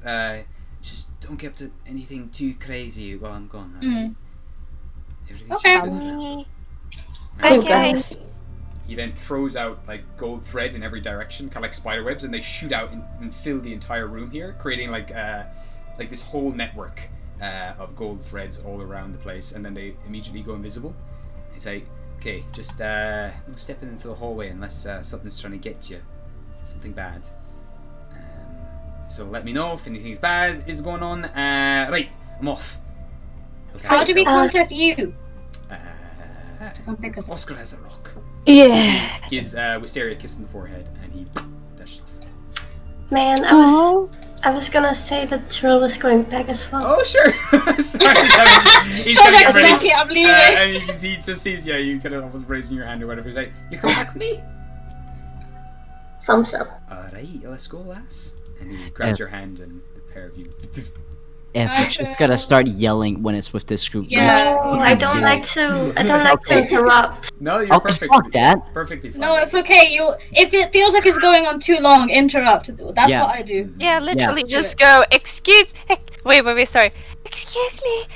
Oh my god! Yeah, oh my god, she fucking deafened. He's gone. Listen, Ev, I'm sorry that I started this joke, but love you, bitch. I only let you, Cass, do it. With that, the others appear just in time for pancakes. Yay! Zavian's holding Trill's hand, kind of lets go. It's like, here we are, back at it, back at the house. Looks like. Hello, Trill. Do you want some pancakes? Well, she's holding a bunch of boxes right now, isn't she? I can't even see her head.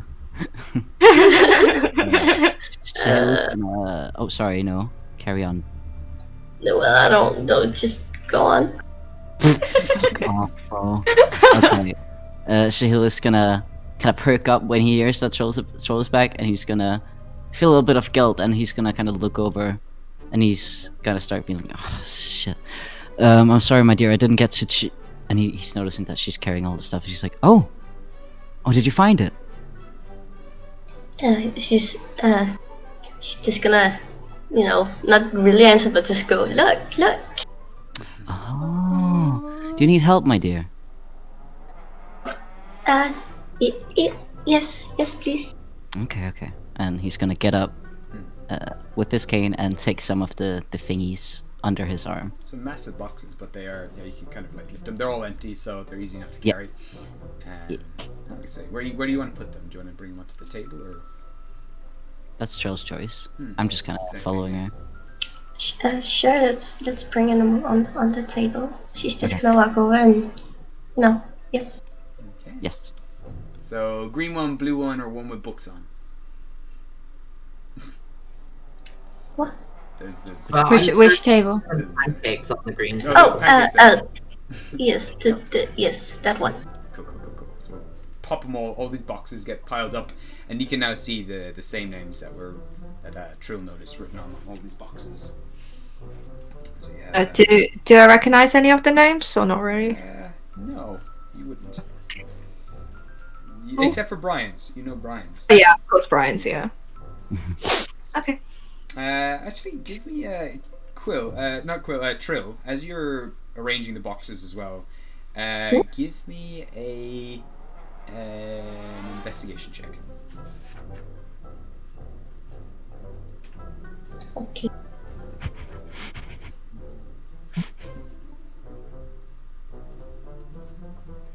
Let's go, lads. That's a 14. Okay, so on the bottom of one of these, you noticed a bunch of notches and scratches and things like that, and it's you've never seen it used like this before, but you recognize the bottom of this box has thieves' cant written into it. Oh. For hidden messages, and this specific one you've never seen it because thieves' cant is like a series of knocks and notches and scratches and everything else. It's this weird secret language, but this is used in such a way that it actually spells out like the sounds of this title that's been given to each of these boxes, and each box has been labeled the Chronergy. Huh. I don't.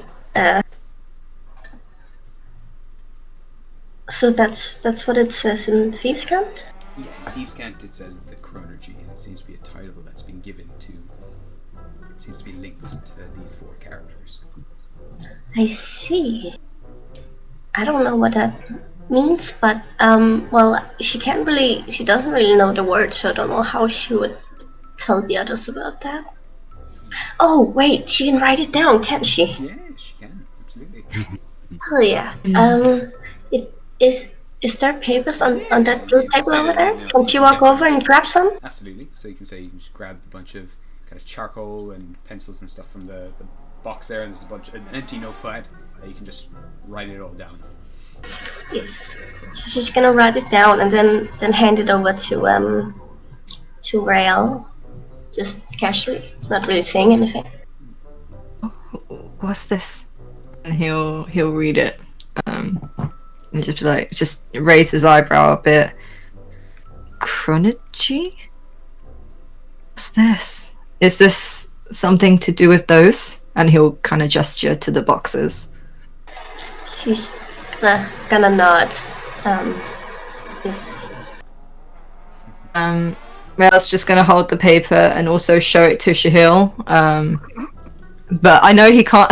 Actually, he can't read. Well, no, he can barely read. He's still gonna look, and he's just kind of gonna like giggle a little bit, just like, mm-hmm. It's gonna take him a few seconds, but he's just gonna. Oh shit. Sorry. It says the Chronergy. Do you recognize that at all? Do I recognize that? You don't, but can Ghostly O'Keefe make me a history check? Yeah. Oh, I don't think she knows much either. That's a 5. Oh, shit. No inspiration at all. Oh, yeah, I can use my inspiration. Please. That's a 6. Okay. The name No piques your way. interest for a second. You've heard it before. You know that Brian's used the word before, but that's about all. He has spoken about chrono magic. He's spoken about time magic before, and that's where you've heard the word chrono. Ooh. Oh, I've heard about that chronology thing before. Do you want to have a look through Brian's books? So then I got maybe there's something about it in here. I haven't read them all yet. Yeah, sure. And I'll leave Brian's magical compendium on the table with them. All the numbers books. As that's kind of happening, she'll just kind of like go over to Trill and lean down, or well, kneel kneel down on his one leg, holding himself up with his cane so he doesn't fall over, and he's just gonna be like, "Hey, Trill, my love, while you were at the tower, did you have to make anybody sleep?"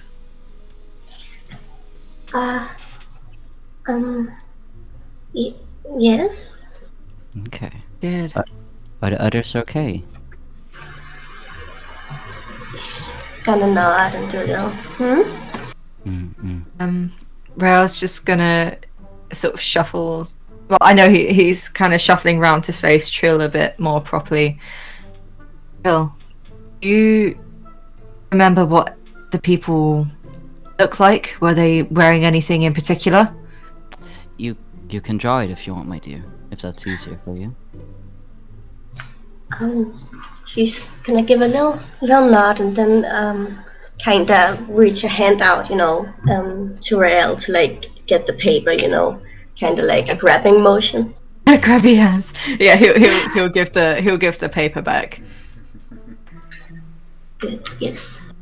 On the paper, she's going to draw a ring and birds, a little bird that and then a bigger bird, and then a little stick figure of a humanoid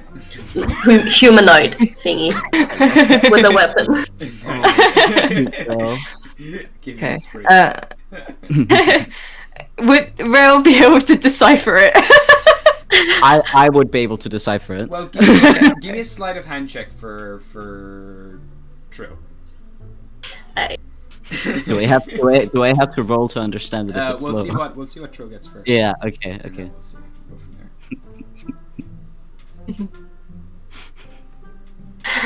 Well, I have +10 on sleight of hand, so Holy that's shit. 20. That's a 29. Oh my god! It's It's like like a one away masterpiece. then, is it from like a natural... No, yeah, Jesus, okay. So... Oh my god.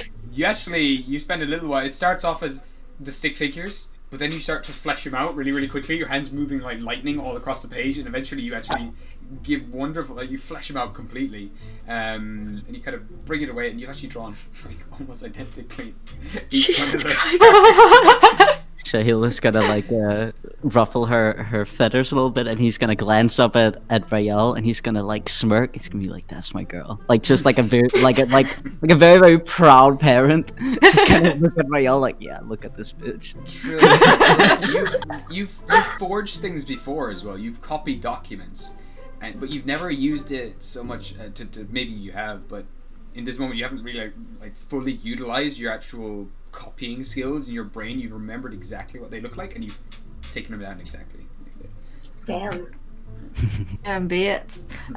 Okay, Rail's obviously gonna see the ring and all of that.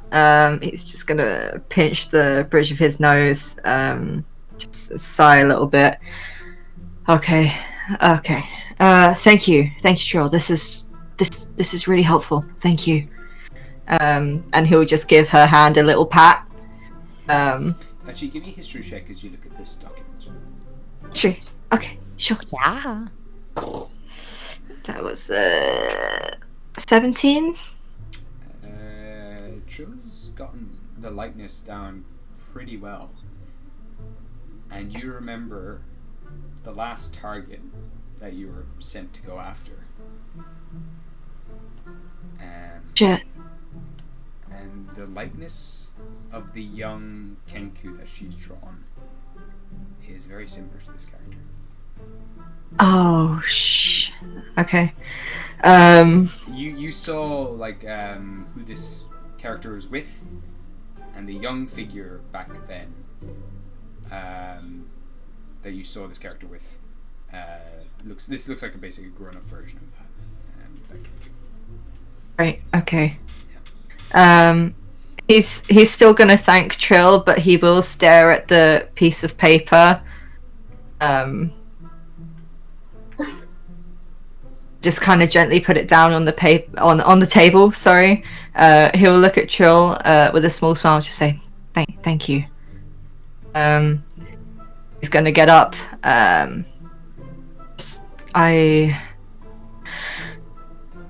I need a minute, and he's gonna go upstairs.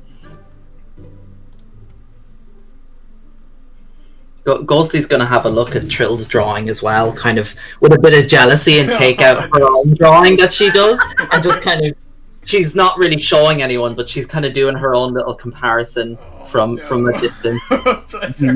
Oh, that's well good, Trill. That is, you're real good at them drawings. He's just kind of, he can't help but look at Ghostly and just kind of laugh a little bit, but like he's trying to conceal it. He can't help it. She's like, Ghostly, do you want to? Can't even do it. Do you want me to teach you how to draw? Oh, could you do that? Because I drew this picture here for Quill, as like a present, but it's not very good. Okay, can I see? I won't make fun of you. All right. Okay. And do you have the drawing handy, Gabriel? I have to go back. Was it on? Maybe I did save. I think I did save it, but it's been so long now since I've. Was it on Facebook or was it on? No, it was here in Discord. Yeah. Okay. I think I have it on my computer. I'll have to just double check. I actually think I saved it in my artwork folder.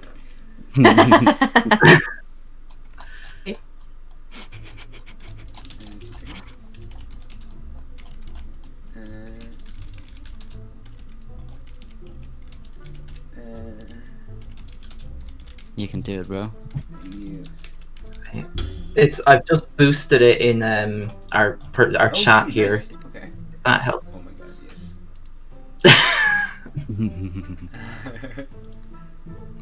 Okay. I'm actually gonna just drag it into the artwork thing because I think Okay. it was in here. Bear with me. Oh yeah, I did. No, I didn't actually. I thought that was it, but it's actually the Oscar throwing. What's it call it? Whatever. Throwing cum. Have you? Yeah, throwing. Exactly. So I'll put it. Where will I put it? I'll just put it in the. Put it in the art share, or do you want to share it? Or? Well, just bring it into the stream, I suppose. Oh, Yeah. true. Yeah. I can do that. Just so that. Oh, I forgot. Oh, Yeah. you see this So lovely that everyone girl. All can right, see. here it is. Helping the senior citizen. So See? Oh my god. you can see. Oh god. Oh!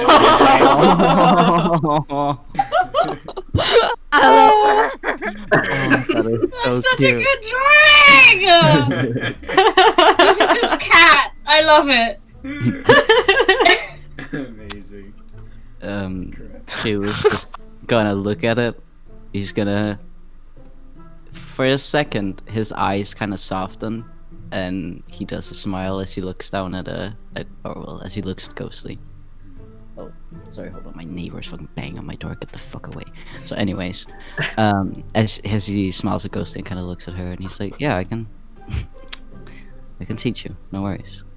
Oh, I well appreciate that. I mean, I could probably do it using some better paper and all that as well. But you know, well, these are great already. you think so? Yeah, you've got talent. So I like drawing, so I do. I can tell. Okay. Oh, this And is adorable. I would like to help teach her a bit to draw. Yeah, give me an intelligence check. Me. Intelligence. One of the dumbest people here. Actually, you know what? You can use a wisdom check actually instead because you are. Okay, that's a little bit better. Good for wisdom. Oh, thank God, Gabriel. I'm gonna get a nat 1 trying to help this woman. Okay. Oh, that's quite lovely, isn't it? That's a 20. 20. Ghostly, can you make me an intelligence check? Use my inspiration, and I got a 7. 7. So you go over kind of how to draw some parts. Like now and again, you're kind of there with the with Trill and with Ghostly, kind of going over what do you want to teach Ghostly exactly? What lesson is this on? I'm actually gonna ask what does Ghostly wants to learn. So, is there anything specific you want to help with?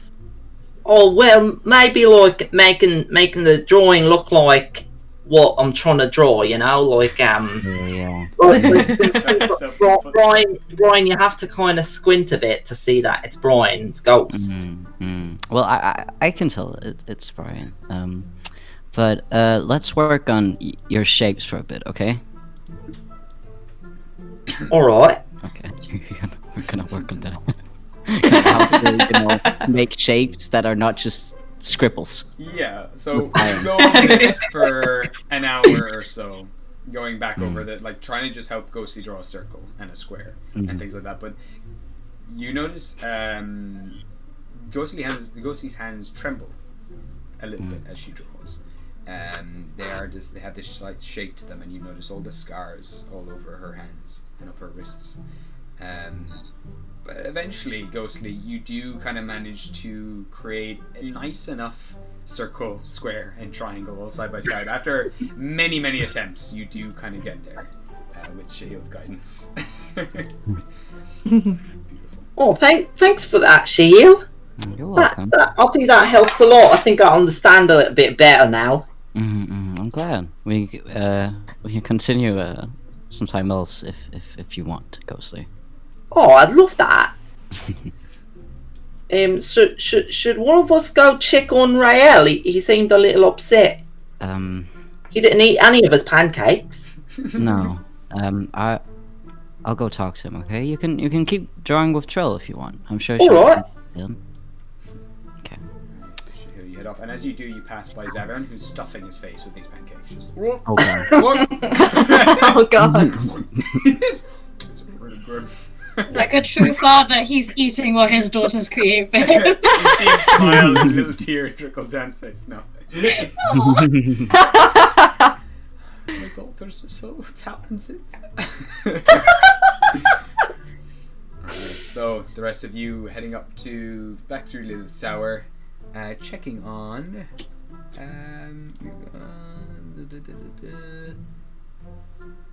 Boop, boop. We're here actually, aren't we? Yes, we are. I'm talking to myself.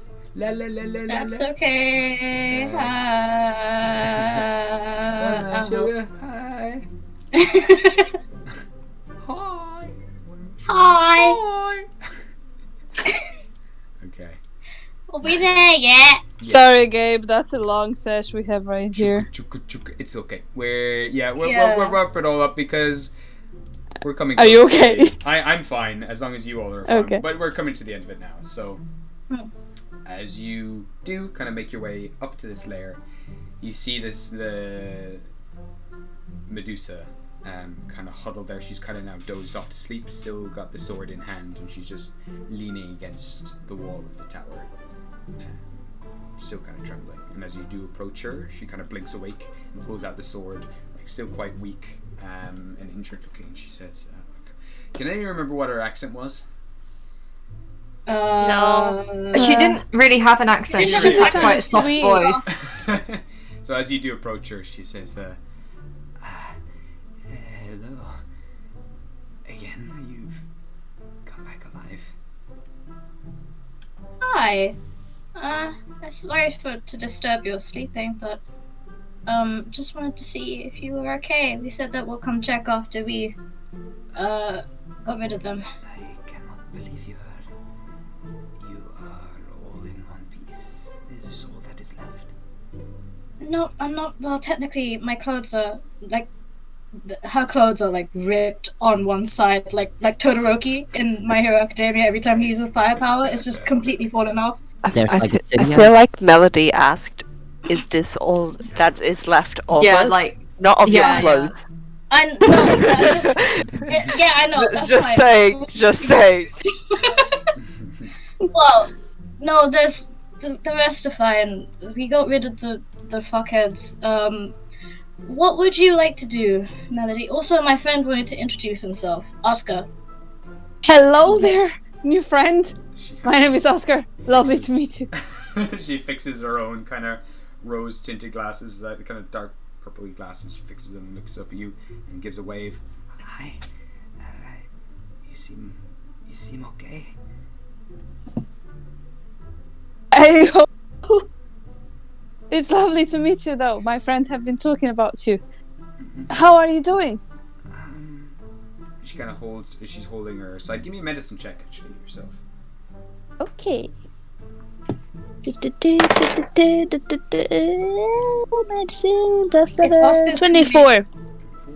Oh, if Oscar's gonna go up to her, I'll just like stop him before he does. Well, you can tell without actually getting close. She's holding a wound, but it's still bleeding, and it looks like it's been bleeding a long time. And she's holding, and she's like, Oh no, we have to do something about this. I think it'll be okay. I think it is starting to heal. I'll get. No, cure wounds. Second. Touch her to use your wounds. So you're approaching her, are you? Sure. Yeah. Okay. So I will tell her first. I would like to help you heal. Is it okay for me to put my hand on your hand or your hand on your wound? Because I'm shy, so I'm going to put a hand on your wound. Is that okay? Give me a persuasion check. I'll give him bardic inspiration. Sure, absolutely. So you can add a d6 to that, I believe. Okay. Okay. Wait. Actually, it's not as bad as it was meant to be. So 13. 13. You can see her. She's kind of leaning on the against the wall now, kind of barely able to keep herself up. Her eyelids are drooping, and she kind of is trying to lift the sword, but the sword falls from her hand and clatters to the ground, and she then looks at it kind of feeling defeated and peels her hand away from the wound. You can see now there's all this coagulated blood like stuck to her hand and the wound itself, and she's like, she winces, brings it away. If you must, be quick. Of course, I will do my best. I will cast Cure Wounds at level 3. Cure Wounds level 3. So D8. How many of them? 3 of them, I think. My spellcasting ability modifier. So that's my wisdom modifier. Okay. So 8, 5, and 3. So 8, 5, 13, 13 plus 16, 16 plus 4. So that's 20 points of healing. Perfect. So with that, you manage to more or less cover that entire wound. It manages to stitch closed, and you actually see little kind of daisies and little springs of little kind of plants sew up the wound, and then they disappear and turn into like a green mist. And she looks down, kind of in amazement. She says, all of you are so talented. This healing would be nice to be gifted in the arcane. As soon as I do the healing, I'll take my hands away because she didn't seem comfortable with me being close. So I want to step back a little bit. Re-grabs her sword and clutches it close to herself. Will you be okay here, Melody? Unless you can come with us, I don't think Zarion would mind having a tag along for a bit. Unfortunately, we couldn't find anyone else living. Am I okay to ask what were you doing here before we met you? I was tending to what my lady's needs were. Mixing potions, helping her with her alchemical projects, things like this. It sounds like a super complicated thing to do. You must be skilled as well. I've never been gifted with casting spells or any of the like. I've read a lot and tried to learn, but I am good at mixing potions and everything else, but I cannot cast. I don't think I will ever be able to cast. You seem pretty good with that sword. I don't think you'll need as much to cast. You seem pretty capable without it. I think having your own strength anyway is pretty superb. I think blades are barbaric, weapons are barbaric. They are used for severing limbs and hurting. I don't like that at all. I want to use magic to help people. Lilith, she was helping people. She was doing good. And can I insight check that? Yeah. I'm going to tell her I believe you. I trust you. You, Oscar? Jesus. I really trust her. I know you do. 10. 10? She seems to be telling the truth. I'll trust her too. After this roll. She manages to pull herself up now. Just falls down a little bit and just try to straighten up her back. Give me a perception check very quickly, Oscar. Yes. No. I mean, that's an 18. 18. Looking at her as well, as she's kind of closing up the kind of shirt that's been cut open and everything, and also fixing her collar and bringing it up over her neck, you do notice there are lots of old white scars all over her body that she's now hiding. She kind of ties up the shirt, fixes herself up, and gives a nod. Thank you for your help. I think I will remain here and fix up this place. It's the least I can do for my lady. To honor her. I think she would appreciate that. Yes. You know, I'm trying to understand Lilith a little bit more. There is some kind of connections that my past family might have had with her. We're still trying to figure out why she did the things that she did to us, to my friends. Because she kind of got us stuck in another dimension, and she tried to kill us kind of several times. You said that she was doing good and she was helping people. Yes, I came later to understand about the people at the top of the tower, but yes, recently she's in recent years she is becoming, or she became, I should say.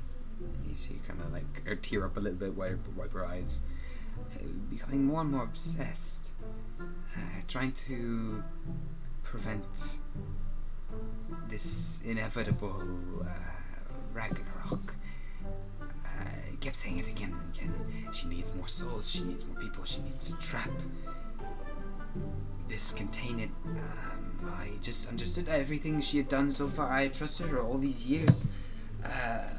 All this time she's been doing good, but the hundreds of years I've spent with her, it was always for the good of nature and bring balance. She wanted to still redeem herself and prove that she still has what it takes to be a watcher.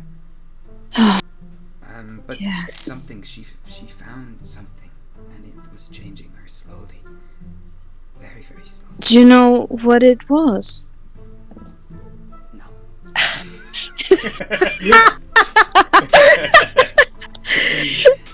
Okay. And she got it from her brother. Mm. He warned her about it. He said to be careful. She seemed to be more careful than she ever was. She slept restlessly, and a lot of the most recent years I have been making ointments and teas and potions to help her sleep. See. She has a lot of nightmares.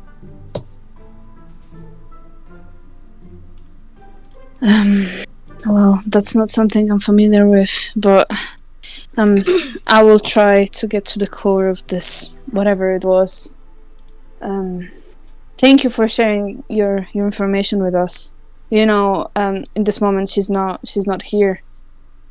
So the tower is yours, I guess. Yes.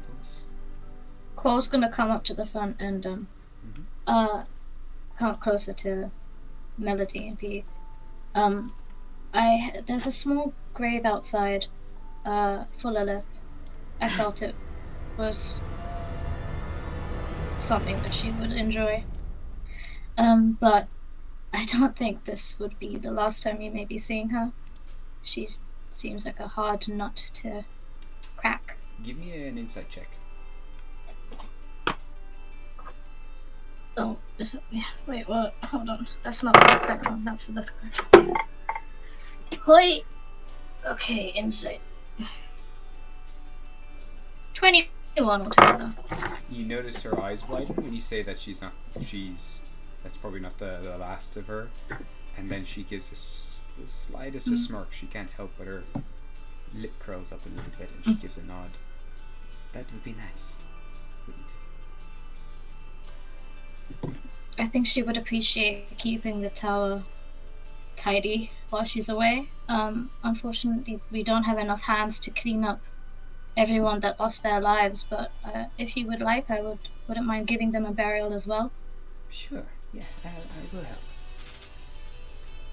You can say with that she can help you gather the bodies.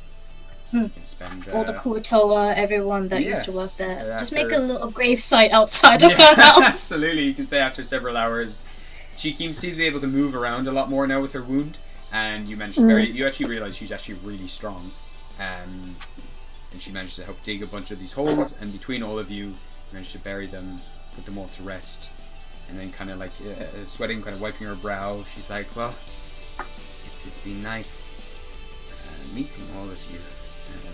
Thank you for your help, and safe travels back to wherever you're going." Thank you, Melody. It's lovely to meet you. Pleasure. She does a small curtsy.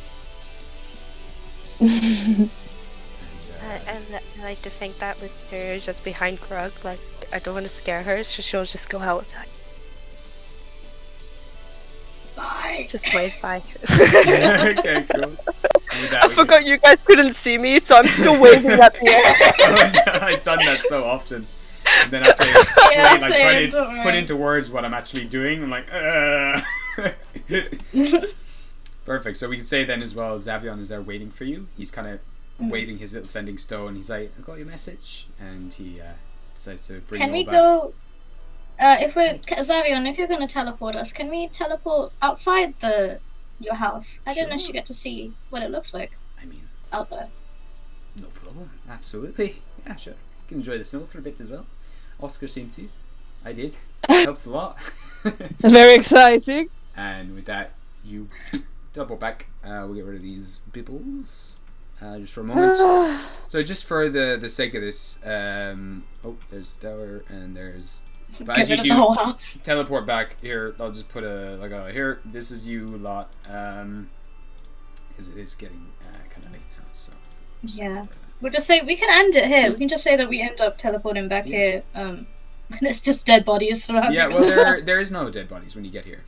Snazzy. Okay, Snazzy. I was actually really worried about that. Blood-stained snow, But there's Excuse me? no sign of anybody. You should have killed him when you had the chance, bitch! Got plane shifted. They have powers. And eventually you make your way back into Savion's tower. Everyone regroups. And let's say Shahil and Rail are upstairs. And you're back. And Grug is back. Everyone's back. The whole family. Yay! Savion then pulls out the letter that he had previously been given. And says, right, well that's the end of that. That's nice to get that out of the way. Now we can prepare for the ball.